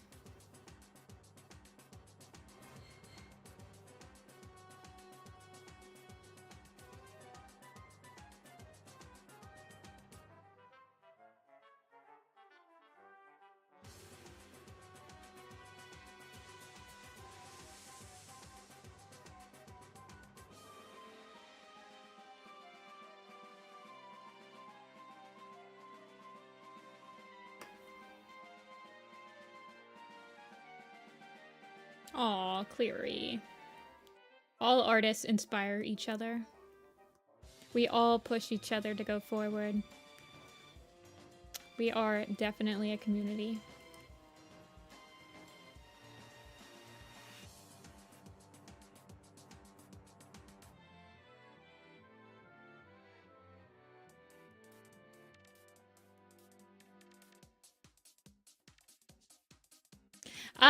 Honestly, I don't feel like I've improved as much when I design, like, my 2017 characters again, especially since 2017, 2018 was the last time that I really, like, focused on any sort of human anatomy.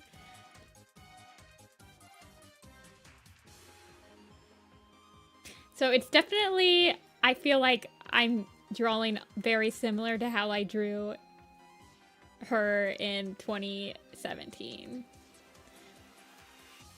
Especially with the hands. Hands are painful.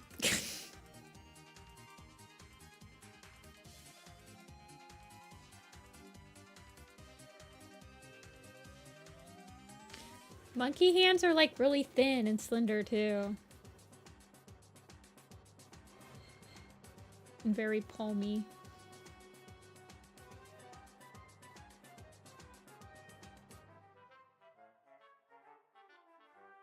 I think it's, like, something to do with, oh, well, you can see it here first. So, like, it's promoting film festivals as well. Okay, I need a hand reference. Give me a sec.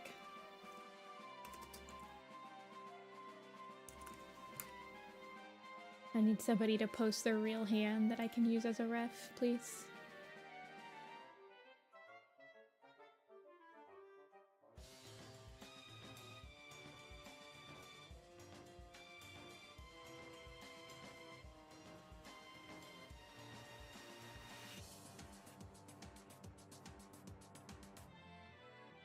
Oh, perfect, thank you. Yeah. I need someone to give me a hand. Yeah, you're right.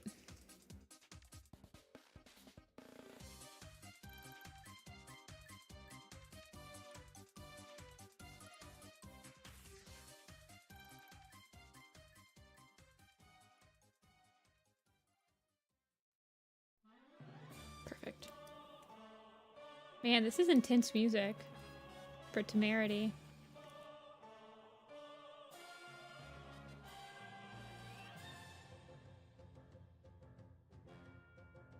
Okay.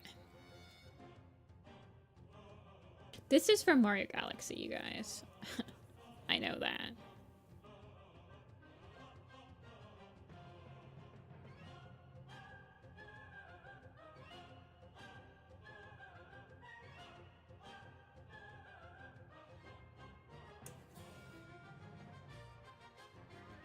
I would know Mario Galaxy moves now all the way. Okay.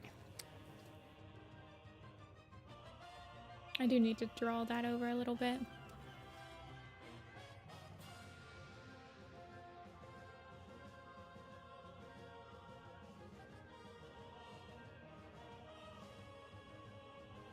Like, you guys know the, do you guys know the Where documentary about that I was interviewed for, and Finch is in there, and Alley Catnion's in there? You guys know that documentary? That was a student film from 2020, but it wasn't public until 4 years later. Like, I was interviewed for a student film because it was still making film festival rounds.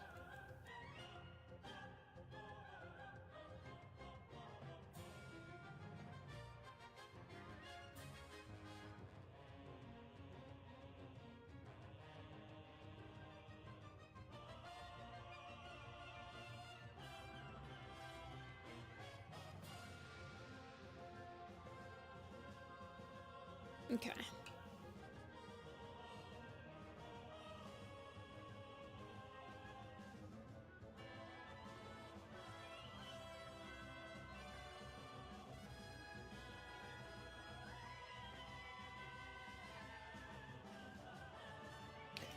Yeah, it's by Winterpelt. They were in Starkland Chosen.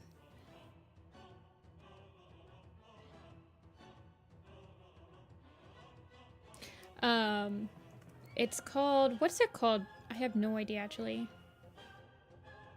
Hold on. Also, this playlist is called Video Game Music to Fight Gods to, and I feel like it kind of matches with Temerity being in charge of demigods. It's called The Life of a Warrior Animated Documentary.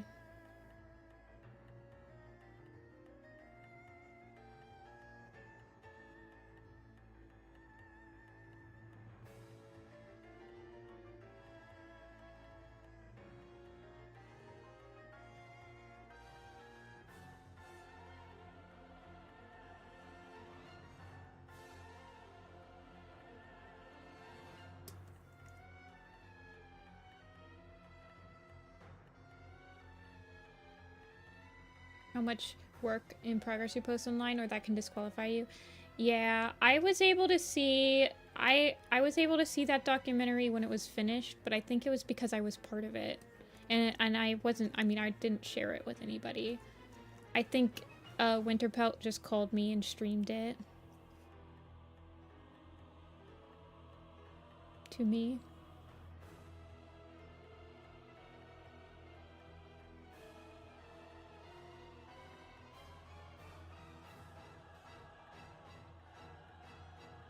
Yeah, you just can't post it. Yeah, I would imagine you'd be able to send it to people because, I mean, that kind of sucks if you can't even show like your thesis and you're trying to get a job, I don't know. That would suck.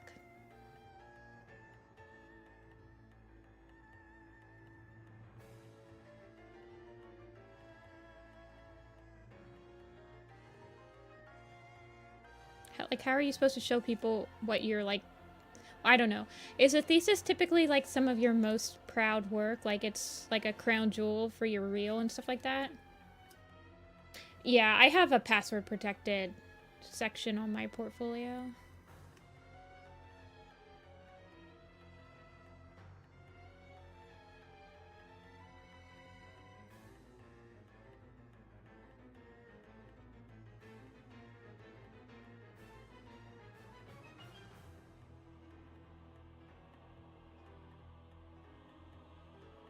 Yeah, it's a big portfolio piece. I would say it's probably like the accumulation of all of what you've learned at university.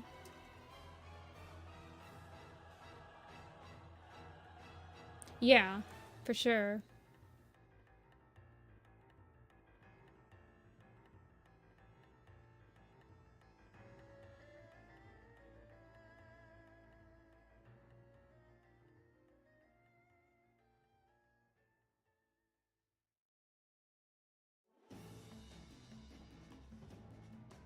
It's so interesting. Trying to like put together a portfolio when I suppose that there are groups online that do like free portfolio reviews for people like hey, it's portfolio review week, or this month's portfolio review day is here where you can like get advice and stuff. But I have never I've never had any formal training in putting together a portfolio. You definitely take some stuff for granted, I feel like.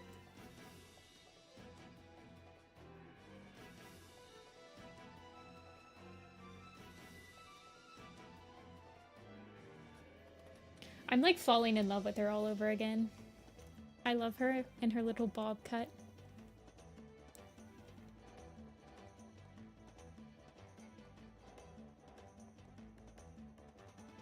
I care about her.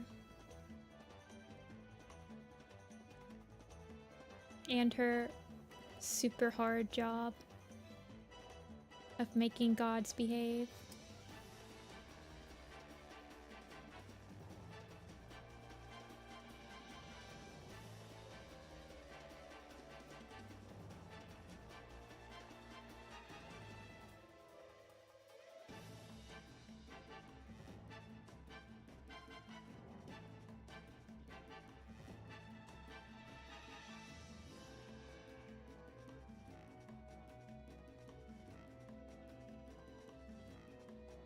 Raffle-based review system? Oh. I would be so nervous. Like, I would have no formal training in putting together a portfolio, and I feel like they would... If I had my first portfolio review, I would get absolutely torn to shreds. I guess I could look up some stuff online of, like, absolute necessities to put in your reel. Put in your portfolio.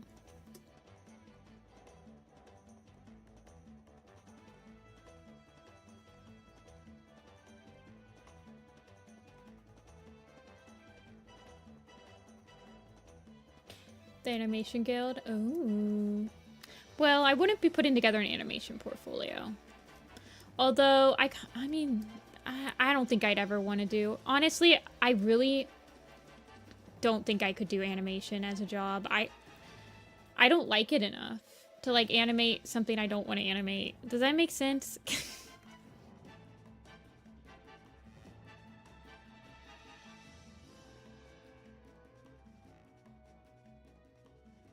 Wait, how did I do this? Okay.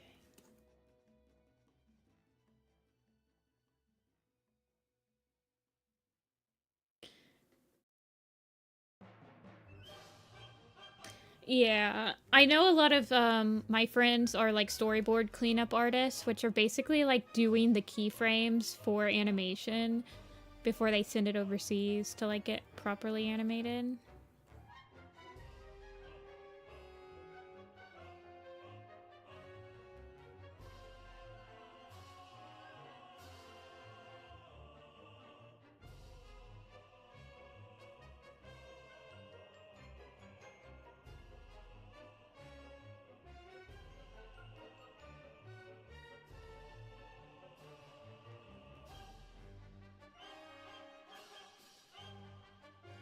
Okay. At Lightbox every year.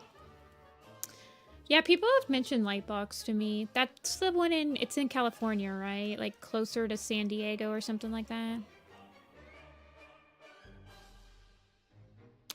I've never been to California. That's another thing. I have like no desire to live in California. Pasadena, okay. In California, gas is like $8. Insane.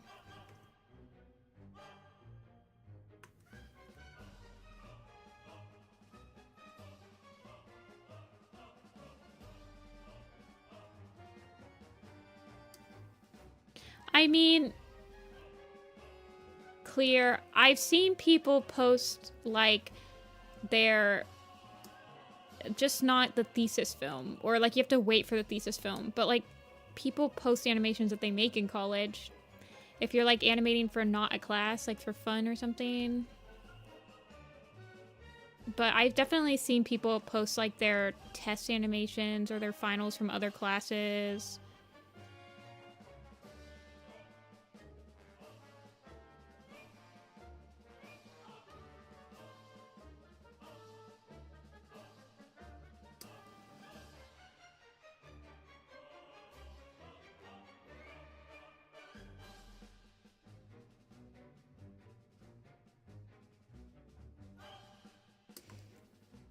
I mean, you're getting feedback from films.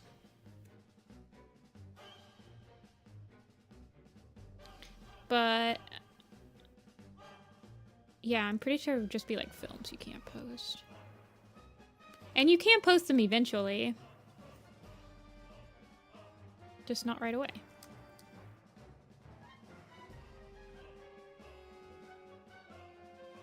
Will I simplify?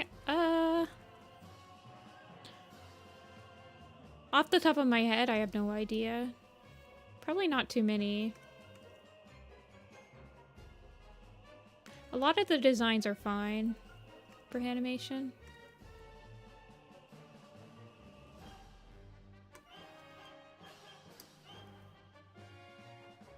I might tie down river ripples a little bit more. Maybe simplify up a couple of his markings, but not too many. Like I might shrink his face down to one marking, one stripe, stuff like that.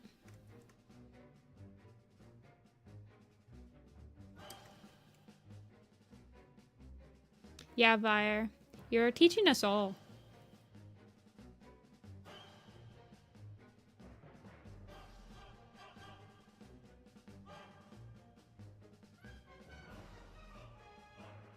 So when you get to your animation film, so when you start in art school, are you like constantly thinking about what could possibly be your thesis, or do you really not start thinking about the thesis until the very end? Like, oh yeah, next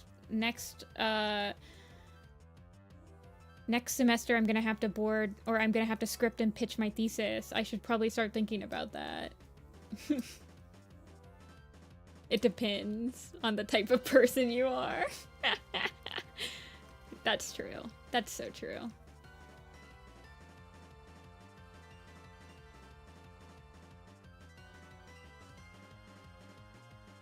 I feel like this hand's a lot bigger than the other one. I need to be shrinky. Shrinky dinkied.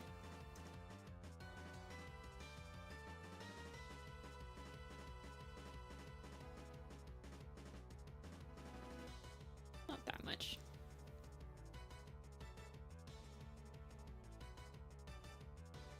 A month before. Oh, you get a lot of critique.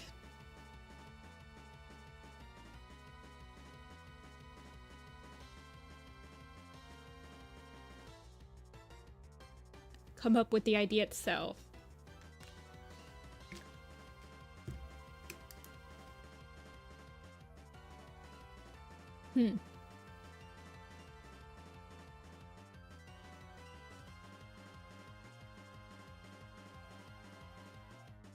I can't imagine coming up with an animation idea in 1 week and then spending the next 3 semesters expanding upon it. That's stressful. Actually, that whole week was that would be stressful. Just that week in particular.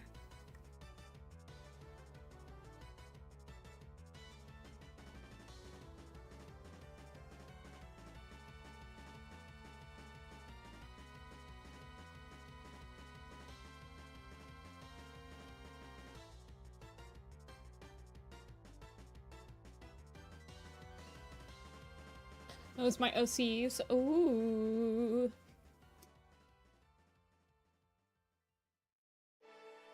Fancy. You know people.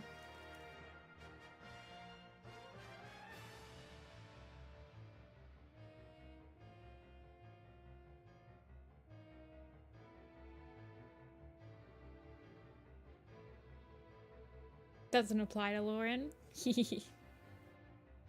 Yeah, honestly, like some of the horror stories I've heard about working in the industry and like the people that are there was one of the reasons I had anxiety about working in animation, because I was like, oh god, the actual industry is like, it's not like working by yourself. It's not as like fun as you think it is or whatever.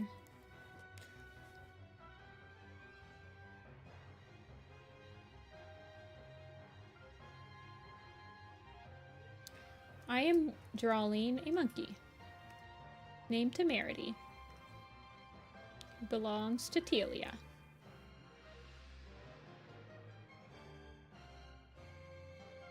We're drawing the monkey and then we'll draw the cat OC, because then we'll be able to end on a nice, easy cat.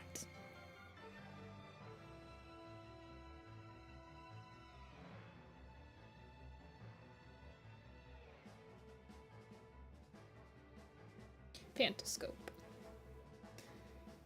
Tell who's gonna be the showrunner that gets canceled in 20 years? Oh, jeez.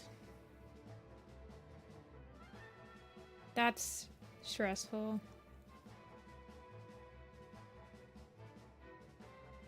But you're right, because I remember when we were going through applications in, just for like Werecat animated type stuff, my background director, she's at college for Viz Dev, and she was like, oh gosh, I worked with this person in college. So you're kind of right. It is like a tight-knit community. She was like, oh, well, I worked with this person in college and I don't want to work with them again, basically.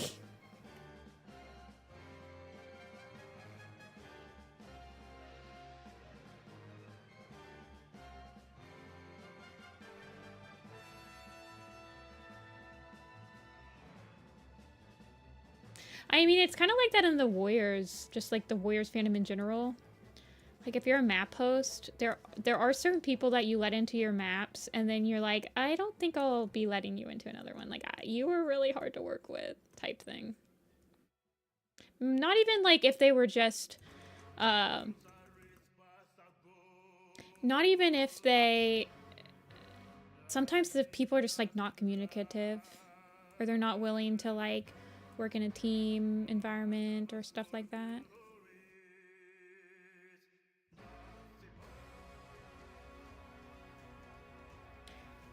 Connects you to so many people. Okay, yeah. Yeah.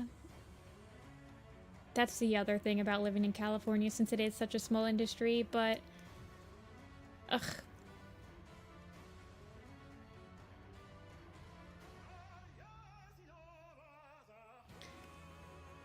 I don't know.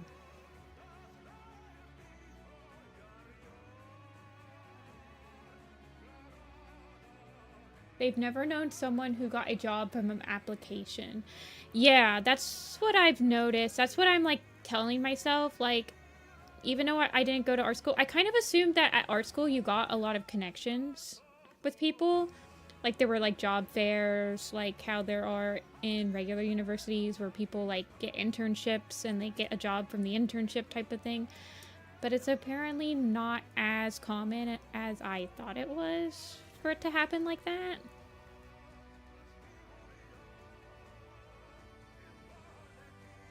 Yeah, you're paying for the connections, but like they said that there's not as many like job fairs and stuff like that.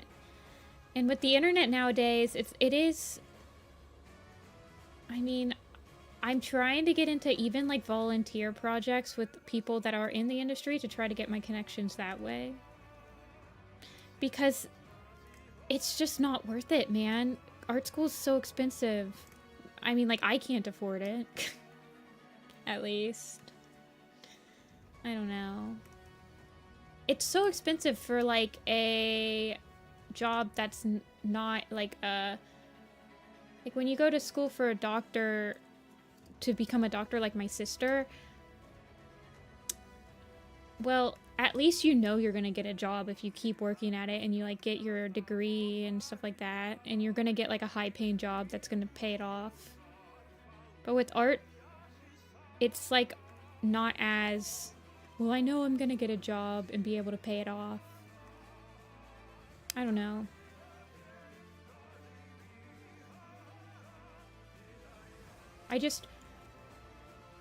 I don't understand why it's so expensive. Like, well, not all art schools are expensive, but I just don't understand.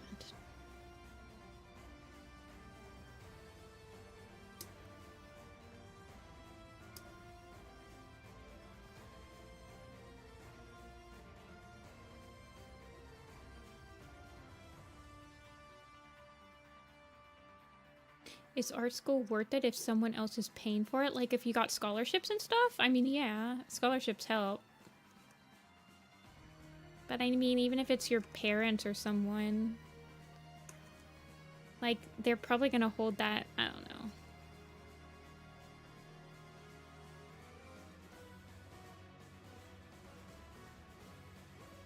Am I okay? Yeah, I'm fine. Is the music really loud? I mean, I'm usually pretty chill on my commission stream days because I go for a really long time compared to my Werecat streams. We're usually pretty chill around here on Sundays. Also, welcome in, Grace. I don't think I've seen you yet. It doesn't help that I'm having like insane, intense music playing in the background while I'm just like contemplating art school. Got a new Warrior Cats book. Ooh.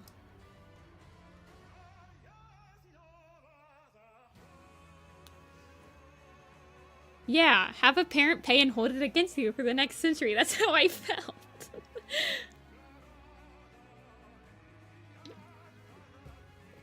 Yeah. I don't know. Like, I'm trying to make those connections. I'm not saying this for everybody, but I'm trying to make those connections without going to art school. And I feel like with how interconnected the internet is now and how many like indie projects there are, and just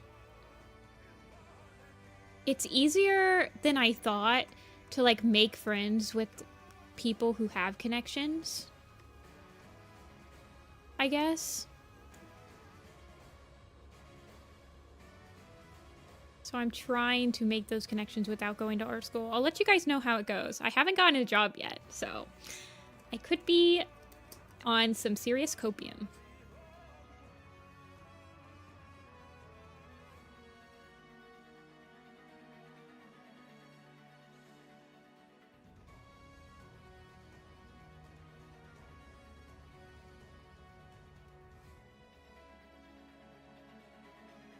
Aw. See ya, Cleary. Thanks for coming in. And enjoy the rest of your day.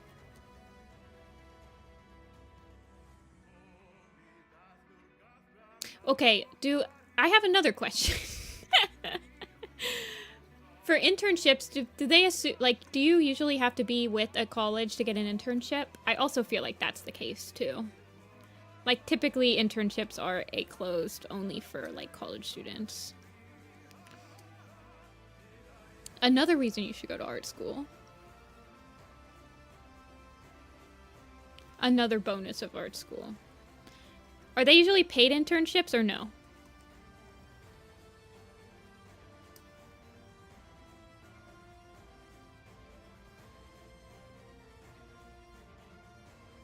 They like to hire juniors. Won't take graduating seniors. Oh. Interesting.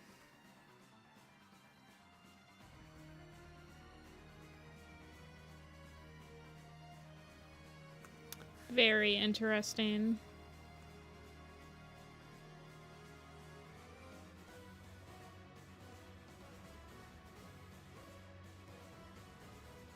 What was my oh yeah, if they were paid. The only place that had paid internships at my university was like CSE jobs. That's what my roommate had, a paid internship for CSE. Big studios are paid, smaller studios for college credit. Legally, you can't work for free in California. I did not know that. That's interesting. Oh, I did not know that. That's cool. I don't think that's the case in Ohio.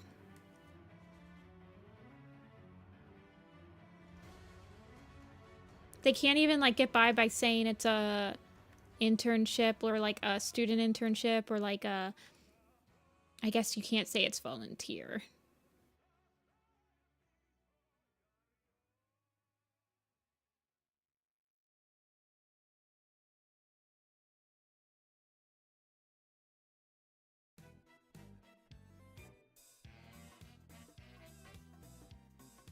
They only if they give.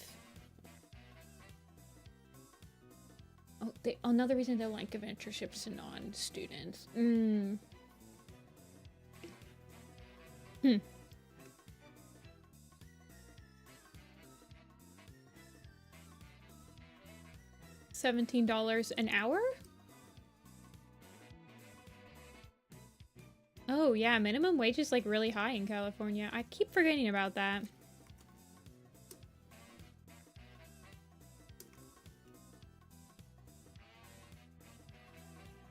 In Ohio, it's like $9. It's rough out here.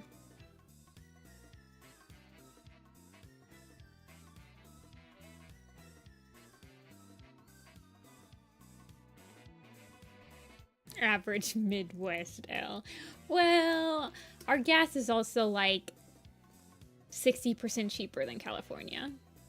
Like 75% cheaper. It all evens out. It is very expensive to live in California. That is for sure.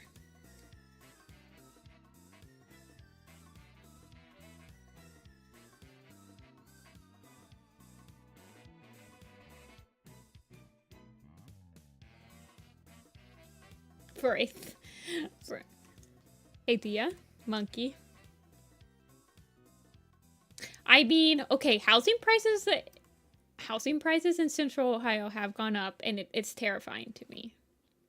It's because they're calling my county / like not my county, but like they're calling Columbus kind of East Columbus the new Silicon Valley of the Midwest, which is like driving housing prices up because they're like, oh, all the tech jobs should come out here. And so everyone's building and they're... Ah! I'm like, can we just be corn people again? So that I can actually keep living here?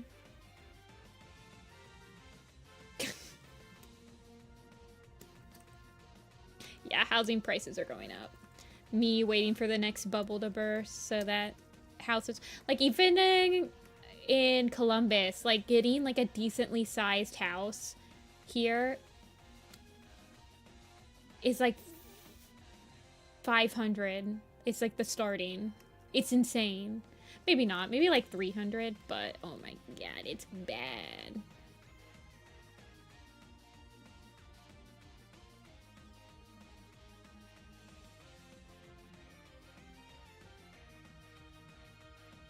Wait, 130? Oh my gosh. Guys, I'm moving to Wisconsin. It's Wisconsin time, babies.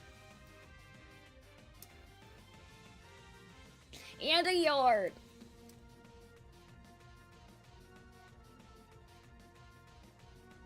Yeah. Honestly, I think it's just like the zip code I am living in right now is just a really expensive zip code. I feel like if I went to the next zip code over, I could probably get a house for like 200. But I've literally never seen anything for sale around here for less than like 300. If bad. And then it's like you need so much like work put into it. Ugh.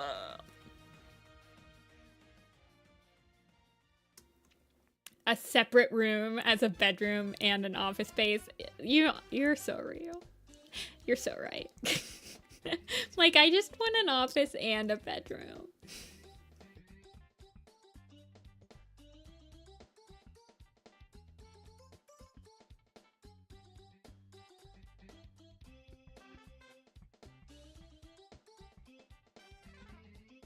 I like how you've decided to split up her markings. I know that when I gave you the original, it wasn't like flash friendly. Telia. Probably my bad. Because I probably knew that you were working exclusively in Flash, so I don't know why I would have given you... I should have just designed you something in Flash. Not sure why I didn't.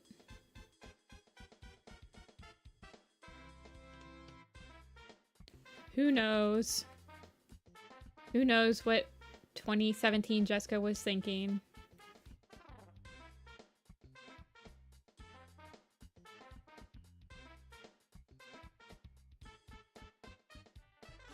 I've definitely went back and forth on like using bitmap and vector like my entire online career. Like I was using definitely like gradients and like not, yeah, in MS Paint. Oh my god. I've definitely swung back to like wanting to do what do you call it? Binary? Yeah. I apologize.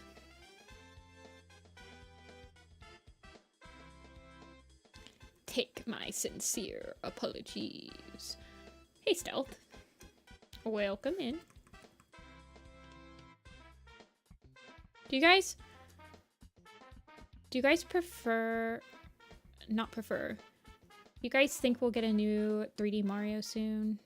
I'm on my hands and knees begging.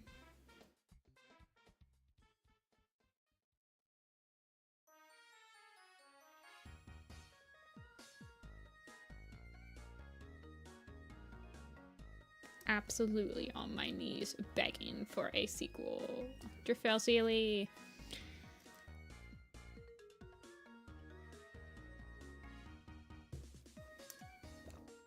As a launch title? Well, I don't know, because they're coming out with a... I think they're coming out with a new Mario Kart for launch.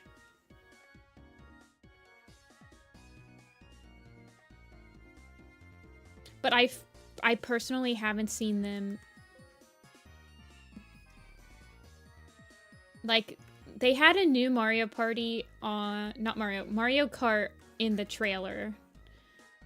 I could see them coming out with a 3D Mario for launch. I could also see them doing a dual launch with Legends, Z to A.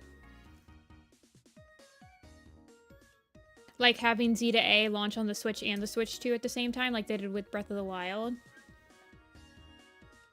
I think, wasn't Mario Galaxy a Wii launch game? Yeah, I don't want to get a new Switch either. Trust me. I don't think anyone wants to get a new Switch. It better have, like, way better parts, I guess.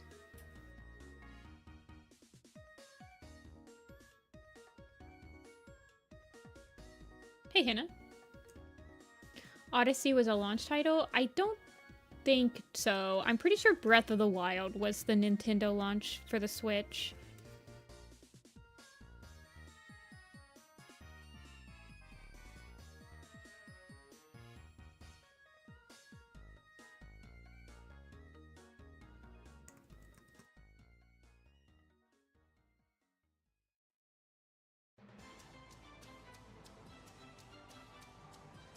put the stand not in?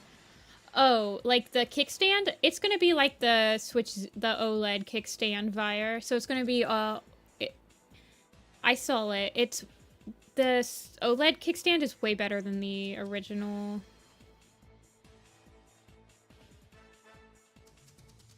Yeah, the original's kickstand is like the most horrendous thing I've ever seen in my life.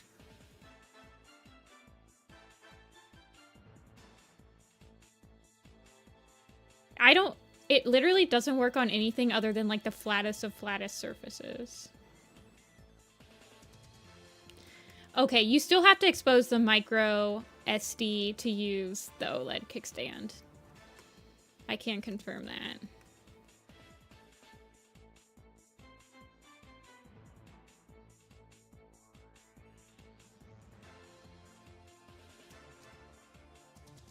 That's what I was thinking, Pinky. I mean, so they've announced that there's a new Mario Kart, and honestly, I'm like, who cares? I don't think I would get it until there was either an exclusive Pokemon game, an exclusive Fire Emblem game, Splatoon 4, like, literally anything else other than Mario Kart.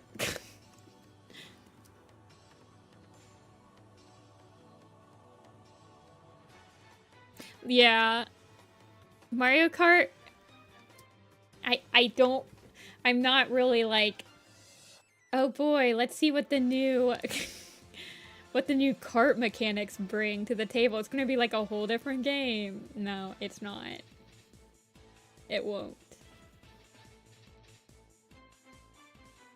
I would love to play as Cat Mario, but we can't all have nice things, can we? Well, not Cat Mario, Cat Luigi.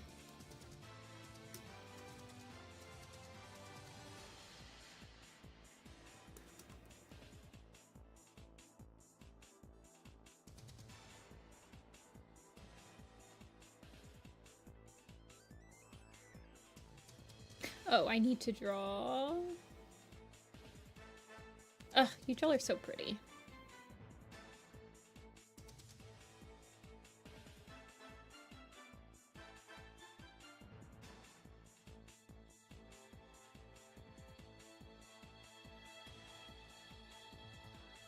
Who's your guys's? Okay, so clearly Vire plays as Dry Bones. Does anyone else have a go-to Mario Kart character that they play?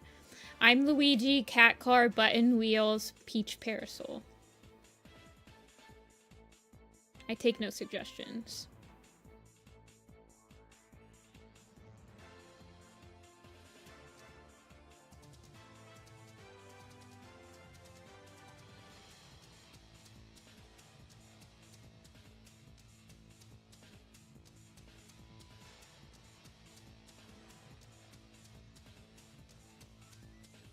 And the Comet Bite Slim Wheels Bowser Kite. Yoshi with Peach's cart. I'm glad we can all agree. The last one you played was 7. I played 8 a lot.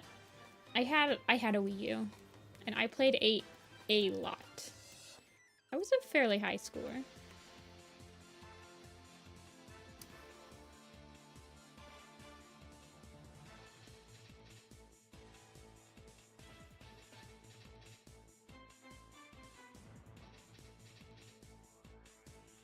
Oh, whoever looks different to who you're with. That's actually pretty smart.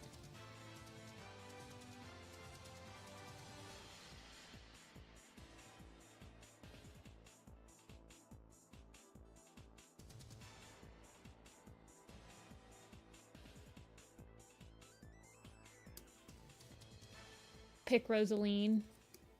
Rosalina. I think my sister plays as Rosalina.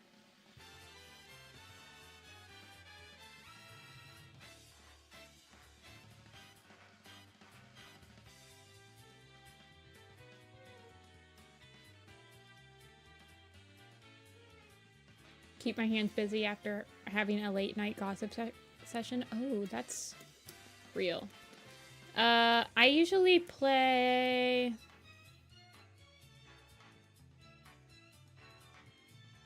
Like, I would play Animal Crossing or something like that. Or... I don't know. I guess I don't really do that stuff anymore. I'd probably like grind on Fire Emblem or something. Play Binding of Isaac. Small characters with high handling, low weight. Yeah, I just play medium.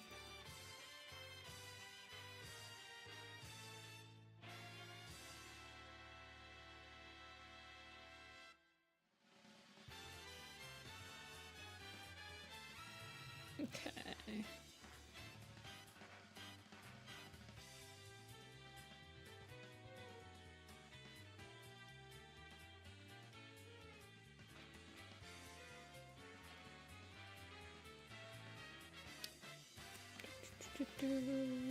Okay, almost done.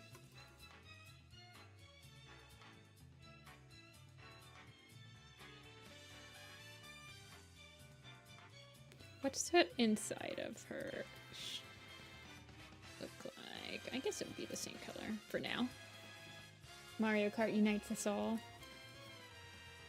I feel like... So when the Switch 2 thing came out and they had like the Mario Kart, I was looking at it, and I guess because it's like a new console, I kind of assumed it would be a new Mario Kart. But I can't explain to you how I was like, I literally don't care. You don't have to be that good at Mario Kart. Hey, even my like 4-year-old niece was like playing Mario Kart and having a great time. And she was using all of the like self-steering, self-acceleration, self-driving.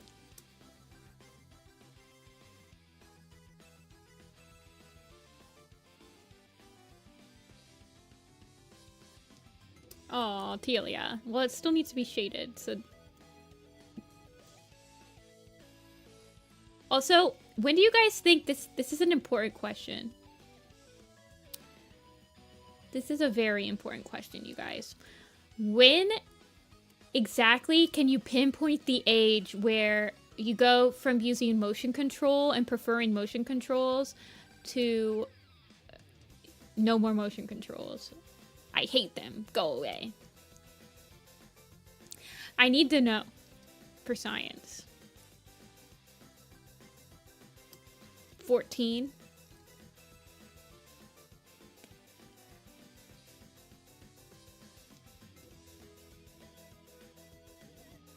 Because you've never liked motion controls. Now, my oldest niece she's turning, I think she's turning 8 this year. Don't quote me on that. So that's the oldest one, and then I had 3 other, or there's 2 others, and they were all using motion controls.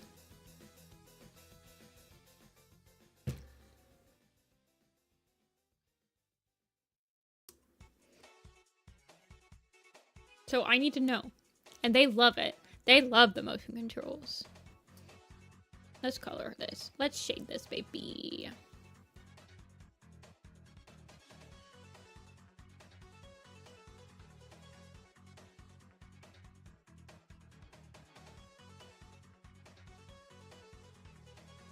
Then you turn 40 and start using them again. I'll let you guys know when that happens. I don't remember ever really using motion controls. And I hate when games force you to use motion controls. Like in Mario Galaxy, when you had to ride the ball. Don't make me do that stuff.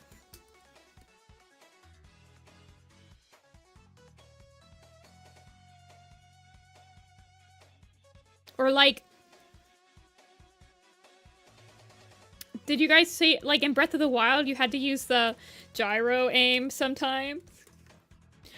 But then in Tears of the Kingdom, they like got rid of all the shrines that were like that because everyone equally was like, this sucks. Don't do it ever again, Nintendo. We hate gyro controls.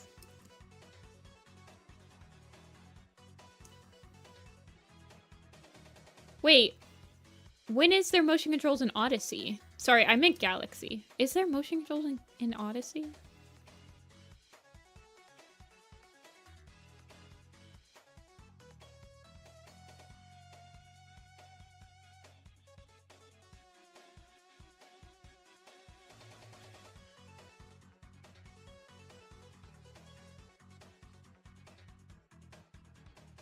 Oh, Shake Cappy. Oh, yeah. I think you can turn it off, though. Okay, the motion controls in Okami Wii. If you weren't there, you would never understand. But, like, trying to draw on the screen. Oh my... Not on the screen. Trying to draw with the Wii remote. I think we all, collectively, if you knew, you knew.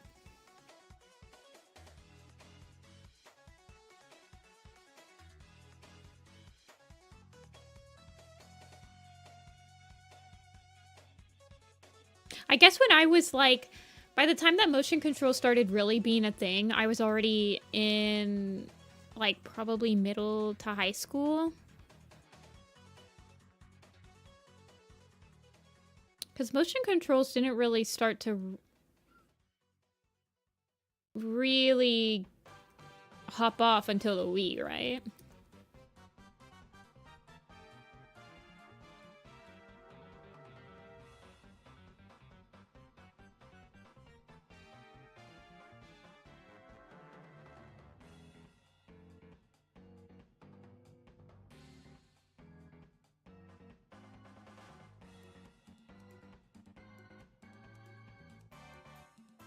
I need a history, the entire history of video games ever. Video game gimmicks ever from that guy that did the entire history of the world, I guess. I need an entire history of video game gimmicks, I guess.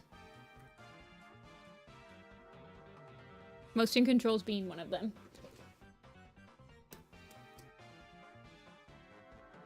Have you guys ever seen Wii Sports speedruns? I actually really like those. It's funny.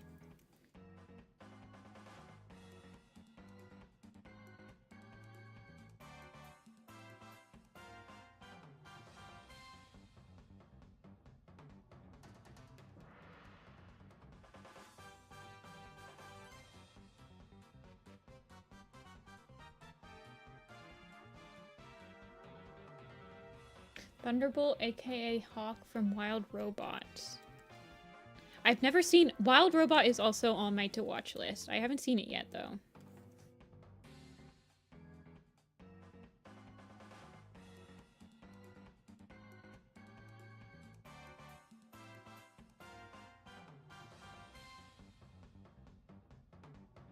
I watched... Oh, goodness gracious. Who was that? It was a guy. He did, like... Wii boxing or something like that. Or like there's like Wii golf speedruns. I think it was RT Games or something like that.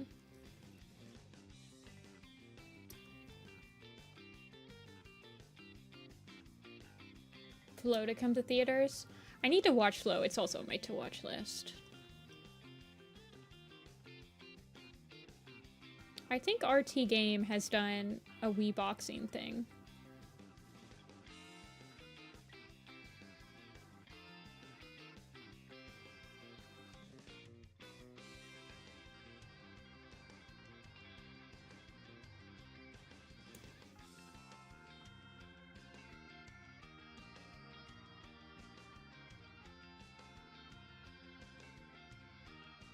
I haven't actually watched RT Game in a while. I wonder, don't you guys love when you find a YouTuber that you really like, but then you like stop watching them for a while, and then when you remember they exist, you can come back and you have so much catalog to watch?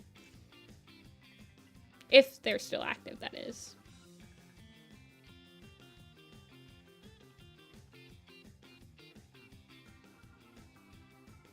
It's one of the best feelings.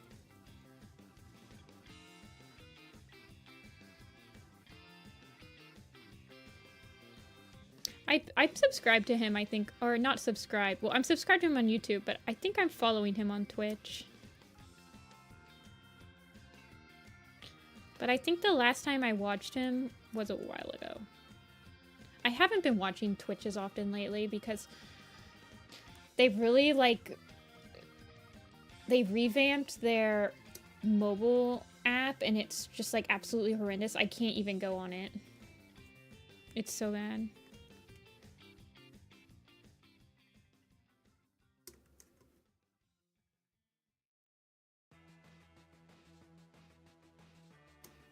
The Wii Sports Platinum medals? Wait.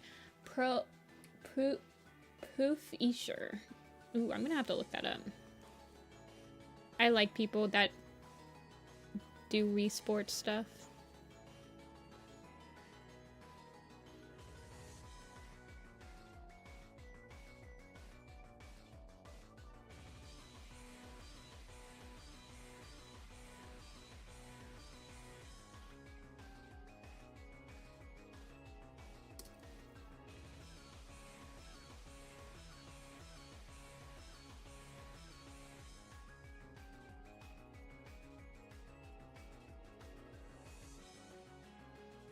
Okay, let me make this a little bit more orange. Lighten it up a little bit. Oh, the TikTokification. Oh, TikTok.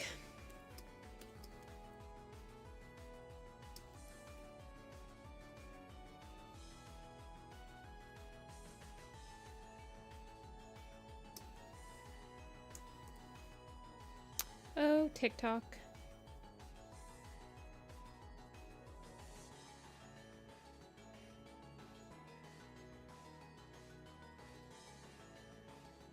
Okay.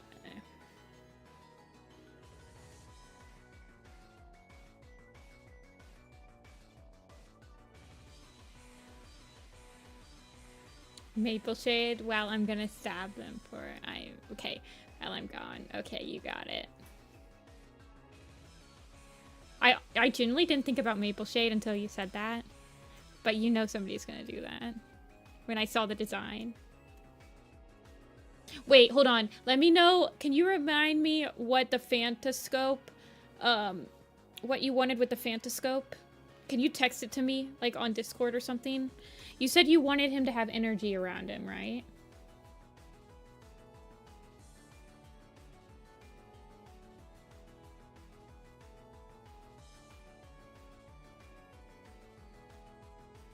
I don't know. I don't have a TikTok. I have no idea what the point of it is. I'm gonna be real.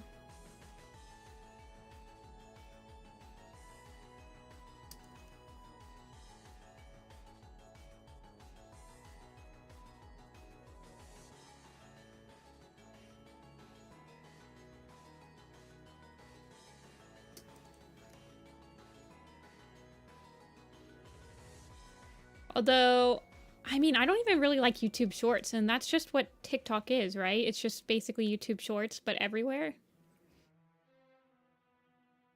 Jet black magic akin to black flames. Okay, thank you.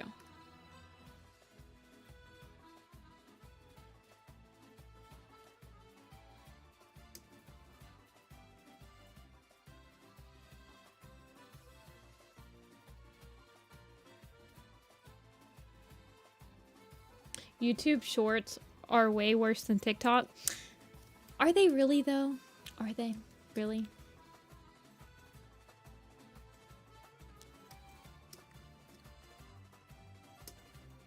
Doesn't, like, TikTok steal your data or something? I guess every single app steals your data.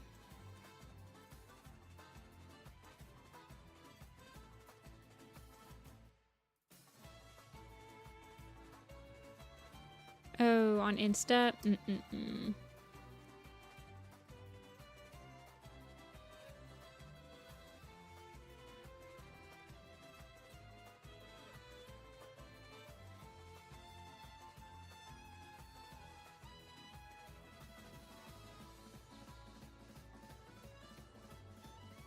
I think I want something like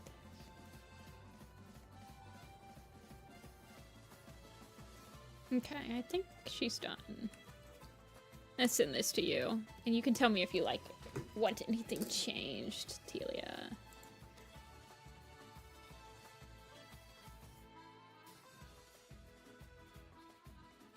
Show me the same stuff all the time. You guys cannot make me. You guys cannot make me have TikTok. It's impossible. I'm never gonna have a TikTok.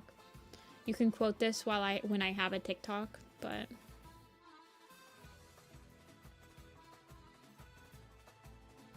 I can't. I cannot do TikTok.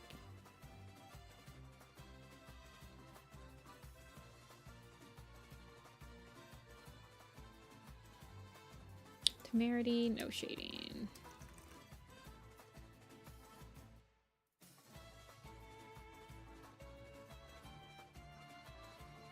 Okay, I'm gonna send her Telia, and then I'll get started on Phantascope. Temerity is done.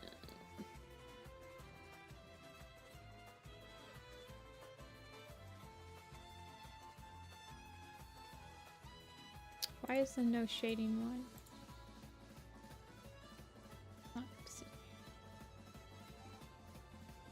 Alright, we have one more cat to do.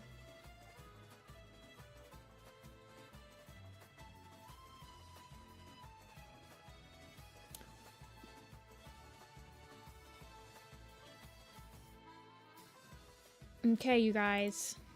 You heard Telia. We have to compare this cat to Maple Shade. Honestly, when I saw his design, I thought more red tail, but that's just because my red tail is like this white and black.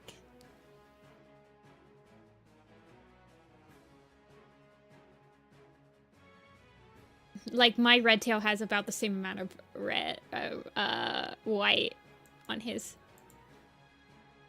body. Smile.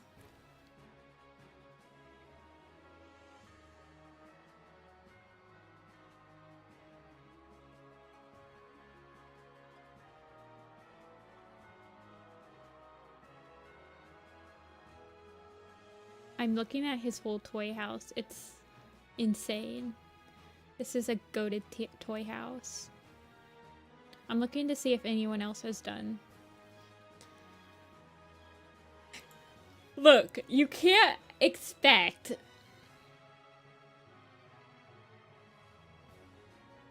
You can't expect me, a warrior cat artist, not to be like, yeah, compares it to warrior cats. Phantos has jet black magic akin to black flames. Okay.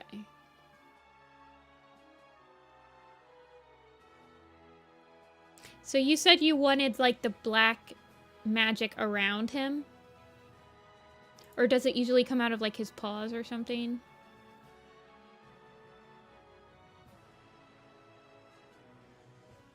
Yeah, you can't expect me... You can't expect to design a cat and not think that it's gonna look like a warrior cat. Around him or his paws and eyes. Okay, you got it.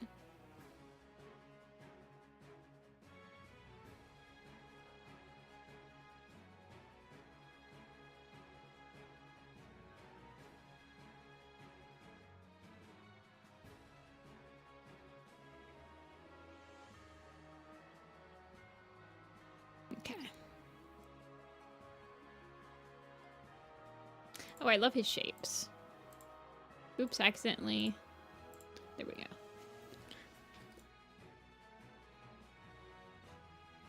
Another Teliacom. And another one. And another one.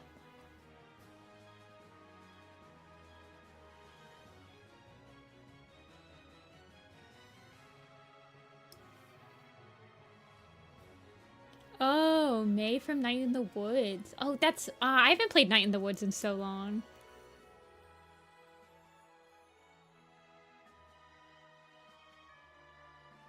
Infamous Kitty Man. I feel like the design that I remember the most from you is Video. Video and Curiosity, which is probably normal. Those are like the two characters.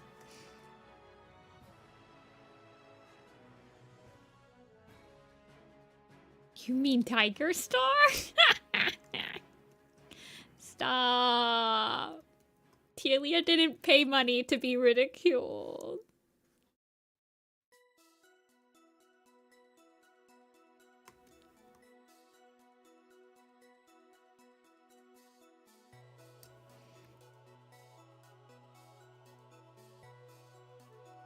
Ooh, Pokemon Mystery Dungeon music, though.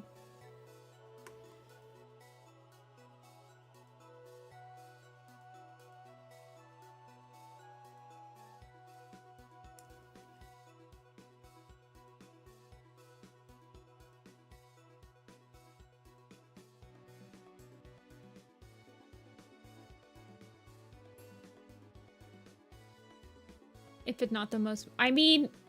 Okay, when I'm in the later books, okay. I'm gonna try... I want to finish book 1 before the end of the month, and then I'll bring books 2 and 3 with me on my Grand Canyon trip.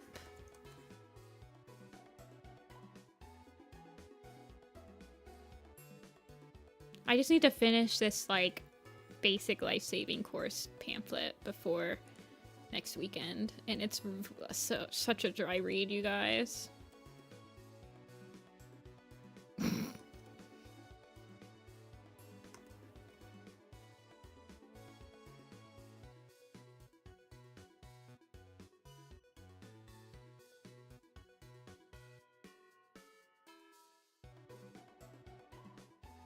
I stopped reading in college. College definitely puts a damper on it, because you have to, like, read a lot of, well, there's a lot of books you have to read for college classes, so it definitely takes up a lot of time to, like, read what you want.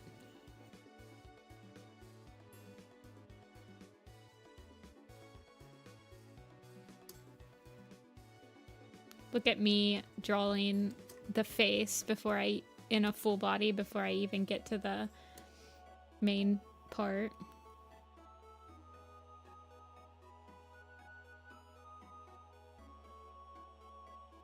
Rare extrovert artist. They definitely exist. I have a couple friends that are very extroverted.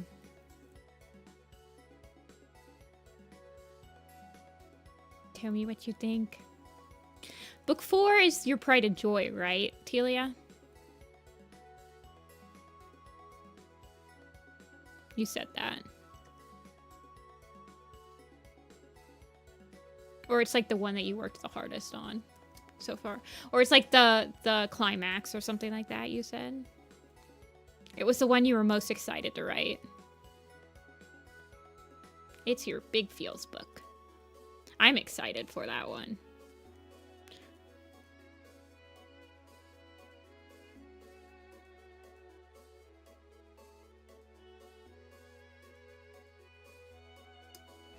Working on bachelor's thesis? Okay.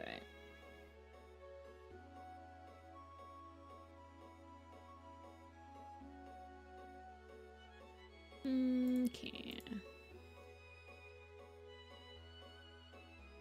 Bachelor's thesis right now. And unlocked reading speeds previously unknown to man.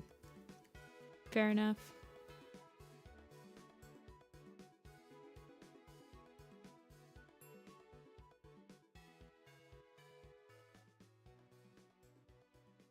Okay, I think my chat froze. There we go.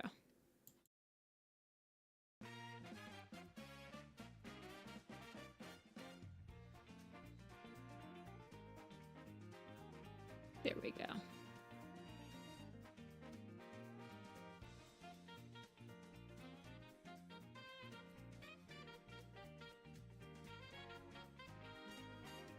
Telia, I have to ask because I feel like, am I misremembering this? But did you ever do Warrior Cat maps, or did you only ever do OC maps? Like, did you only ever animate your OCs? Because part of me is like, I don't think you ever did Warrior Cat maps, right?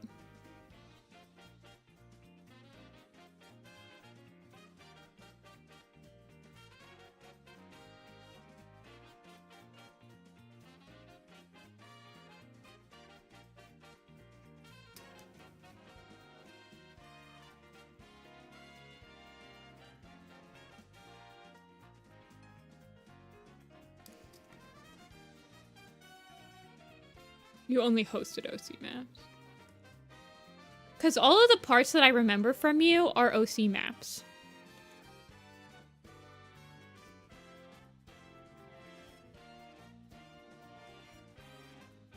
Your first mandatory map? I'm so sad that I didn't get to join. One day. Well, now you have me on Discord and you can just bug me.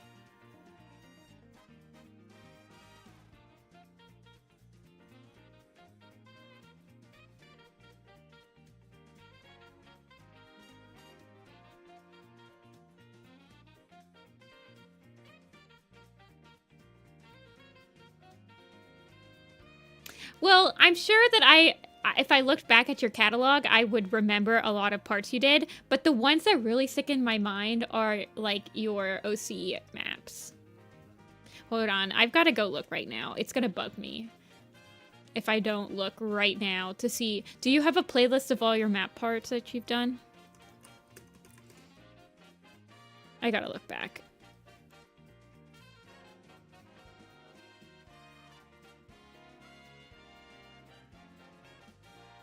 Oh, yeah, you were in the exit. Oh, yeah.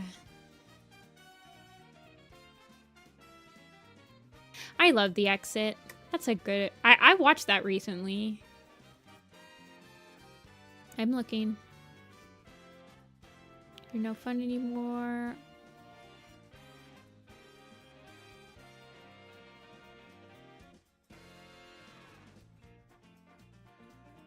Oh, yeah, you were in all these. Oh, yeah. Oh, yeah, you did the Domino Commission. See, I remember the Exit Warriors map from you, definitely. The Would You Be Impressed, I remember from you. Oh, you were in the Assistant. Oh. I remember Gone. I remember... Yeah. I remember the Pay For It. I really liked that part from you.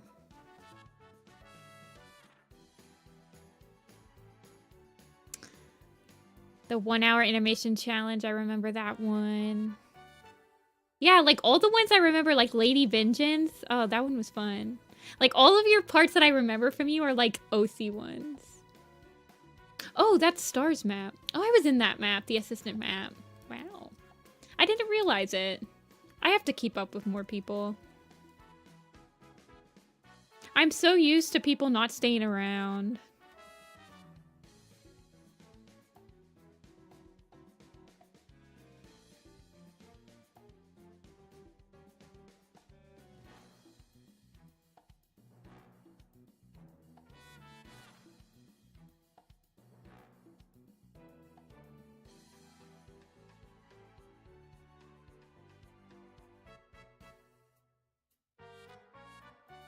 Would he accept a hug? Well, you're probably gonna get your hand bit off. How ornery he's looking. About map history? Sure. I can answer to the best of my ability. At least.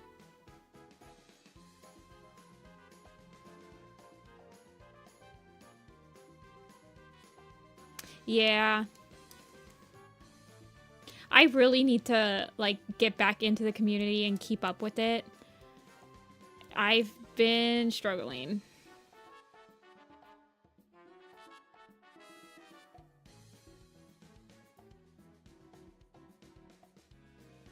Keeping up with all of the people.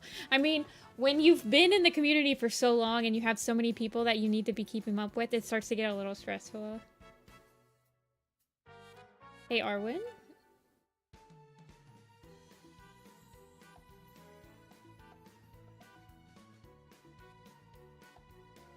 This is like the perfect music for Phantascope.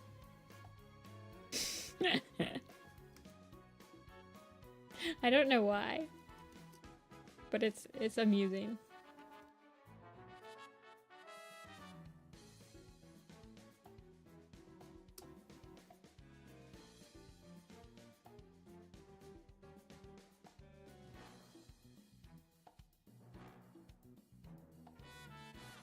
I remember the exit. I think I was in one of that. Who hosted the exit? They also hosted the Evelyn, I think.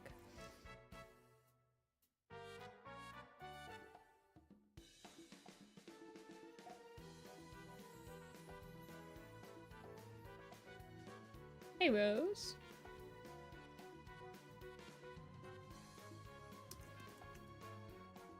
We're drawing the boy. I do like this design. I like anime hair. Dot dot dot.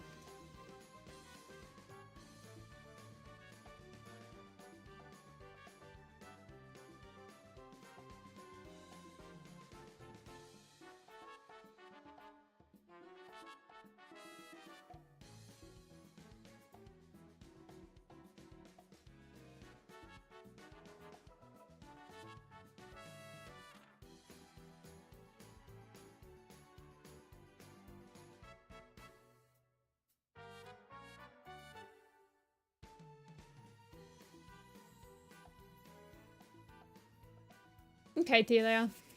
I will probably still be here.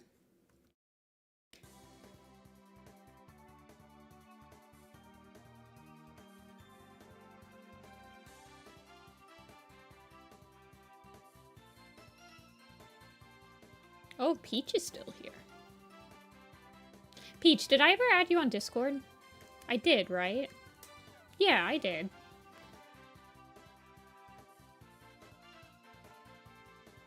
Because we were talking a little bit. I've been very behind on a lot of conversations. Going to Chicago really took it all out of me.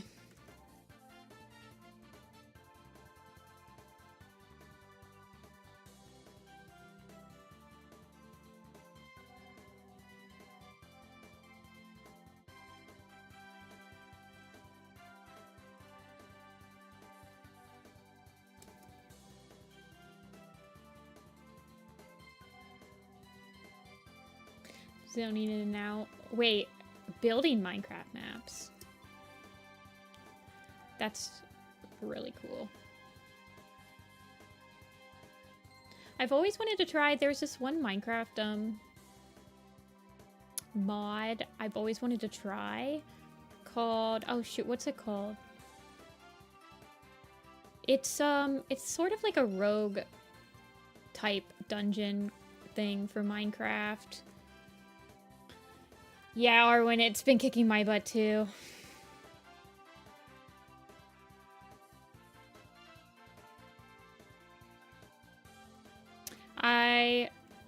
Vault Hunters, thank you, Pinky. Yes, I've always wanted to try Vault Hunters. I assume people make those maps, or are they generated? Oh, there's a lot of drama. That sucks. I never even got to try it. Wold Hunters? Okay.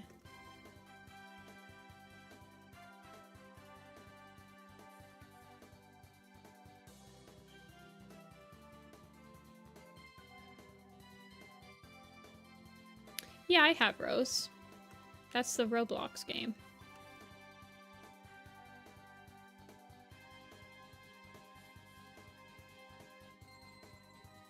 Oh, Warrior Cats RP server. Like, do you guys play as cats?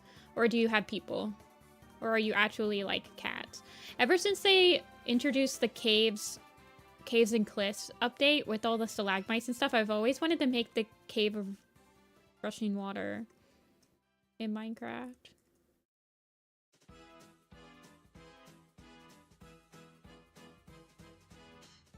Wait, people were hired to do Vault Hunters? That's crazy.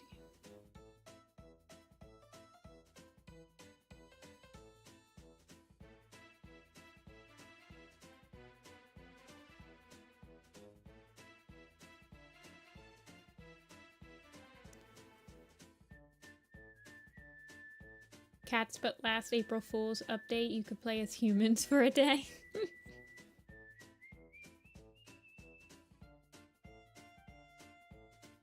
You want to know what I was really surprised of to find a Warrior Cat mod when I was playing? Was Starbound. Starbound has an actual Warrior Cats race that you can play as.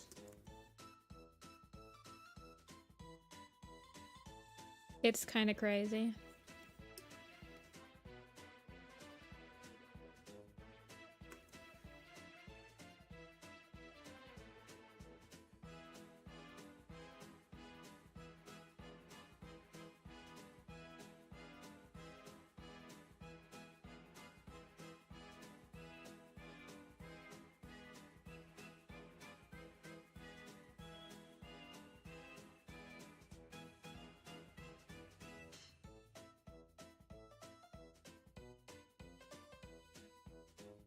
Okay.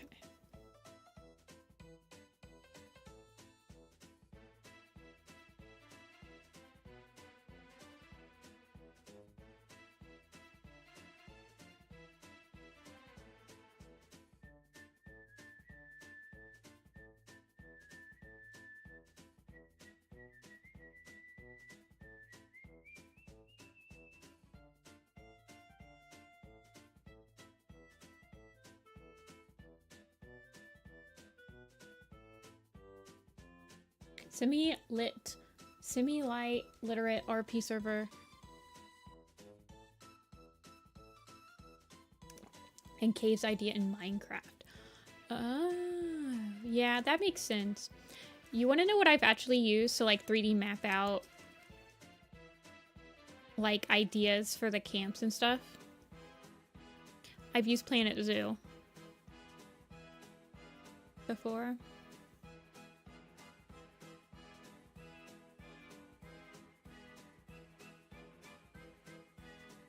Because in Planet Zoo, you can create, like, exhibits. And... I don't know. You get rocks, and you get... other things. You get trees, you can do cliffs. Planet Zoo is actually, like, the perfect sandbox to build like nature habitats for ideas to like how to populate a camp.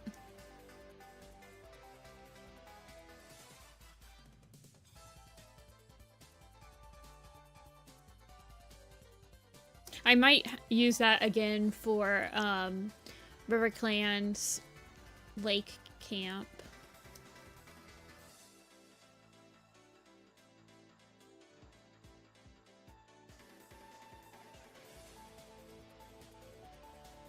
But yeah, look at Planet Zoo. I mean, it takes a little bit of... Well, Planet Zoo is just a good game in general, in my opinion. But once you like get a hang of the terrain, sandbox like tools, and like doing all that stuff, it's really fun to like build natural looking scenery with it. Like doing dioramas and stuff.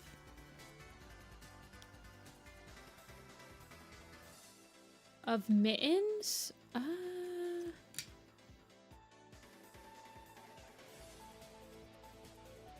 I don't have anybody named Mittens in my commission example folder.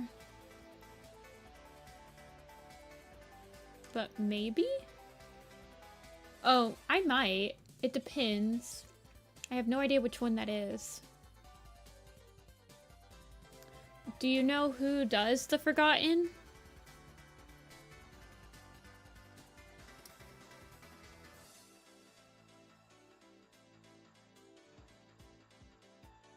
Because I might have him as their username.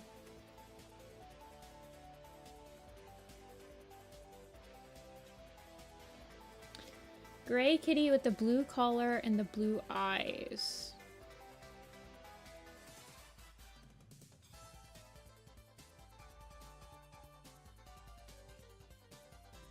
The blue collar and the blue eyes.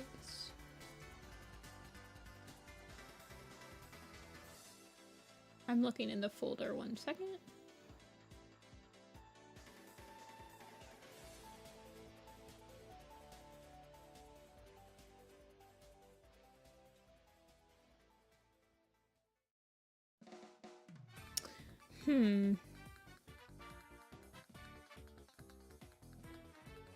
It's not...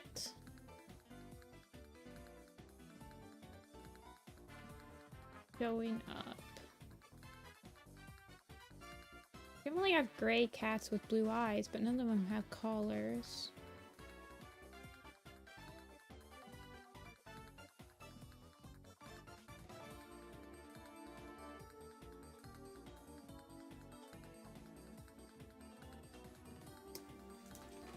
But fursuit eyes are dried out? Are the fur...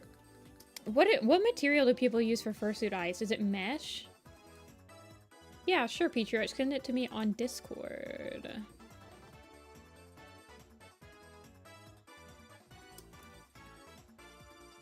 That actually sounds like a pain to glue on. It's possible that it was Mittens, Izzy.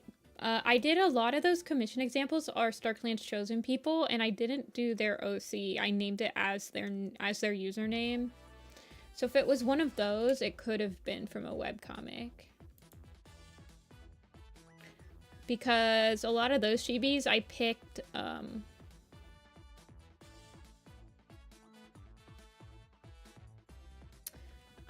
like their character that was on Art Fight at the time. Ooh, Peach Blossom.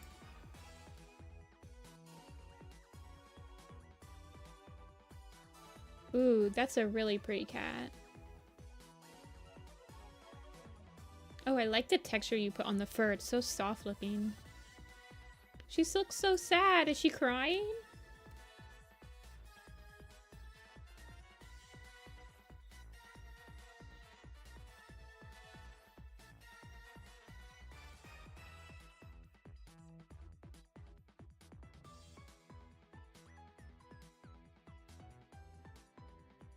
Oh, Cheesecake Witch. Yeah, Cheesecake Witch was in StarClan's Chosen. Yeah, that's who I was actually thinking about. It probably is Mittens. It's this one?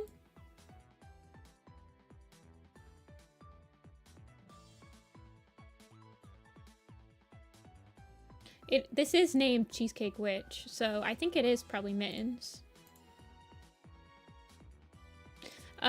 They were a roommate with one of my friends.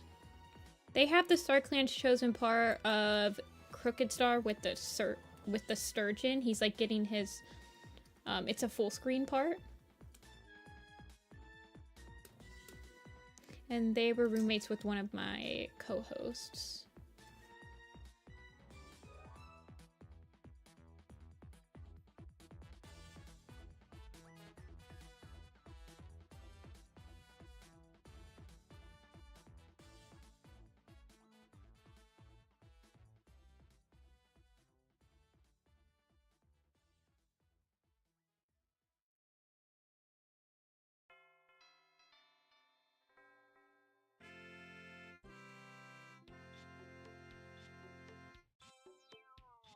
Yeah, I like that part. They used like actual footage from a river on one of their like camping trips or vacations or something. It was really cool. Oh, she's traumatized. Oh, well, I drew that chibi about 2 years ago now. Now she's traumatized. Poor baby.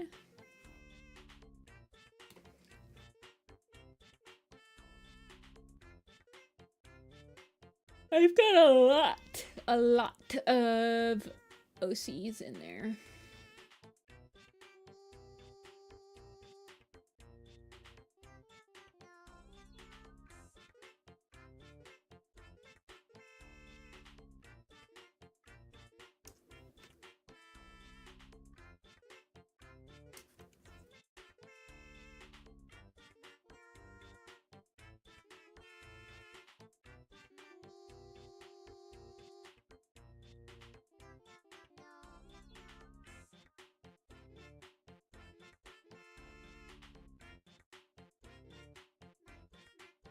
Thanks, Fire. I like drawing the paws and the paw pads on cats. They're my favorite part to draw.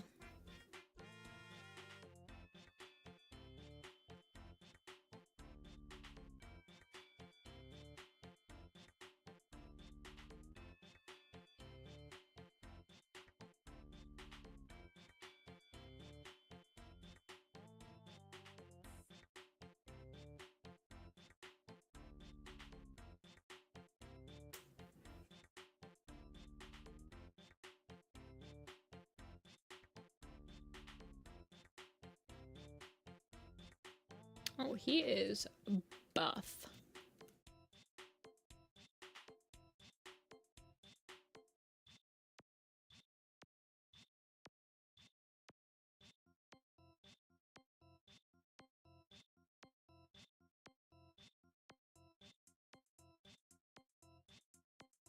Okay. And fluffy.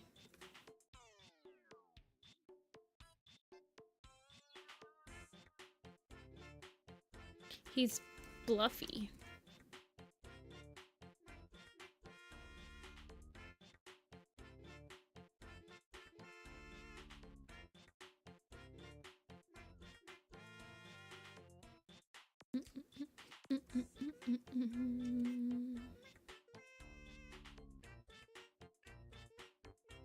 I don't read any webtoons slash like web comics anymore. Do you guys? I do read. No, I don't read like any. I don't keep up with any of them. I used to read a lot. There's so much stuff that I don't do anymore that I should totally like pick back up. I used to read this one webcomic and I have no idea. I literally read this like over 10 years ago and I don't think it's still going on. It might be. But it was about this like... I genuinely... Oh gosh, let me think about this. What lurks beneath? I feel like it was like twin... Two-Face, twin... It had a wolf. It had a furry in it. Oh god. It's really old.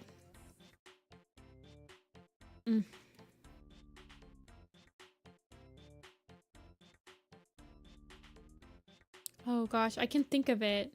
It was like twin life, two lives. Two...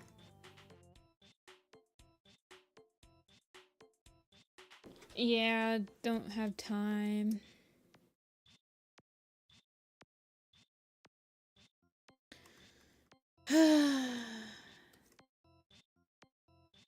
You know what I'm talking about? It was fairly popular when I was reading it. And it was quite far in. Is it a cat girl? I think it's a wolf, right? Maybe it is a cat girl. Oh god. Twin spirits. Oh gosh. Two... Second life or something? I don't remember.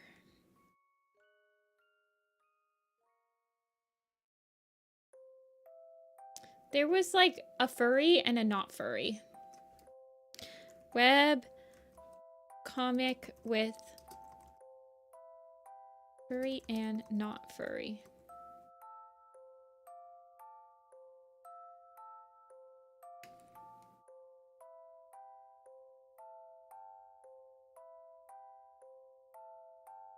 Was it this one?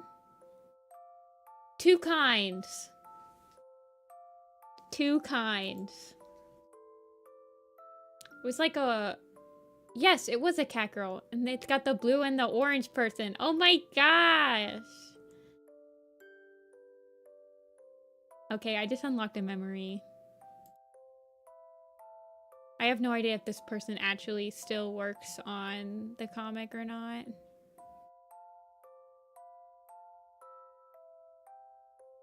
Two kinds. I used to read that.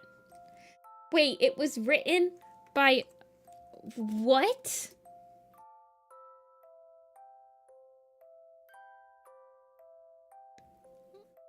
That actually surprises me more than anything else in the world.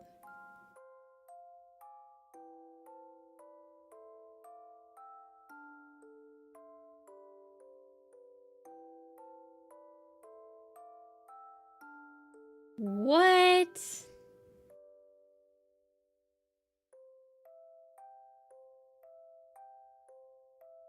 Wait, it's still going? Then it's been going for like longer than I've been on the internet. That's even more insane.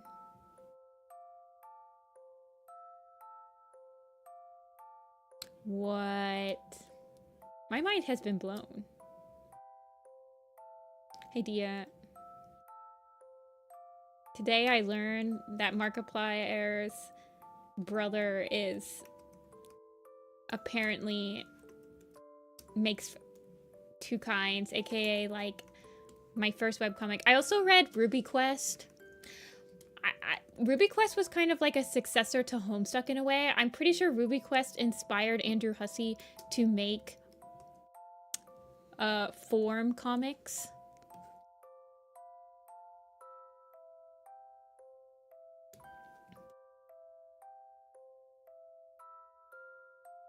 Oh, Petal Kids chapter about Markiplier's furry brother. I legitimately, I don't know if I've ever watched a Markiplier video. Markiplier was not... Markiplier's brother was definitely on the internet first.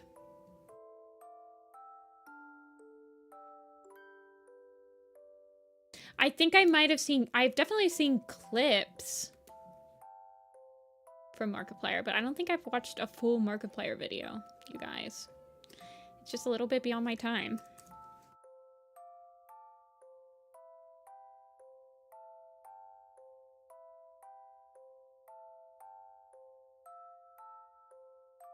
Of your favorite pieces of internet trivia.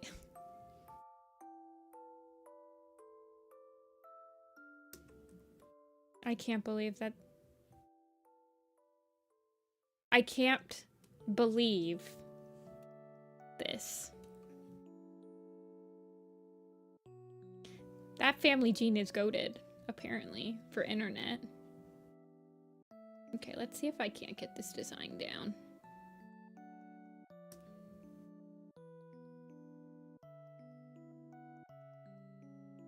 The internet gene is goated. It's like the reverse of the,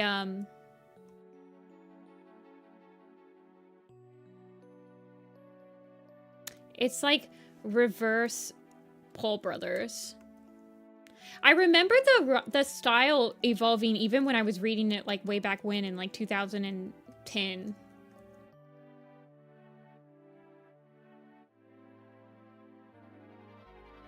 So that doesn't surprise me.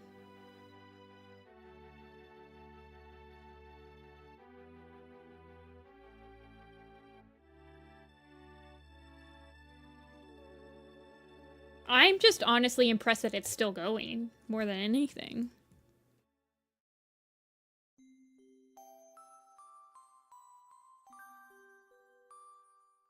Like, man, that takes dedication.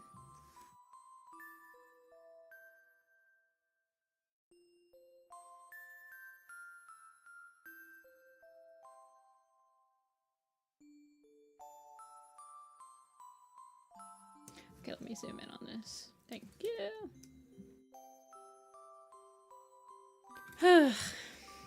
I'm trying to think of other... I used to read Lackadaisy.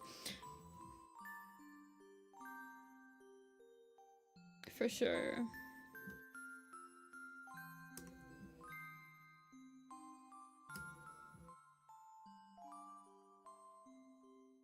Wrote a side story? Wait, Markiplier wrote a side story or the brother?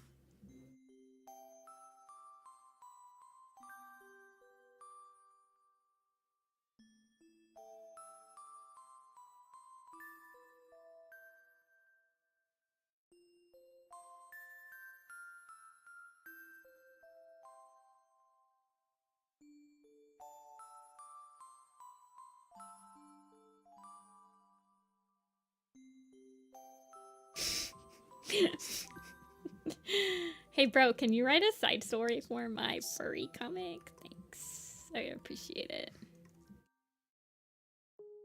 I don't even remember what it was about. I'm gonna be real with you. I just remember that it was really long already. I can't imagine how long it is now because it was really long way back then.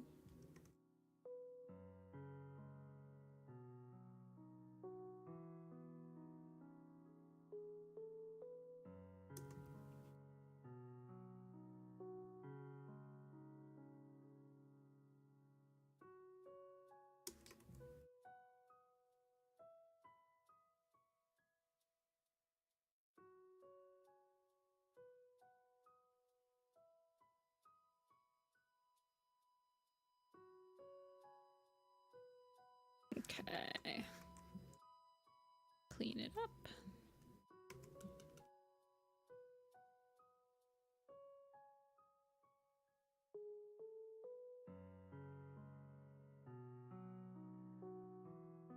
For some reason, darker colors on this computer are harder for me to see than they are on my Mac.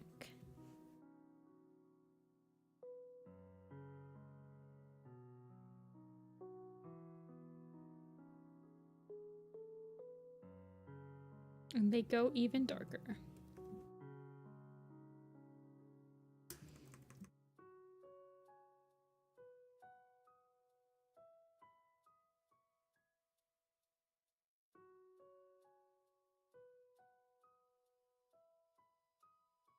I think that's why I've been lighting up my designs lately. Because it's actually a lot harder for me to see the colors on my Mac. Or on my Windows computer than it is on my Mac.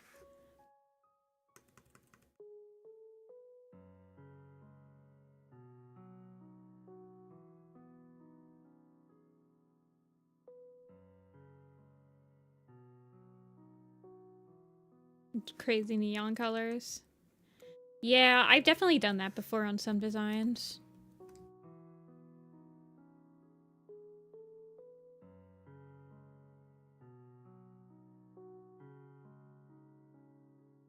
Definitely done that on some designs. Yeah, I've noticed that too. And I did a lot of the, well, all the Warrior Cat design blog ones from like the first wave were done on my Mac. And some of them, when I pulled them over to my computer, my Windows, I'm like, I can't see anything. Who turned off the lights?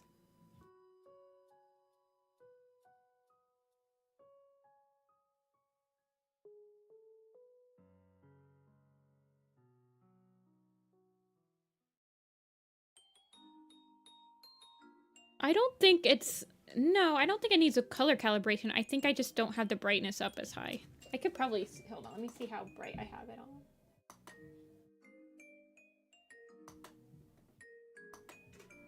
Yeah, my brightness is only on 77, so I could up the brightness. Then I'm gonna start hurting my own eyes.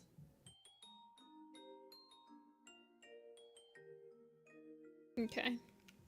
I upped the brightness. Now I must put on my blue light lens glasses.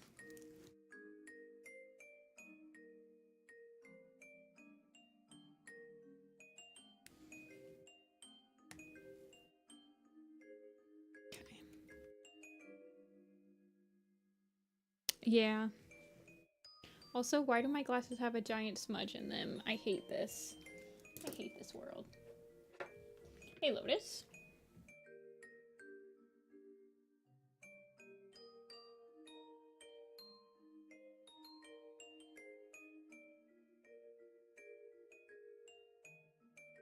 All the blacks blur together. Yeah, also blacks are really hard to print as well, so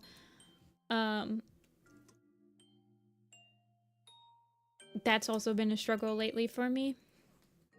And that's another reason why I've been upping the I've been upping a lot of my colors. Black cats to be like not exactly black, but like very like dark gray-ish. Because I'm like having a very hard time printing out black cats. Like Holly Leaf, the Holly Leaf button always gets me when I try to print her out.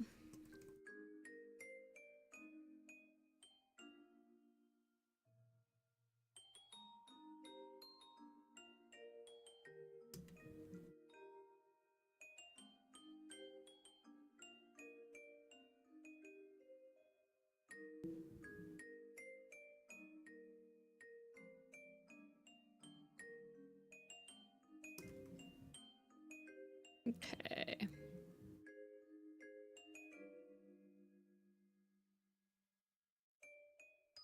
Yeah, the details are visible. And also, yeah, black is hard to work with, for sure.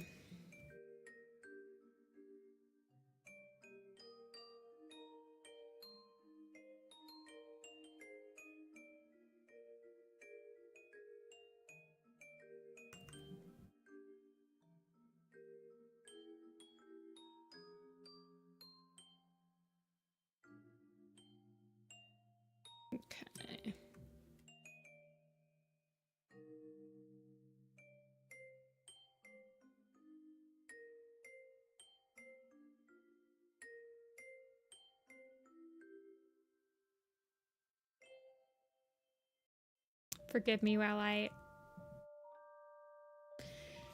slowly get this design put to paper.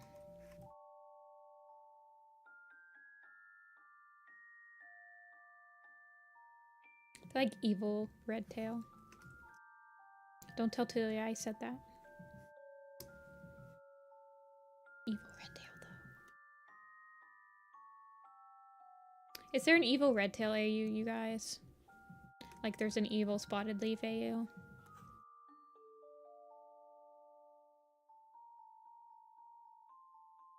What's the most popular Warrior Cats AU? For the younguns. There's an evil everybody AU.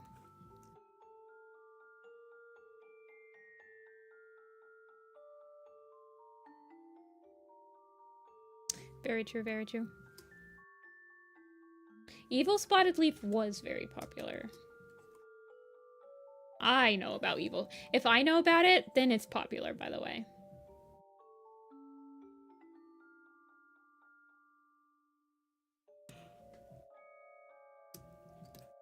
I remember Evil Spotted Leaf because it was so ridiculous.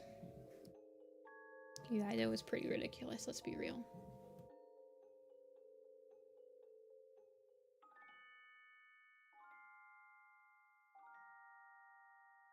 I'm not into AUs either, it's okay.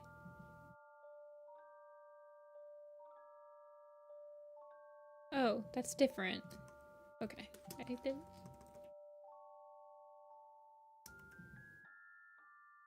I don't understand the appeal of the Evil Spotted Leaf AU. Is it just like Spotted Leaf is Maple Shade or something like that?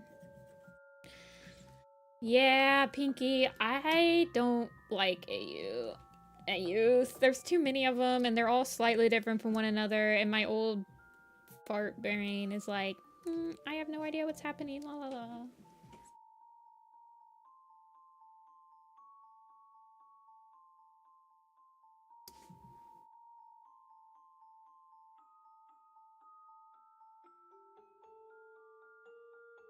Okay.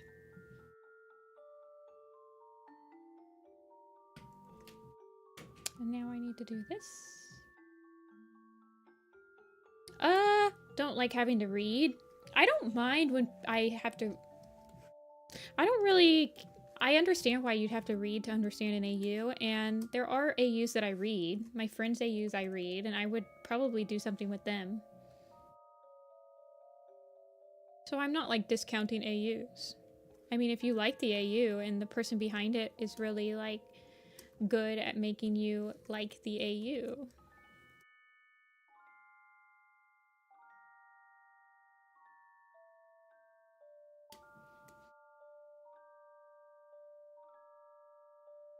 You should be able to draw it.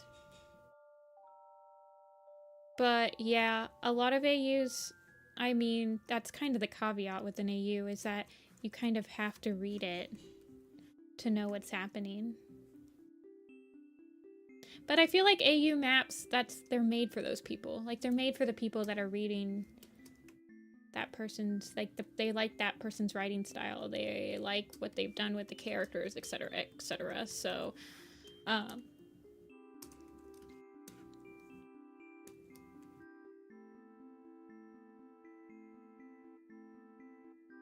like, I have a couple mods in my chat that are doing AUs, and I really like what they are doing, and I'm invested in the story, etc. So, like, if they wanted to do something, yeah, I'd probably join it, type thing, you know? So the map would be made for, like, people like me that enjoy the person's story. Sometimes I feel like people make AUs and they are not... I feel like the term AU doesn't... It's not used properly. I feel like reimaginings should be used more frequently, or like what ifs. I don't know how to explain it, but people use AU, like the term AU, very liberally than, like, I feel like we used to when I was like a decade younger. And it's been hard for me to get used to it. Like for me, an AU is like, oh, well, what if they were in this situation? But sometimes people have AUs and it's just like, my AU is, what if these two characters were combined? And I feel like that's like a reimagining. PMV stands for picture music video.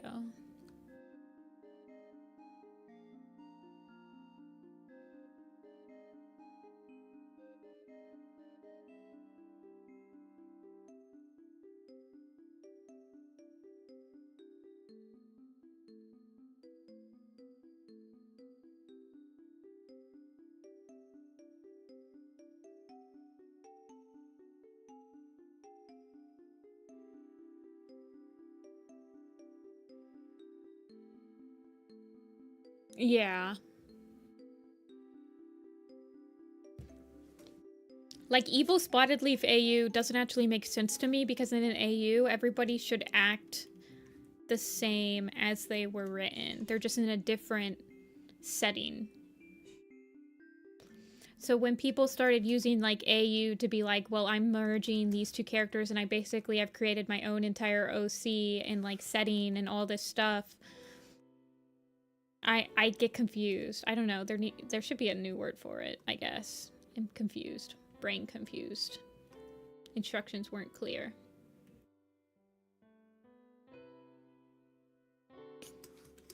It just takes some getting used to. Language evolves.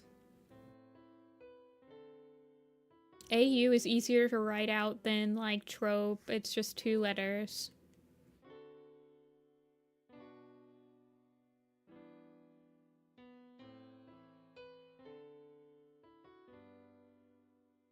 Yeah, like a blank is blank isn't an alternate universe to me. That's like a theory or like a what if. It's like a... It's different. Yeah, reimagined sounds cooler. Ravenpaw is Scourge.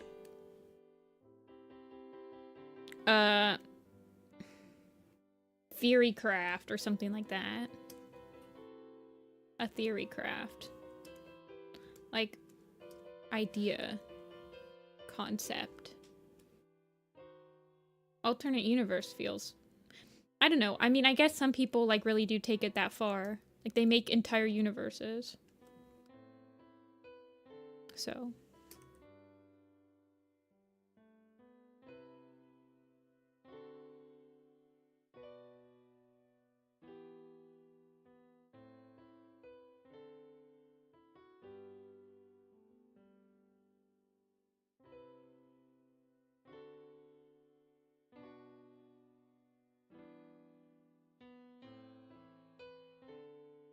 Ravenpaw with Scourge? Really? I mean, it's kind of how I feel like how maps have just evolved into meaning too many different things lately.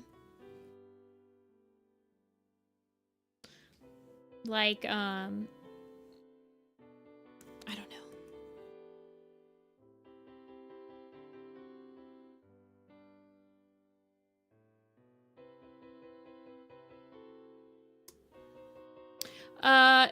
So for that one, Pinky, I think people wanted to stop using the acronym MAP because,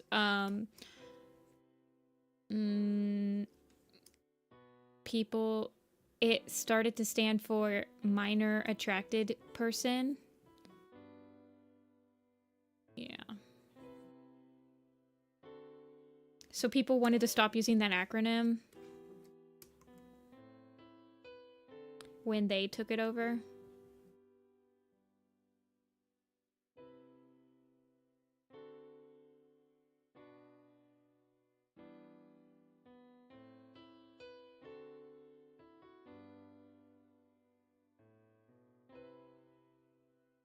Yeah, that's been around for a while.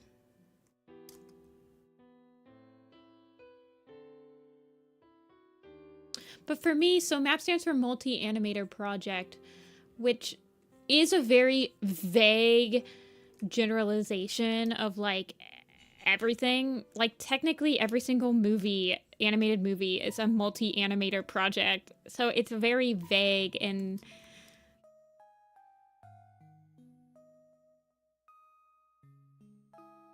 I don't know.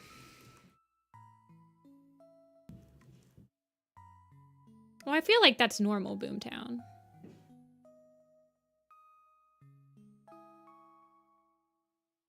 I mean, I think only the... I don't know.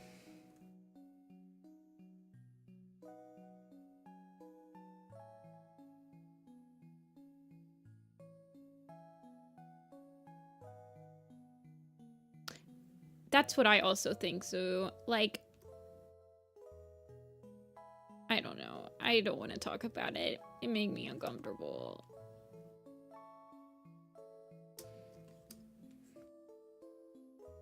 It pisses me off.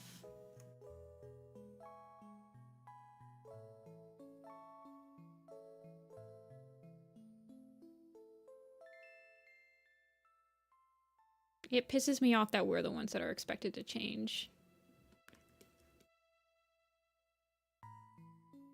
Yeah, Warriors Clan in Grey Stripes Vow was supposed to be like a nod to every single fan clan that exists.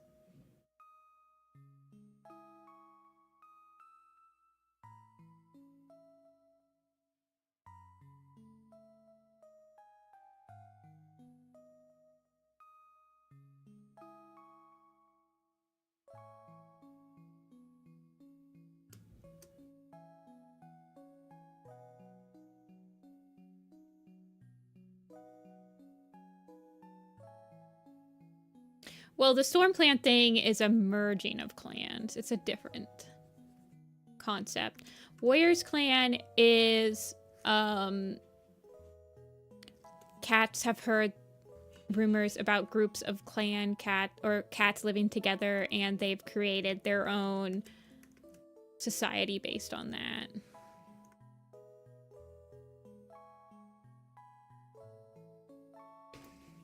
Yeah, Grey Stripes Vow is a hidden gem. Actually, it's quite cute. And I like how it portrays... it has, like... Well, I'm not going to spoil it for you. But it covers a pretty... Not, like, sensitive. But it covers a pretty, like... What's the word I'm looking for?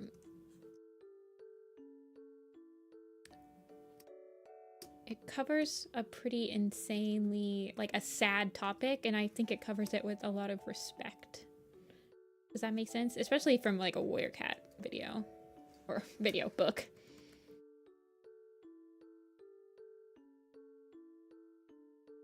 It covers a pretty serious subject, and I think it actually did it with a decent amount of respect. Sincere?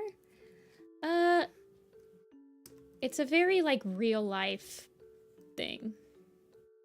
I don't want to spoil it, but I was pretty happy with how they covered it.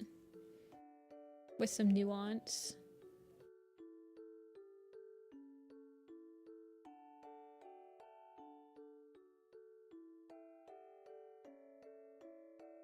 Okay, so yeah, Arwen. Thanks for stopping in. Oh. Well, there's an animal hoarder in the book. And it's like a plot line. And I thought that they covered that topic pretty well. Like the topic of, like, it's an elderly person. I thought that they covered it with a lot of dignity.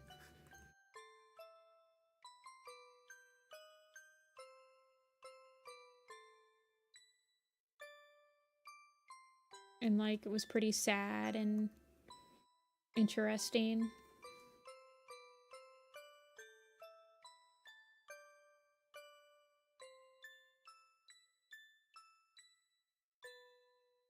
This is, like, the perfect music for talking about that.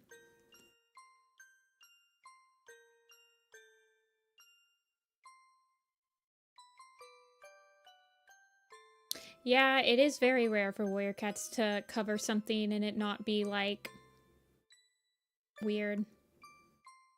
They did okay with, There's in Ivy Pool's Heart, they like, I'm not sure what they were trying to do in Ivy Pool's Heart, but there's like an exotic animal, like illegal trade seller in Ivy Pool's Heart.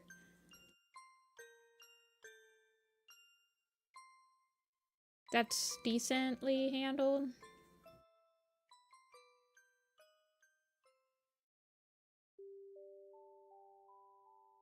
Okay, I just realized that this tail marking is a little bit weird to draw when it's all...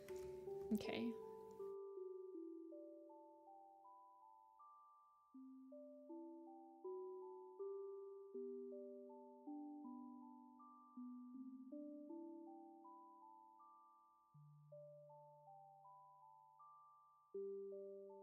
You don't remember anything from Ivy Pool's Heart?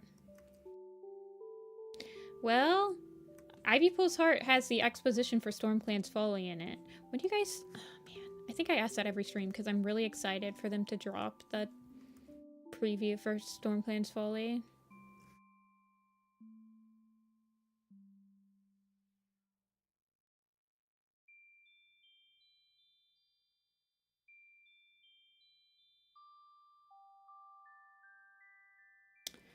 Yeah, Stormclan's book is in August. It's before the second Changing Skies.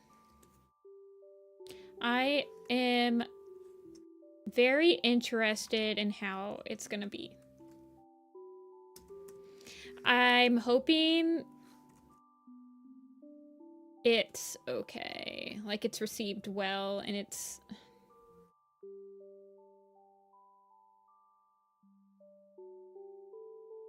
I don't know.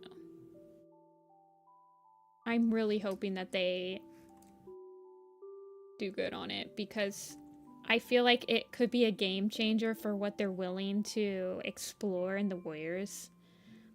Like, if they're willing to explore these random off timeline stuff.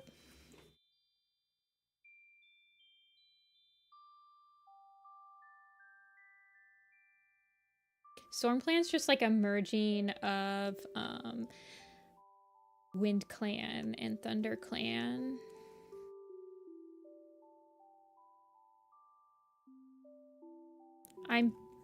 I'm assuming that whatever happens to StormClan, / I'm assuming whatever territory they end up in is the new territory that's gonna be introduced in Changing Skies. It's like, well, we don't know exactly when it happens, but we think it happens somewhere in between Dawn of the Clans and Cloudstar's Journey. A huge amount of time for it to happen, but that would be like the two. It's got to happen between there and then, because we're Sky Clan is still in the forest territories.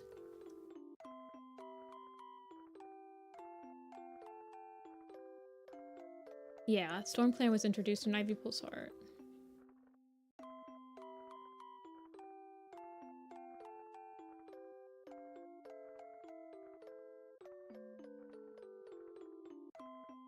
Of when Dawn of the Clans place, if Modern Warriors is modern day.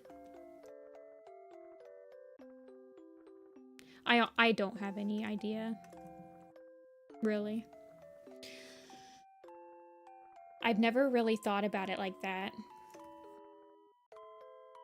I feel like it's safe to assume that Dawn of the Clans takes place in like the 1950s-ish because of what the authors have said, but I have no qualms with making the modern day warrior cats like take place in like 200 or 2123 or something like insane to like make it work.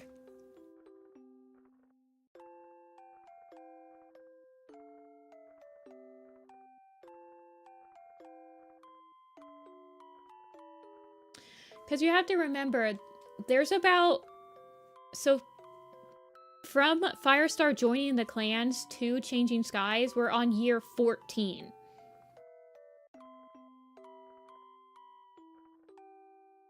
For cats.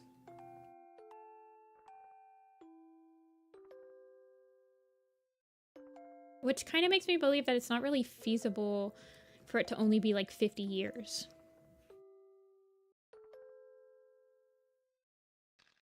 Yeah, cars hit cats in Dawn of the Clans, which is like a hard... That's a hard technology limit that you're not going to be able to get past.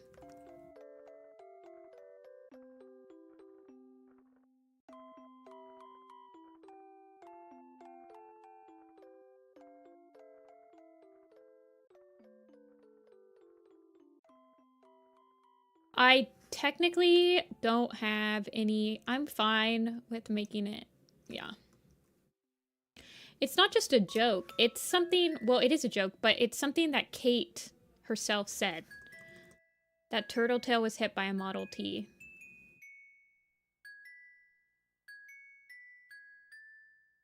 Which, we looked it up. Model Ts could go up to 40 miles an hour, which definitely is enough to injure a cat.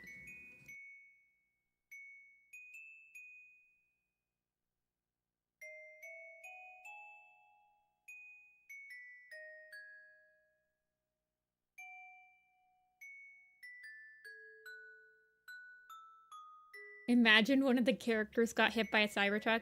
Okay, which cat do you think got hit by a Cybertruck? I think it was Twig Branch. I think Twigpaw was definitely hit by a Cybertruck. My baby.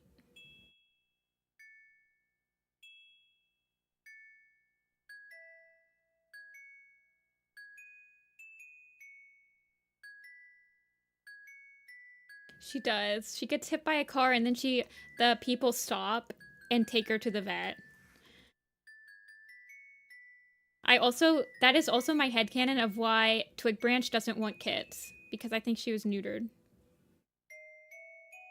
When she was taken to the vet as Twigpaw. While she's on her way to find SkyClan.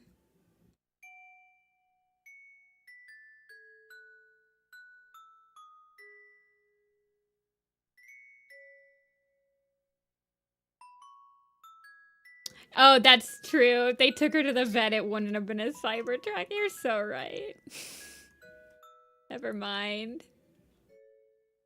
Maybe Pebbleshine then.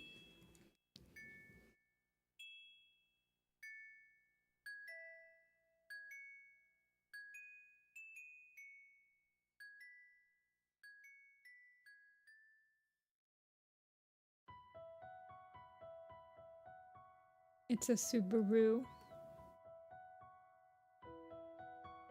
True.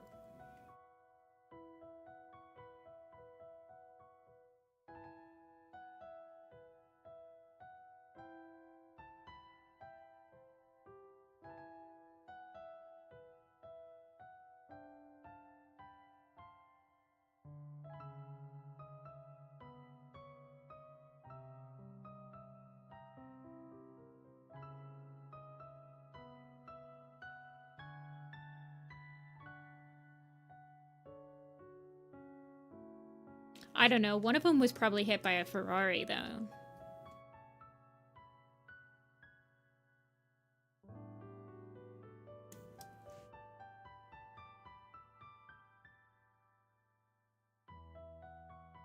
How much the driver cared. This is true. There are a couple cats that almost get hit by motorcycles.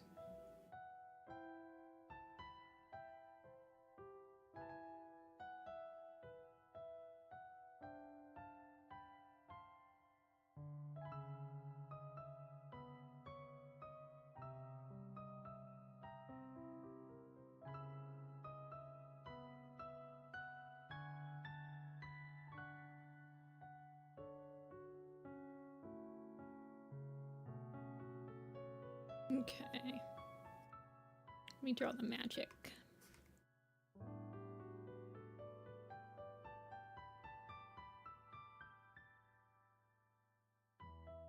Maybe Cinderpelt did. Yeah, it was Tiger Claw driving it as well.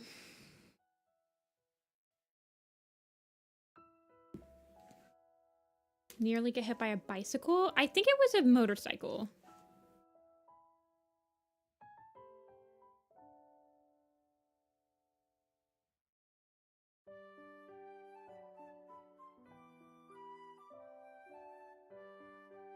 Wasn't dead enough for a Cybertruck. That's true. Maybe Whitethroat did.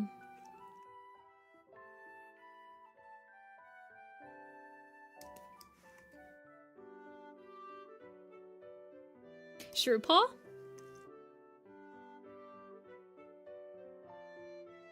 I hate how many cats have died being hit by cars in Warrior Cats. It's so sad.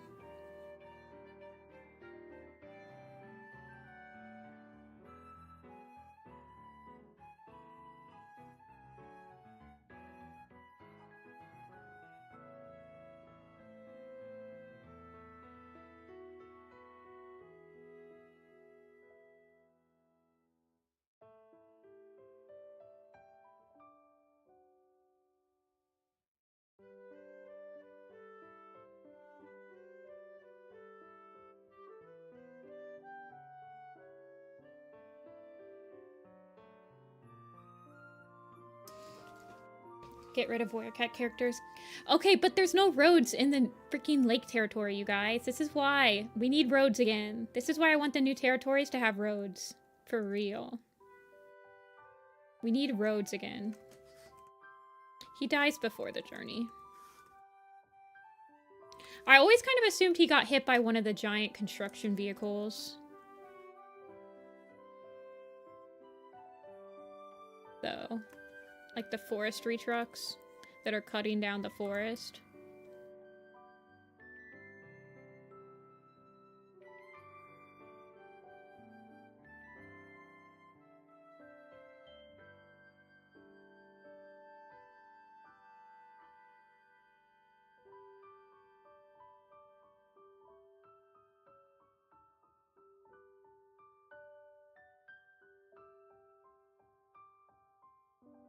This is true. Yes, I'm about 85% sure that Changing Skies will be a territory change arc. We'll see if that goes up or down after Hidden Moon. But I'm almost... Actually, I would say I'm probably 95% sure at this point. No, I don't think she was alive when she was buried. They sat vigil for her.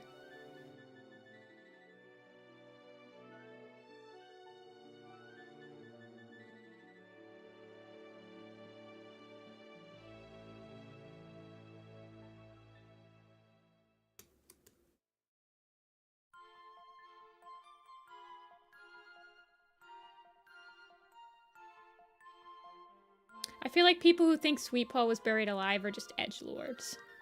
I apologize if I offended anyone in chat.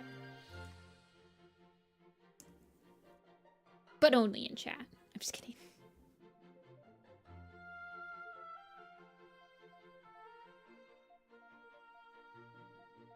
Yeah. I have a wish list of things that I hope the new territory has. I think we're gonna get a glimpse. I'm about... I'd say I'm about 65% sure that we're gonna get a glimpse of the possible new territories for warriors moving forward in Stormclan's Folly.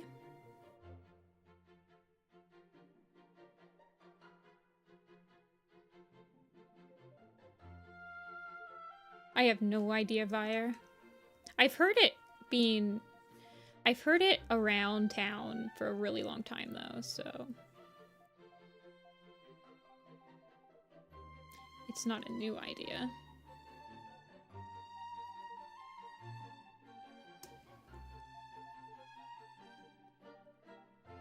I'm about 65% sure that Stormclan's Folly, the reason that they had to save Stormclan is because they need the Stormclan ancestors in StarClan to show the living clans a new territory option.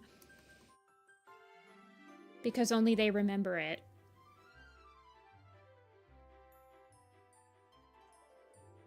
And they're the only ones that can lead them in that direction.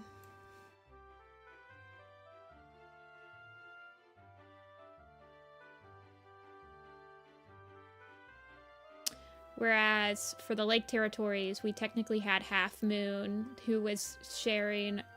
She was in the clans... She was in StarClan and the tribe the tribe of endless hunting. So they had cats that could send signals to go to the lakes, that lived in the lakes.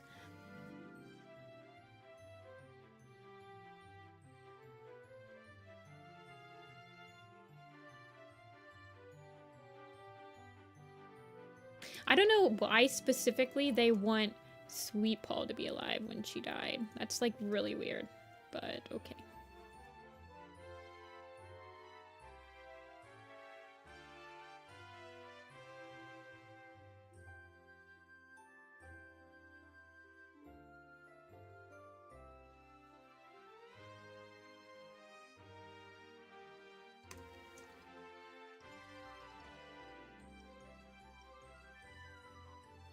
Okay, so the magic is kind of like... Well, let's get it like that first. And then we will kind of modify it.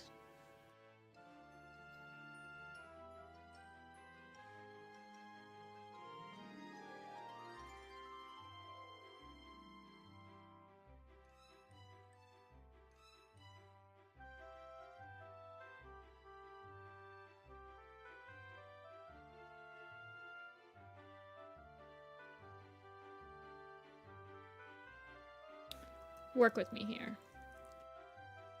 Hold.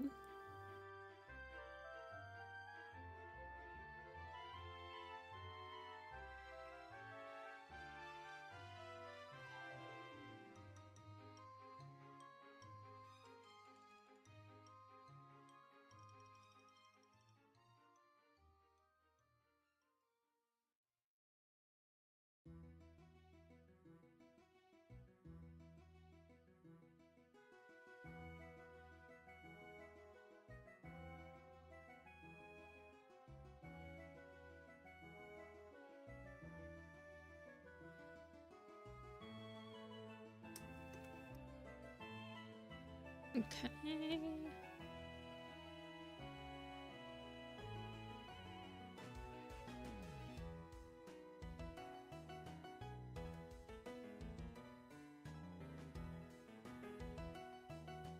Actually, I want this one. Yeah. I am drawing Phantascope.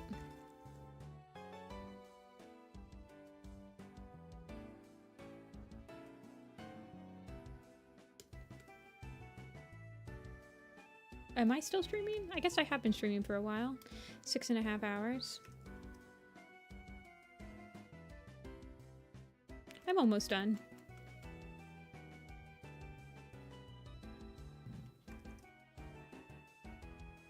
The daylight saving time has really gotten me.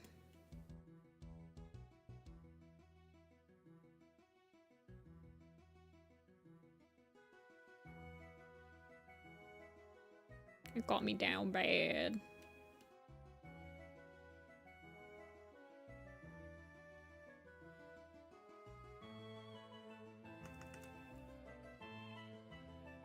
Yeah. So it's still daylight time out, so... like, I haven't even had to turn on my light yet. Oh, wait, my light is on. Oh, wait, hold on. My light's been on this whole time.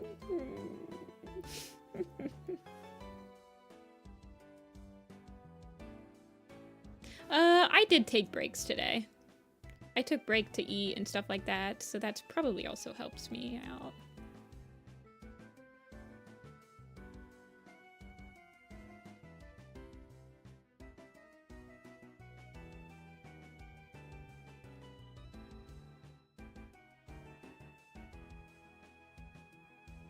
Okay. Now we just gotta shade it. Or we just have to...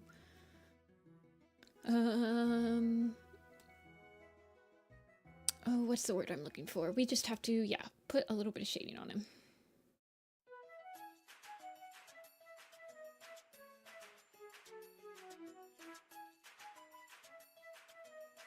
I'll do a little bit of glowy.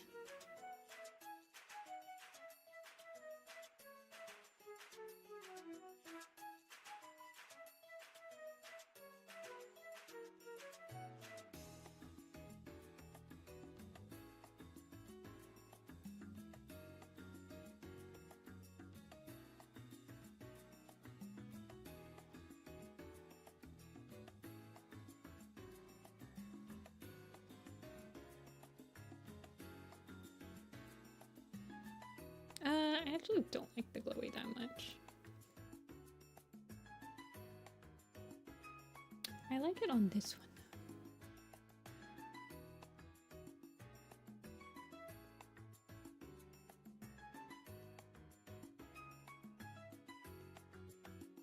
Yeah. I did draw a monkey anthro. That did happen, indeed.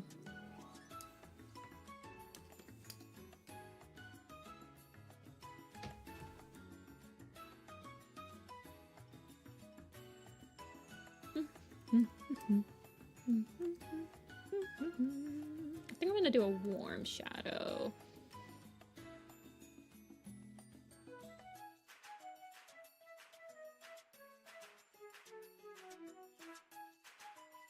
Also, I'm gonna shade it without the magic on.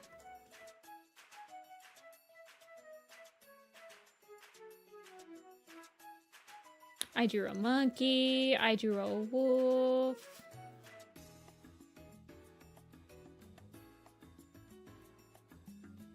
I drew cats.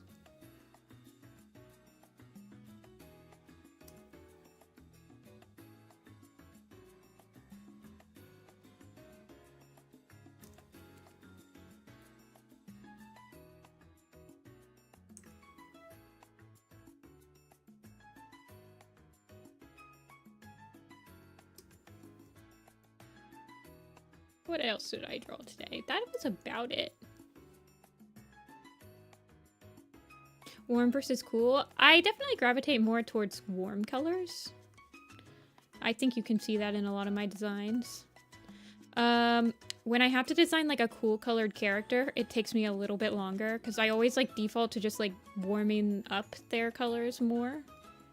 And my favorite palette to like draw ins are like either warm greens or autumn colors. Though I've been like slowly feeling like my cool color palettes are improving.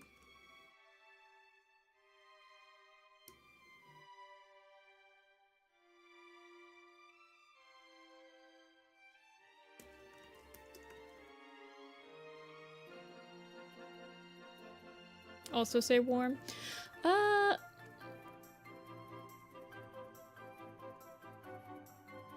I definitely, like, when I do cool colors, I do more pastel-y cool colors, I feel like. I don't know how to explain it, but it's kind of how I feel.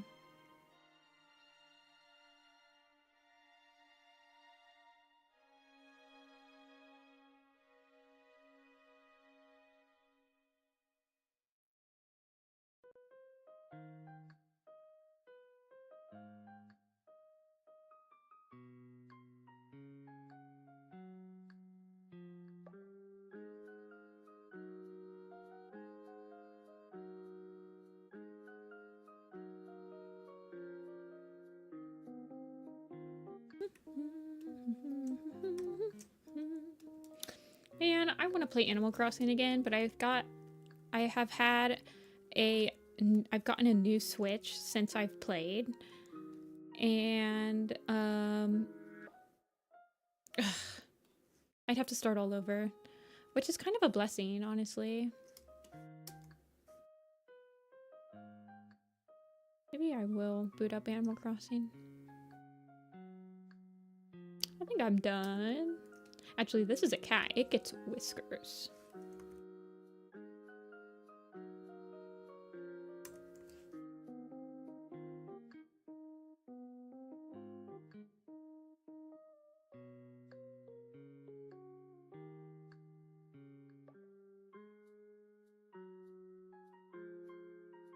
Really? Vire, that's interesting. That sucks.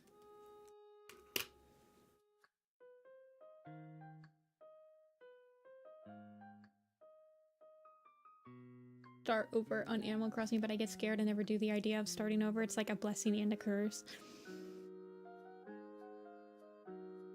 Mute lose Muffy. Do you have her as like an amiibo coin? You can get like an amiibo coin for like $2 or $3 on Etsy, and I have that for like my 2 favorite villagers ever that I like never want to lose. Oops, I turned on sticky keys.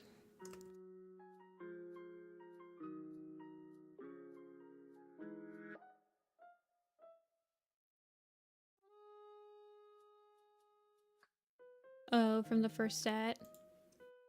That sucks. Yeah, you can find amiibo coins fairly cheap. I know they're not like...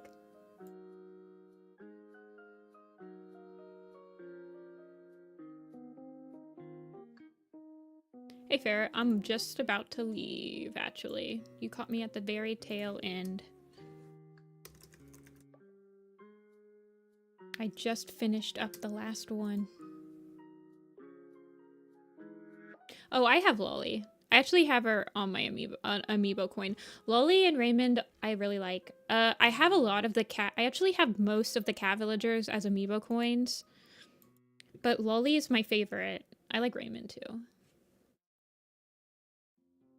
I love Lolly. She's such a sweetheart. Okay, let me send it to... Let me send it over to Telia. Because if I do it off stream, I will forget.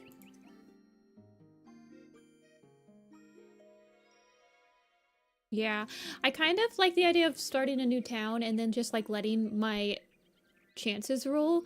Because that's the other thing about New Horizons is that it starts to get boring when you have all your favorite villagers and you don't want any of them to move out, you know? I feel like stopping the cycle of people moving out kind of like ruins a little bit of the experience.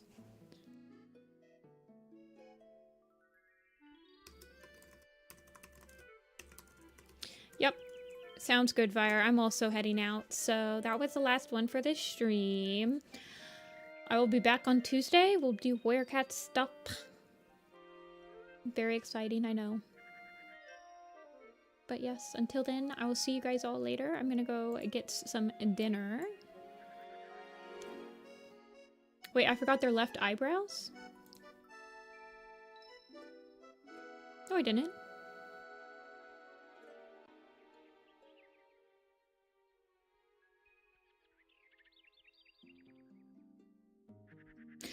But yes, I'll see you guys all later. Bye!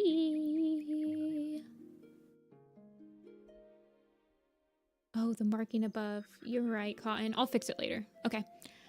Bye!